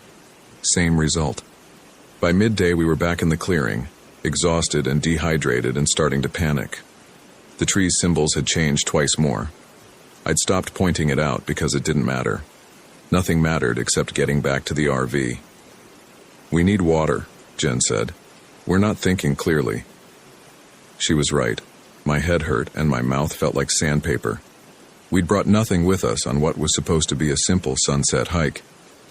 "There's the lake," Kyle said. "We got there once. Maybe we can get there again." It seemed as good a plan as any.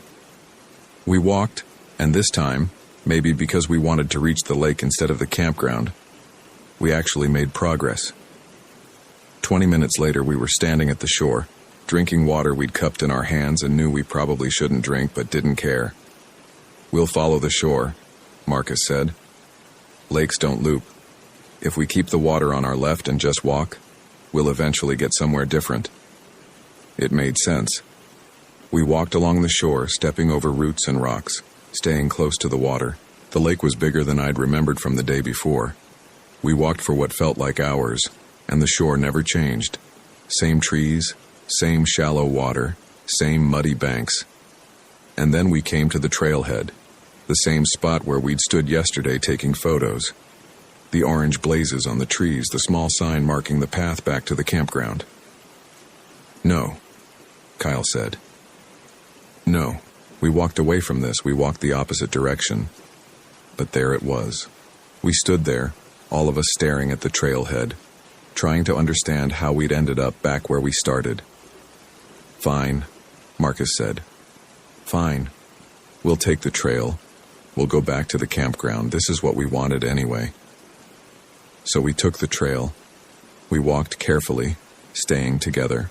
watching for any signs we'd missed before. The trail led us through the forest, past fallen logs and rocks and curves we recognized. And then, inevitably, we came to the clearing. The dead tree stood there, its symbols different again. This time they looked almost like letters, like someone had tried to spell something but hadn't quite managed it. Jen walked up to the tree and put her hand on it. She ran her fingers over the carvings, tracing the shapes. "These are fresh," she said. "Look, you can see where the wood's still light inside the cuts." She was right. The symbols looked worn and weathered, but the cuts themselves were clean, recent. Someone had carved them recently, maybe within the past day or two. "Who's doing this?" Kyle asked. His voice cracked slightly. "Who's fucking with us?" "Maybe we should stop walking," and I said. "Maybe we should stay here and wait for someone to find us." "Nobody's looking for us," Marcus said. "We're not even officially missing yet. We weren't supposed to check in anywhere." We spent the rest of the day in the clearing. We took turns trying to sleep while others kept watch. We talked through theories: magnetic anomalies, gas leaks causing hallucinations, some kind of elaborate prank, but none of them made sense. The sun moved across the sky in the normal way. We got hungry, thirsty, tired. Everything felt real except for the impossible fact that we couldn't leave. As it got dark again, Kyle stood up suddenly. "I'm going to walk," he said. "I'm just going to pick a direction and walk until something changes. You can come or not." "Kyle, don't," Jen said. "We should stay together." "Why?" "Staying together hasn't helped." He pulled out his phone, checked the battery. "I've got 10% left, enough for a flashlight for a while." Marcus stood up too. "I'll go with you." "No," Kyle said. "I want to go alone. Maybe that's the problem. Maybe we're not supposed to be together." It was a strange thing to say, and I didn't like it, but I was too tired to argue. Jen looked like she wanted to protest, but she didn't. We watched Kyle walk into the forest, his phone light bouncing between the trees, getting smaller and smaller until it disappeared. We waited. Hours passed. Kyle didn't come back. "We should go look for him," I said, though the thought of walking through the dark forest again filled me with dread. "And get more lost?" Jen asked. "He's an adult. He made his choice." "Jen, what do you want me to say, Brian? I'm scared. I'm fucking terrified, and I don't know what to do." Marcus put his arm around her. We sat there in the dark, leaning against each other for warmth, listening to the forest sounds. I kept expecting Kyle to come back, to hear his voice calling out or see his phone light returning through the trees. But there was nothing. I must have dozed off eventually, because I woke up to sunlight and the sound of someone walking. I jerked awake, scrambling to my feet. Kyle was standing at the edge of the clearing, watching us. "Jesus Christ," Marcus said, standing up too. "Where the hell have you been?" Kyle didn't answer right away. He just stood there, his hands at his sides, his face blank. He looked the same clothes, same face. But something was off. His posture, maybe. The way he held his head slightly tilted. "Kyle?" Jen said. "I walked," Kyle said. His voice sounded normal. "I walked for a long time. I found the campground." "You did." Marcus took a step forward. "Where? How do we get there?" "It's close," Kyle said. "Very close. I can show you." "Then why didn't you come get us right away?" I asked. "Why didn't you bring help?" Kyle's head tilted the other way. "I wanted to rest first. I was tired." "You rested at the campground?" Jen asked. "Yes." "Did you see other people? The ranger? Anyone?" "No," Kyle said. "Just us." Something about this conversation felt wrong. Kyle's answers were too simple, too flat, and he wasn't moving right. He stood perfectly still between sentences, no shifting weight, no fidgeting. Kyle always fidgeted. "Show us," Marcus said. "Let's go." Kyle turned and walked into the forest. We followed him, staying close together. He moved confidently, never hesitating, taking us through undergrowth and around trees with the kind of certainty you'd have if you'd walked the route many times. 10 minutes later, We came back to the clearing. The dead tree stood there, its symbols different again. Kyle stopped walking. He stood in front of the tree, his back to us. "Kyle?" Marcus said. "What are you doing?" Kyle turned around slowly. He was smiling. It was a terrible smile, too wide, showing too many teeth. "We're here," he said.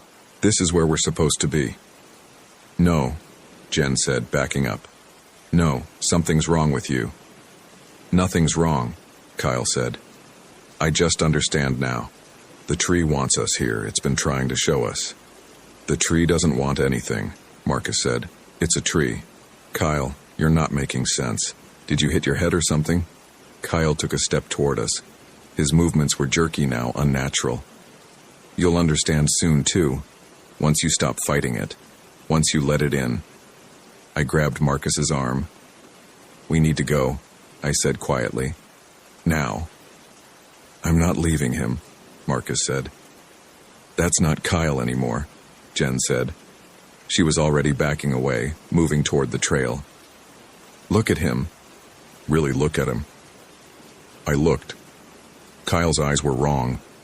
Not the color, not anything obvious, but there was something behind them that wasn't right. Like he was looking at us but not seeing us. Like he was focused on something else entirely. "Kyle," Marcus said, his voice steady and calm. "Come with us. We'll figure this out together." Kyle laughed. It didn't sound like his laugh. It was higher, sharper, almost like glass breaking. "There's nothing to figure out," he said. "The tree showed me. All those symbols, all those paths. They're not trying to trap us. They're trying to teach us." "Teach us what?" I asked, even though I didn't want to know. Kyle's smile widened impossibly further. "How to stay." Then he lunged. It wasn't a normal movement. He didn't run or tackle. He just moved impossibly fast, closing the distance between us in what felt like a single motion. His hands grabbed Marcus's shoulders, and Marcus screamed. I don't remember deciding to run. I just found myself running, crashing through the underbrush with Jen beside me. Behind us I could hear Marcus yelling, and then a sound that might have been laughter or crying or something else entirely. We ran for a long time. We ran until our lungs burned and our legs gave out, and then we collapsed behind a fallen log, gasping for air. "We have to go back," I said when I could breathe again. "Marcus." "Marcus is gone," Jen said. Her face was white, her hands shaking. "You saw what happened to Kyle. The same thing is happening to Marcus, or worse." "We don't know that." "Yes, we do." We sat there for a few minutes trying to think, trying to make sense of what we'd seen, trying to decide what to do next. "Okay," I said finally. "Okay. We keep moving. We find a way out. Then we get help. We come back with rangers, with police, with whoever will listen."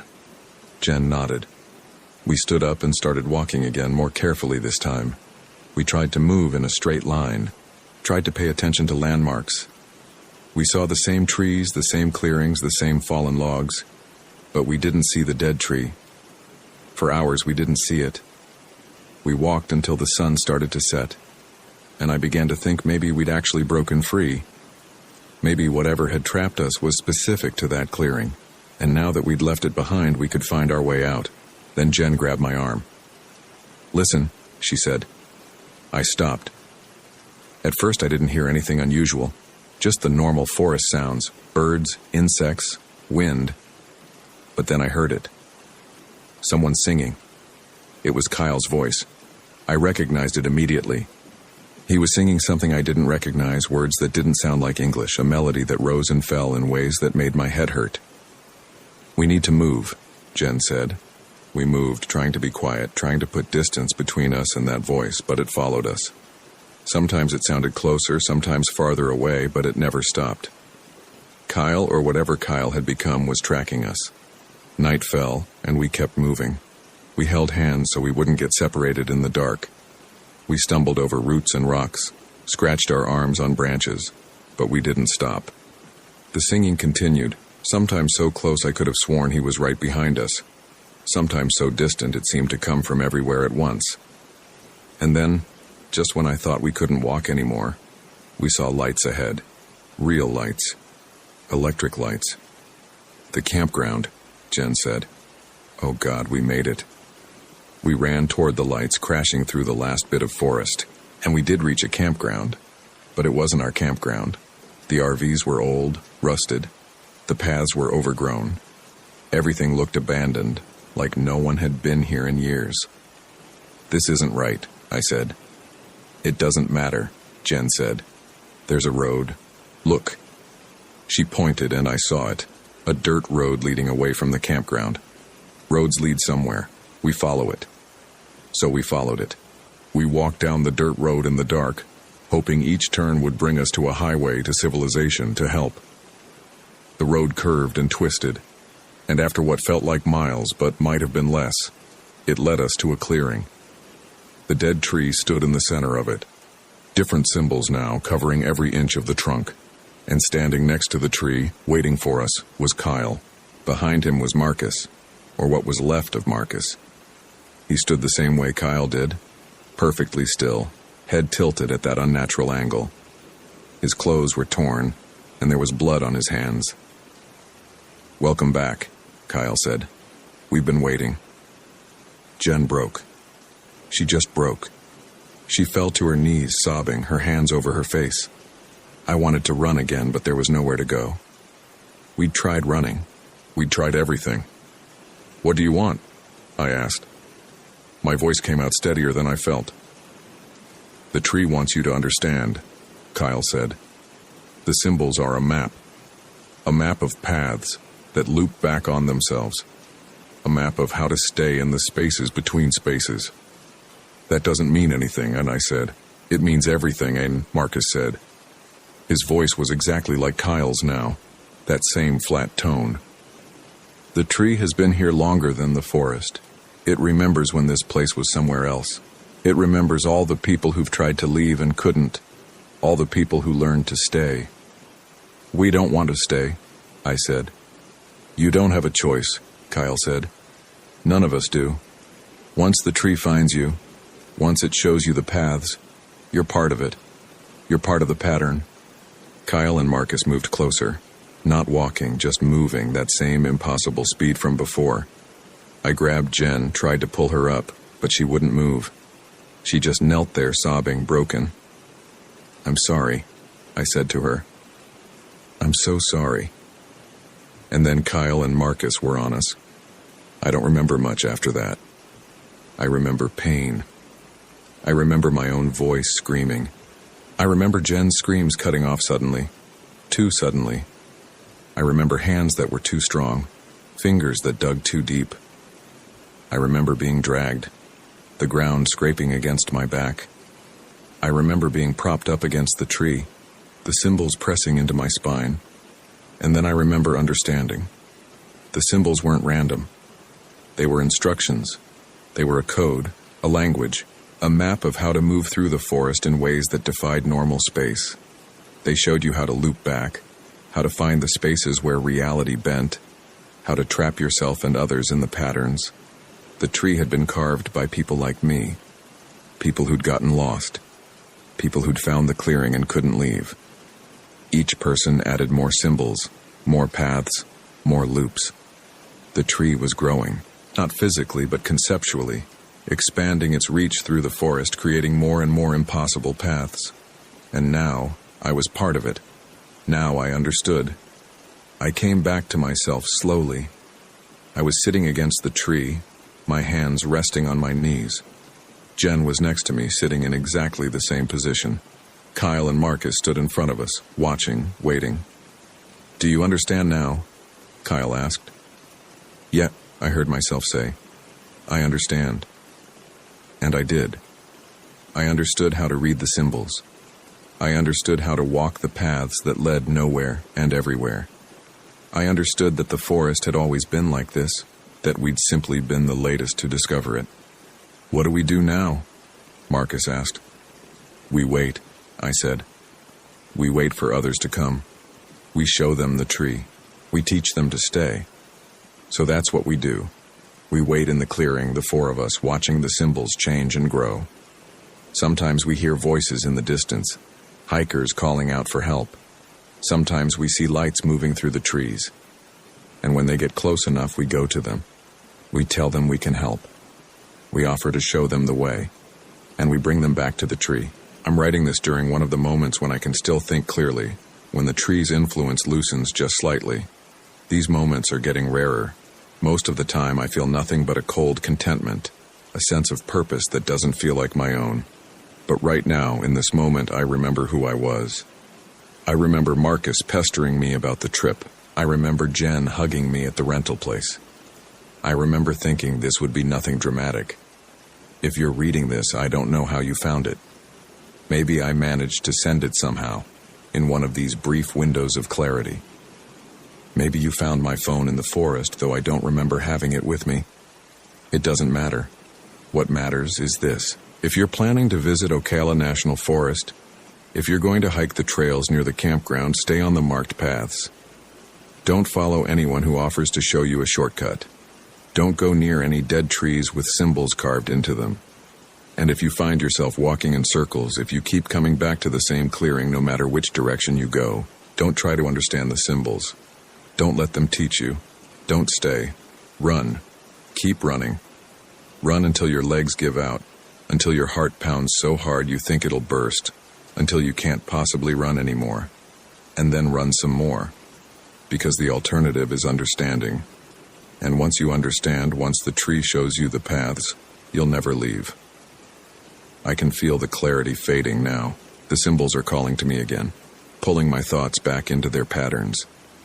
Soon I'll forget I wrote this. Soon I'll forget I was ever anything other than what I am now. We wait in the clearing. The four of us, and others who came before, and others who will come after. We wait by the dead tree and we watch the symbols change, and we are content. We are the same dead tree now. We are the paths that loop back. We are the map that leads nowhere. We wait. We wait for you.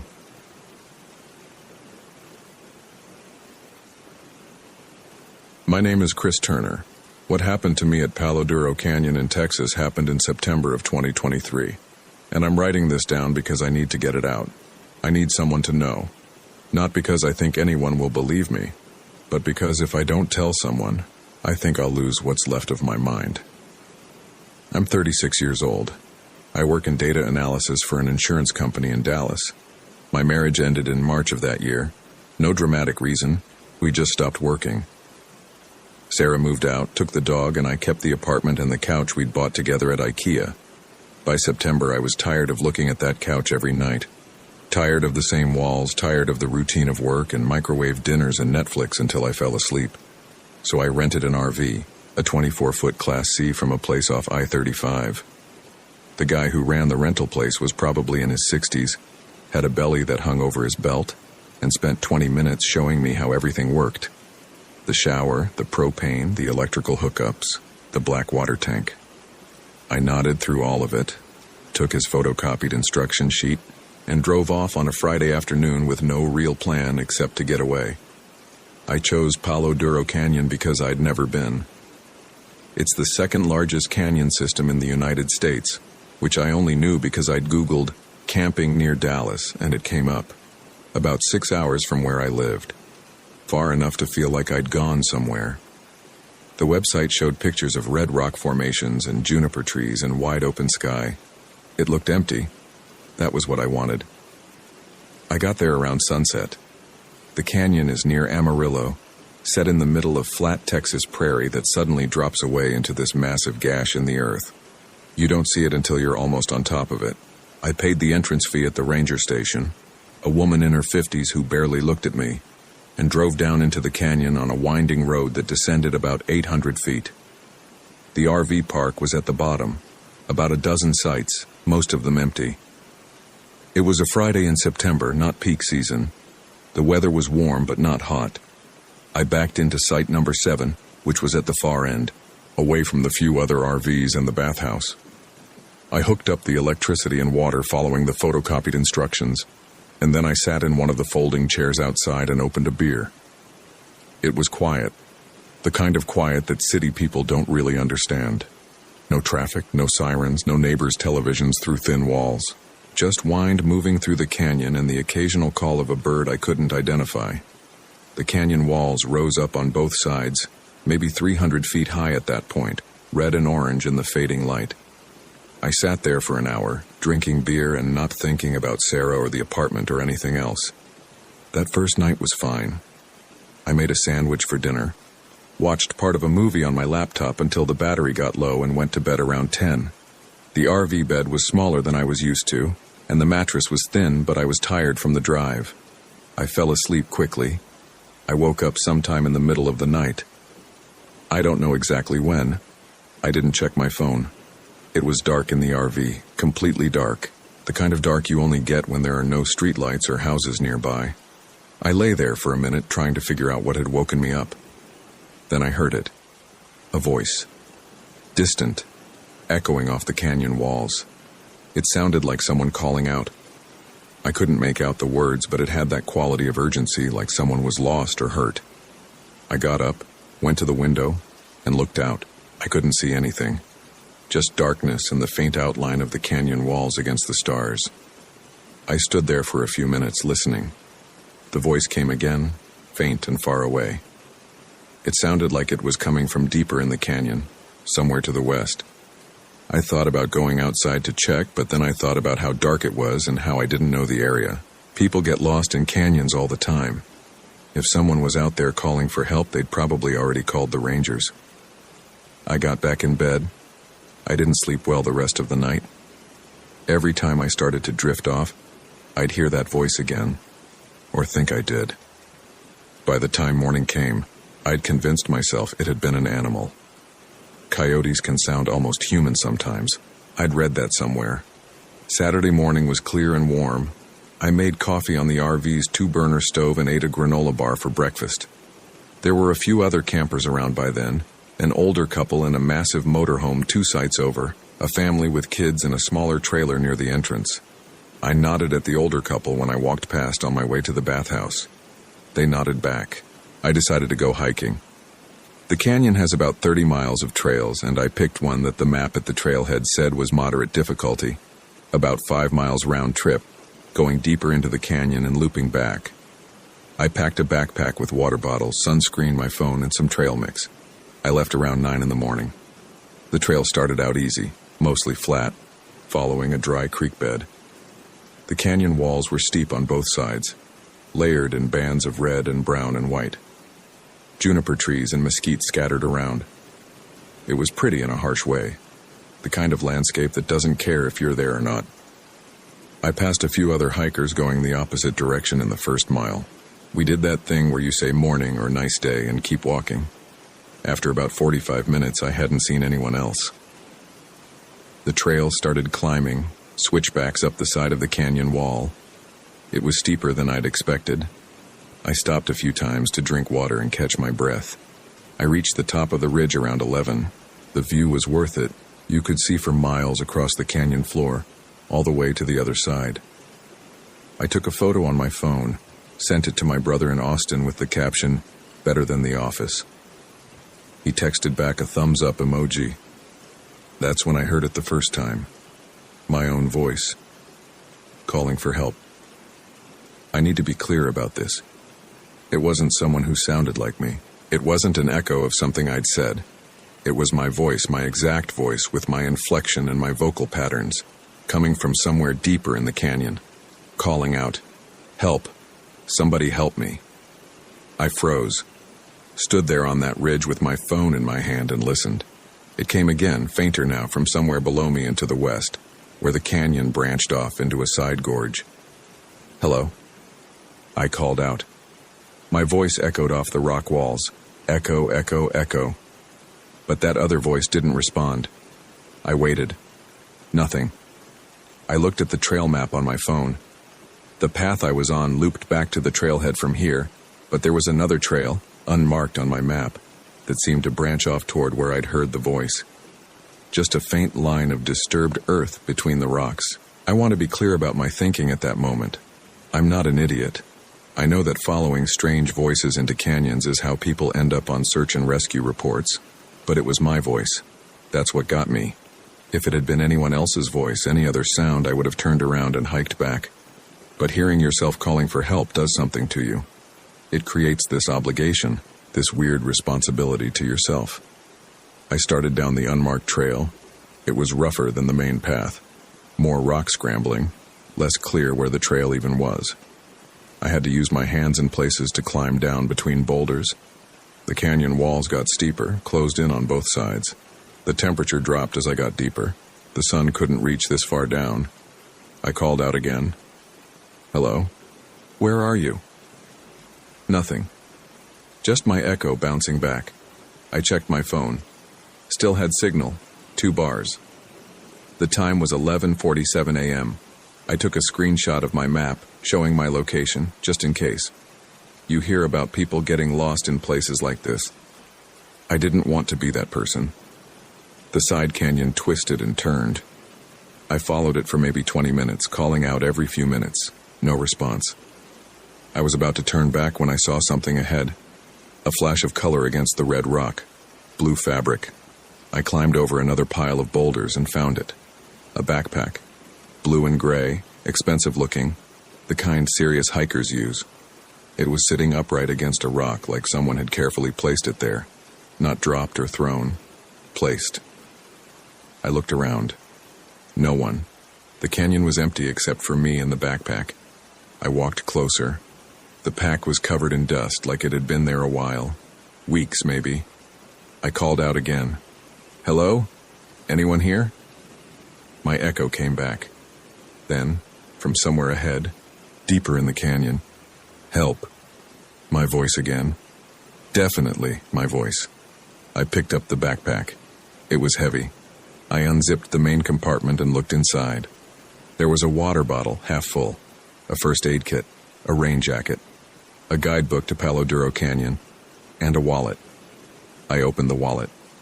There was a driver's license inside. I looked at it. The photo was me. Christopher Allen Turner. My address in Dallas. My birth date, my license number. Everything exact. I dropped the wallet. My hands were shaking. I looked around the canyon again, half expecting someone to jump out to tell me this was some kind of prank. But there was no one. Just me and the backpack and the wallet with my license in it. I checked my own wallet. It was in my pocket, right where it should be. I pulled it out and compared the 2 licenses side by side. They were identical. Same photo, same information, same everything. The physical licenses even looked the same. Same wear pattern on the edges. Same tiny scratch near the hologram. I sat down on a rock. My heart was pounding. I tried to think logically about this. Someone was fucking with me. That was the only explanation. Someone had somehow gotten my information, printed a fake license, bought a backpack, and left it here for me to find. But why? And how would they know I'd come down this trail? How would they know I'd hear the voice? The voice. I'd heard it before I'd come down here, before I'd found the backpack, my own voice calling for help. This isn't funny, I said out loud, to whoever might be listening. Whoever's doing this, it's not funny. Nothing, just the wind moving through the canyon. I stood up. I needed to get out of here. I left the backpack where it was, I wasn't touching it again, and started back the way I'd come. That's when I realized I wasn't sure which way I'd come from. The canyon twisted in several directions. There were 3 different passages I could take. I'd come from one of them, I was sure of that, but I couldn't remember which one. They all looked the same. Narrow gaps between red rock walls scattered with boulders. I pulled out my phone to check the map. No signal. I looked at the screenshot I'd taken earlier. It showed my previous location. But down here, everything looked different. The rock formations were too similar. I couldn't orient myself. I picked the passage that felt right and started walking. It climbed upward, which seemed correct. I'd climbed down to get here. But after 10 minutes, it dead-ended at a wall of rock too steep to climb. I went back and tried another passage. This one went on for a while before it started sloping downward. That was wrong. I was supposed to be going up. I turned around again. I checked my phone. Still no signal. The time was 12:33 p.m. I'd been down here for almost an hour. I tried the third passage. This one seemed more familiar. I recognized a boulder shaped like a mushroom, remembered climbing over it. I started to relax. I was on the right track. I walked for maybe 20 minutes. The passage opened up into a wider area, a small clearing between the canyon walls. And there, sitting against a rock, was the blue backpack. The same backpack, in the same position like I'd never left. I stopped walking, looked around. This was impossible. I'd walked away from here. I'd gone through passages, climbed over rocks. I couldn't have circled back to the same spot. But there it was, the backpack. I walked closer. It was the same one. I could see the same scuff mark on the front pocket, the same dust pattern. I looked inside. The wallet was there. My license. I backed away. My heart was doing this thing where it felt like it was beating too fast and too slow at the same time. I was lightheaded. I sat down on a rock and put my head between my knees. There had to be an explanation. Maybe there were two backpacks. Maybe someone had left two identical backpacks with fake IDs in two different spots as part of some elaborate prank. That made no sense. But it was better than the alternative, which was that I was losing my mind, or that something impossible was happening. I stood up. I needed to stay calm. I needed to get out of this canyon. I picked a direction, not one of the passages I'd tried before, a fourth one I hadn't noticed earlier, and started walking. This passage was narrower than the others. I had to turn sideways in places to squeeze between the rock walls. It went on for a long time, maybe 30 feet, before it opened up into another clearing. In the clearing was the blue backpack. I started running. I don't know where I thought I was running to, but I couldn't stay there. I couldn't stand there and look at that backpack again. I ran back through the narrow passage, back into the previous clearing, and picked a different direction. Any direction. I ran until my lungs burned and my legs cramped. I came out in a wider part of the canyon. The sun was overhead now, the walls weren't as steep.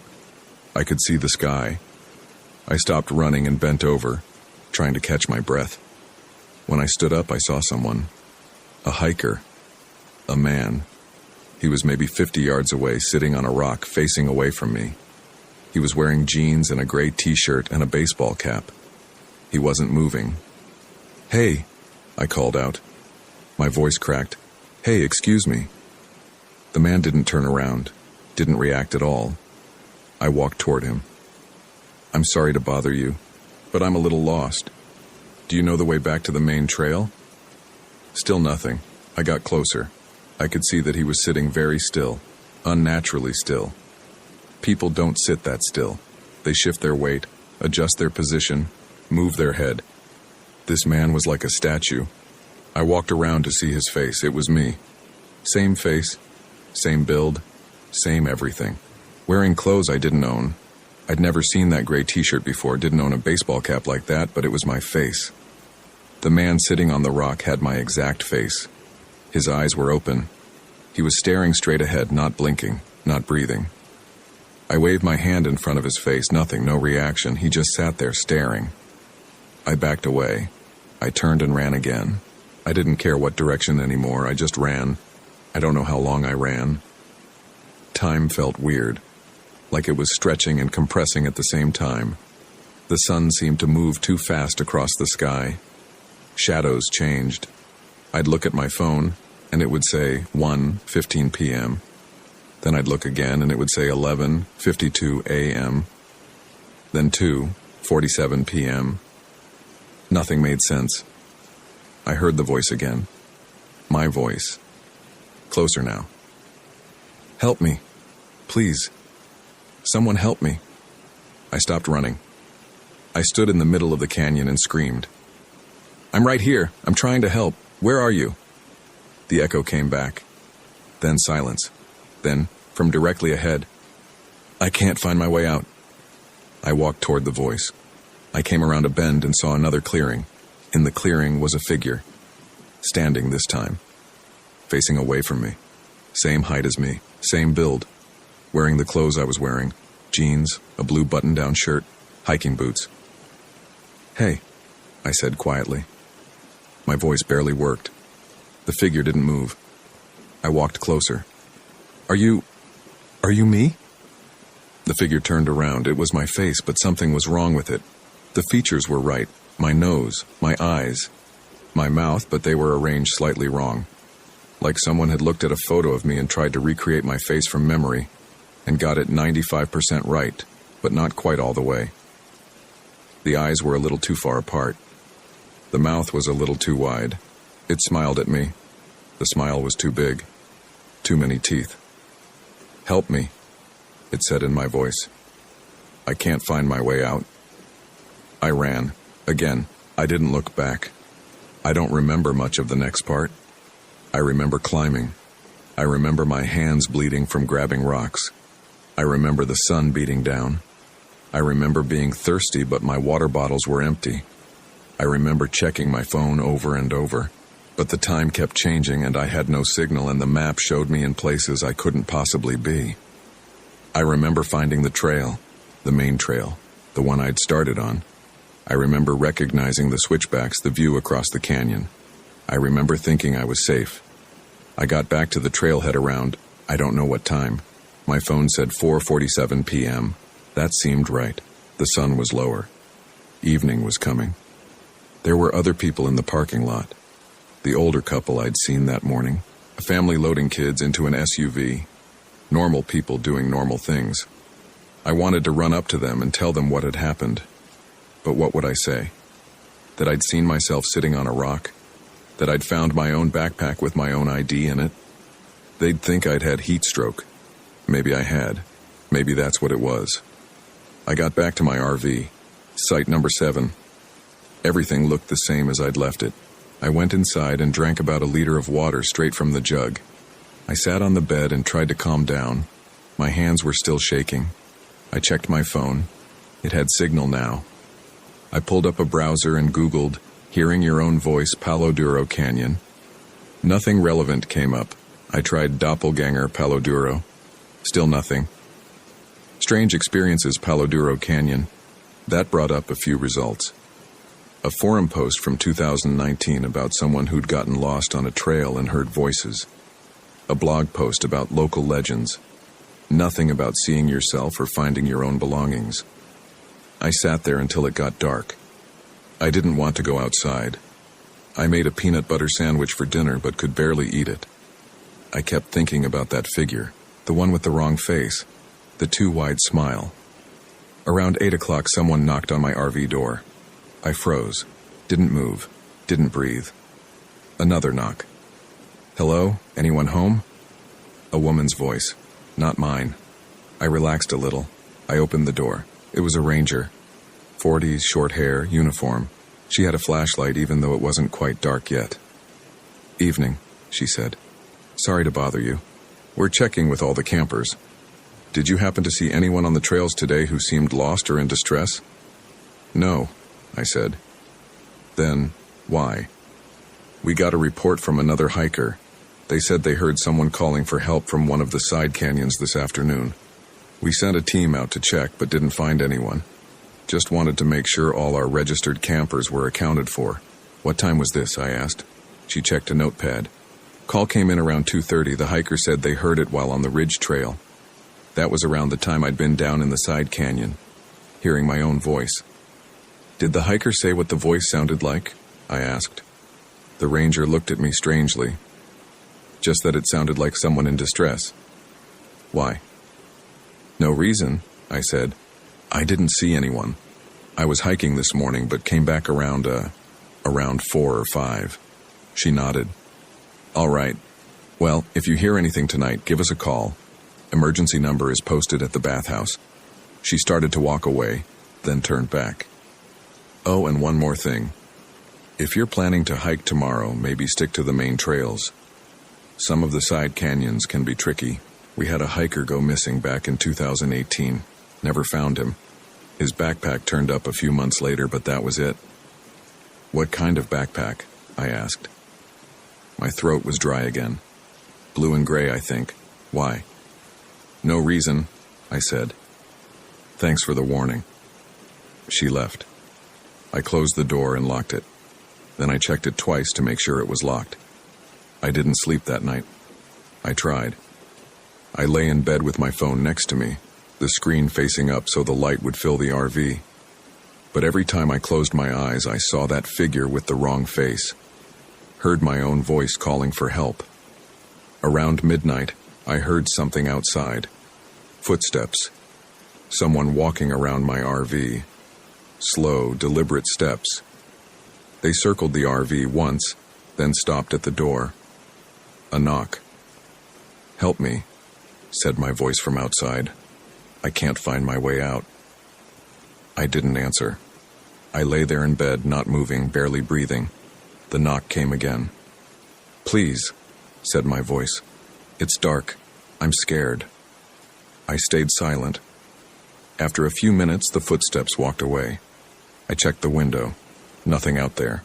Just darkness and the vague shapes of other RVs in the distance.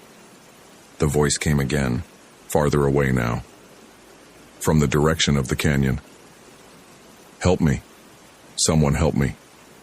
Then it was quiet. I left at first light. Didn't shower, didn't make coffee, didn't clean up the RV. I just disconnected everything, started the engine, and drove.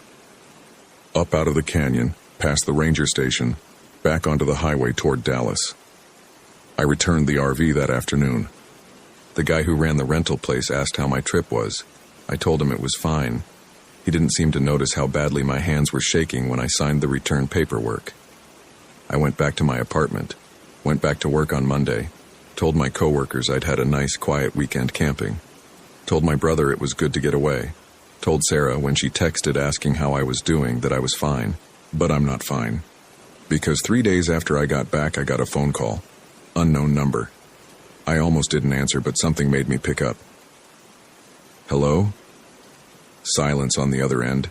Then, in my own voice, "I can't find my way out." I hung up, blocked the number, but the calls kept coming. Different numbers every time. Always the same message. Always my voice. And there's something else. Something I didn't notice at first. I look in mirrors now and my reflection is slightly off. Just slightly. My eyes are a little farther apart than they used to be. My mouth is a little wider. Not enough that anyone else would notice. But I notice. Sometimes, late at night, I hear knocking on my apartment door. Slow, deliberate knocks. And my own voice, calling out, "Please, it's dark. I'm scared. I don't answer. I never answer. But here's what really bothers me. What keeps me up at night. Last week I was going through some old photos on my phone. Photos from before the trip. And in one of them, a selfie I'd taken at a restaurant with Sarah, back when we were still together. There's someone in the background. Far in the back, barely visible. A man sitting at a table by himself. He has my face. But it's wrong. The eyes are too far apart. The mouth is too wide. That photo was taken 6 months before I went to Palo Duro Canyon. I don't know what I saw out there. I don't know what I brought back with me, or if I'm the one who came back at all. I don't know if I'm Chris Turner or if I'm something that thinks it's Chris Turner. I don't know if I'm the one calling for help or if I'm the one who answered. All I know is that sometimes when I'm alone and it's very quiet, I can hear my own voice echoing from somewhere far away. Deep down in some dark place I can't remember and can't find. And it's still calling for help. I wrote this down because I needed to tell someone, because I needed proof that I was here, that I existed, that this happened. But I'm starting to doubt even that.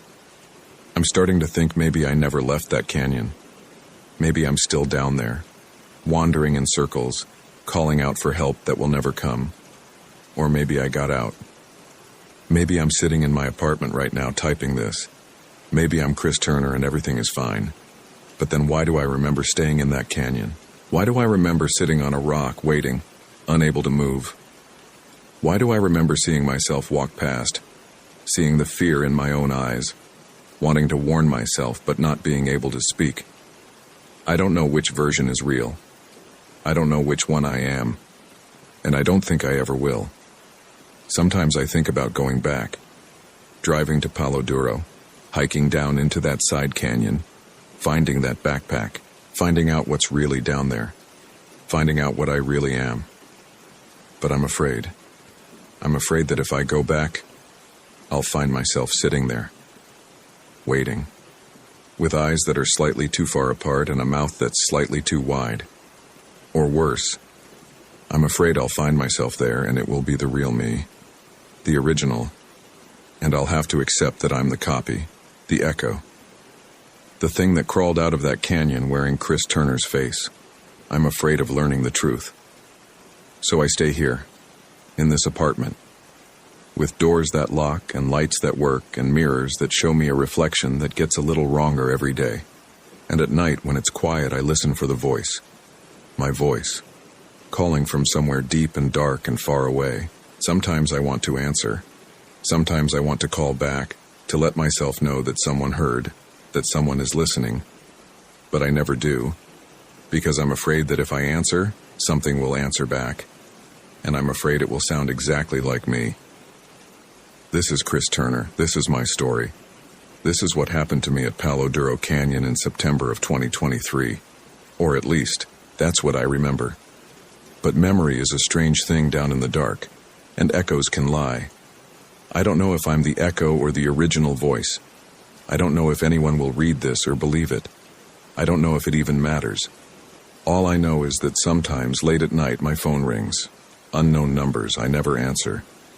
But I can hear my voicemail notification chime, and when I check it, there's always a new message. I never listen to them. I delete them immediately, because I know what they say. I know my own voice when I hear it. And I know that somewhere out there, in a canyon or a mirror, or a dark place I can't remember, Chris Turner is still calling for help. And I don't know if that's me or not. I don't know which one of us is real. And I don't know which one of us got out.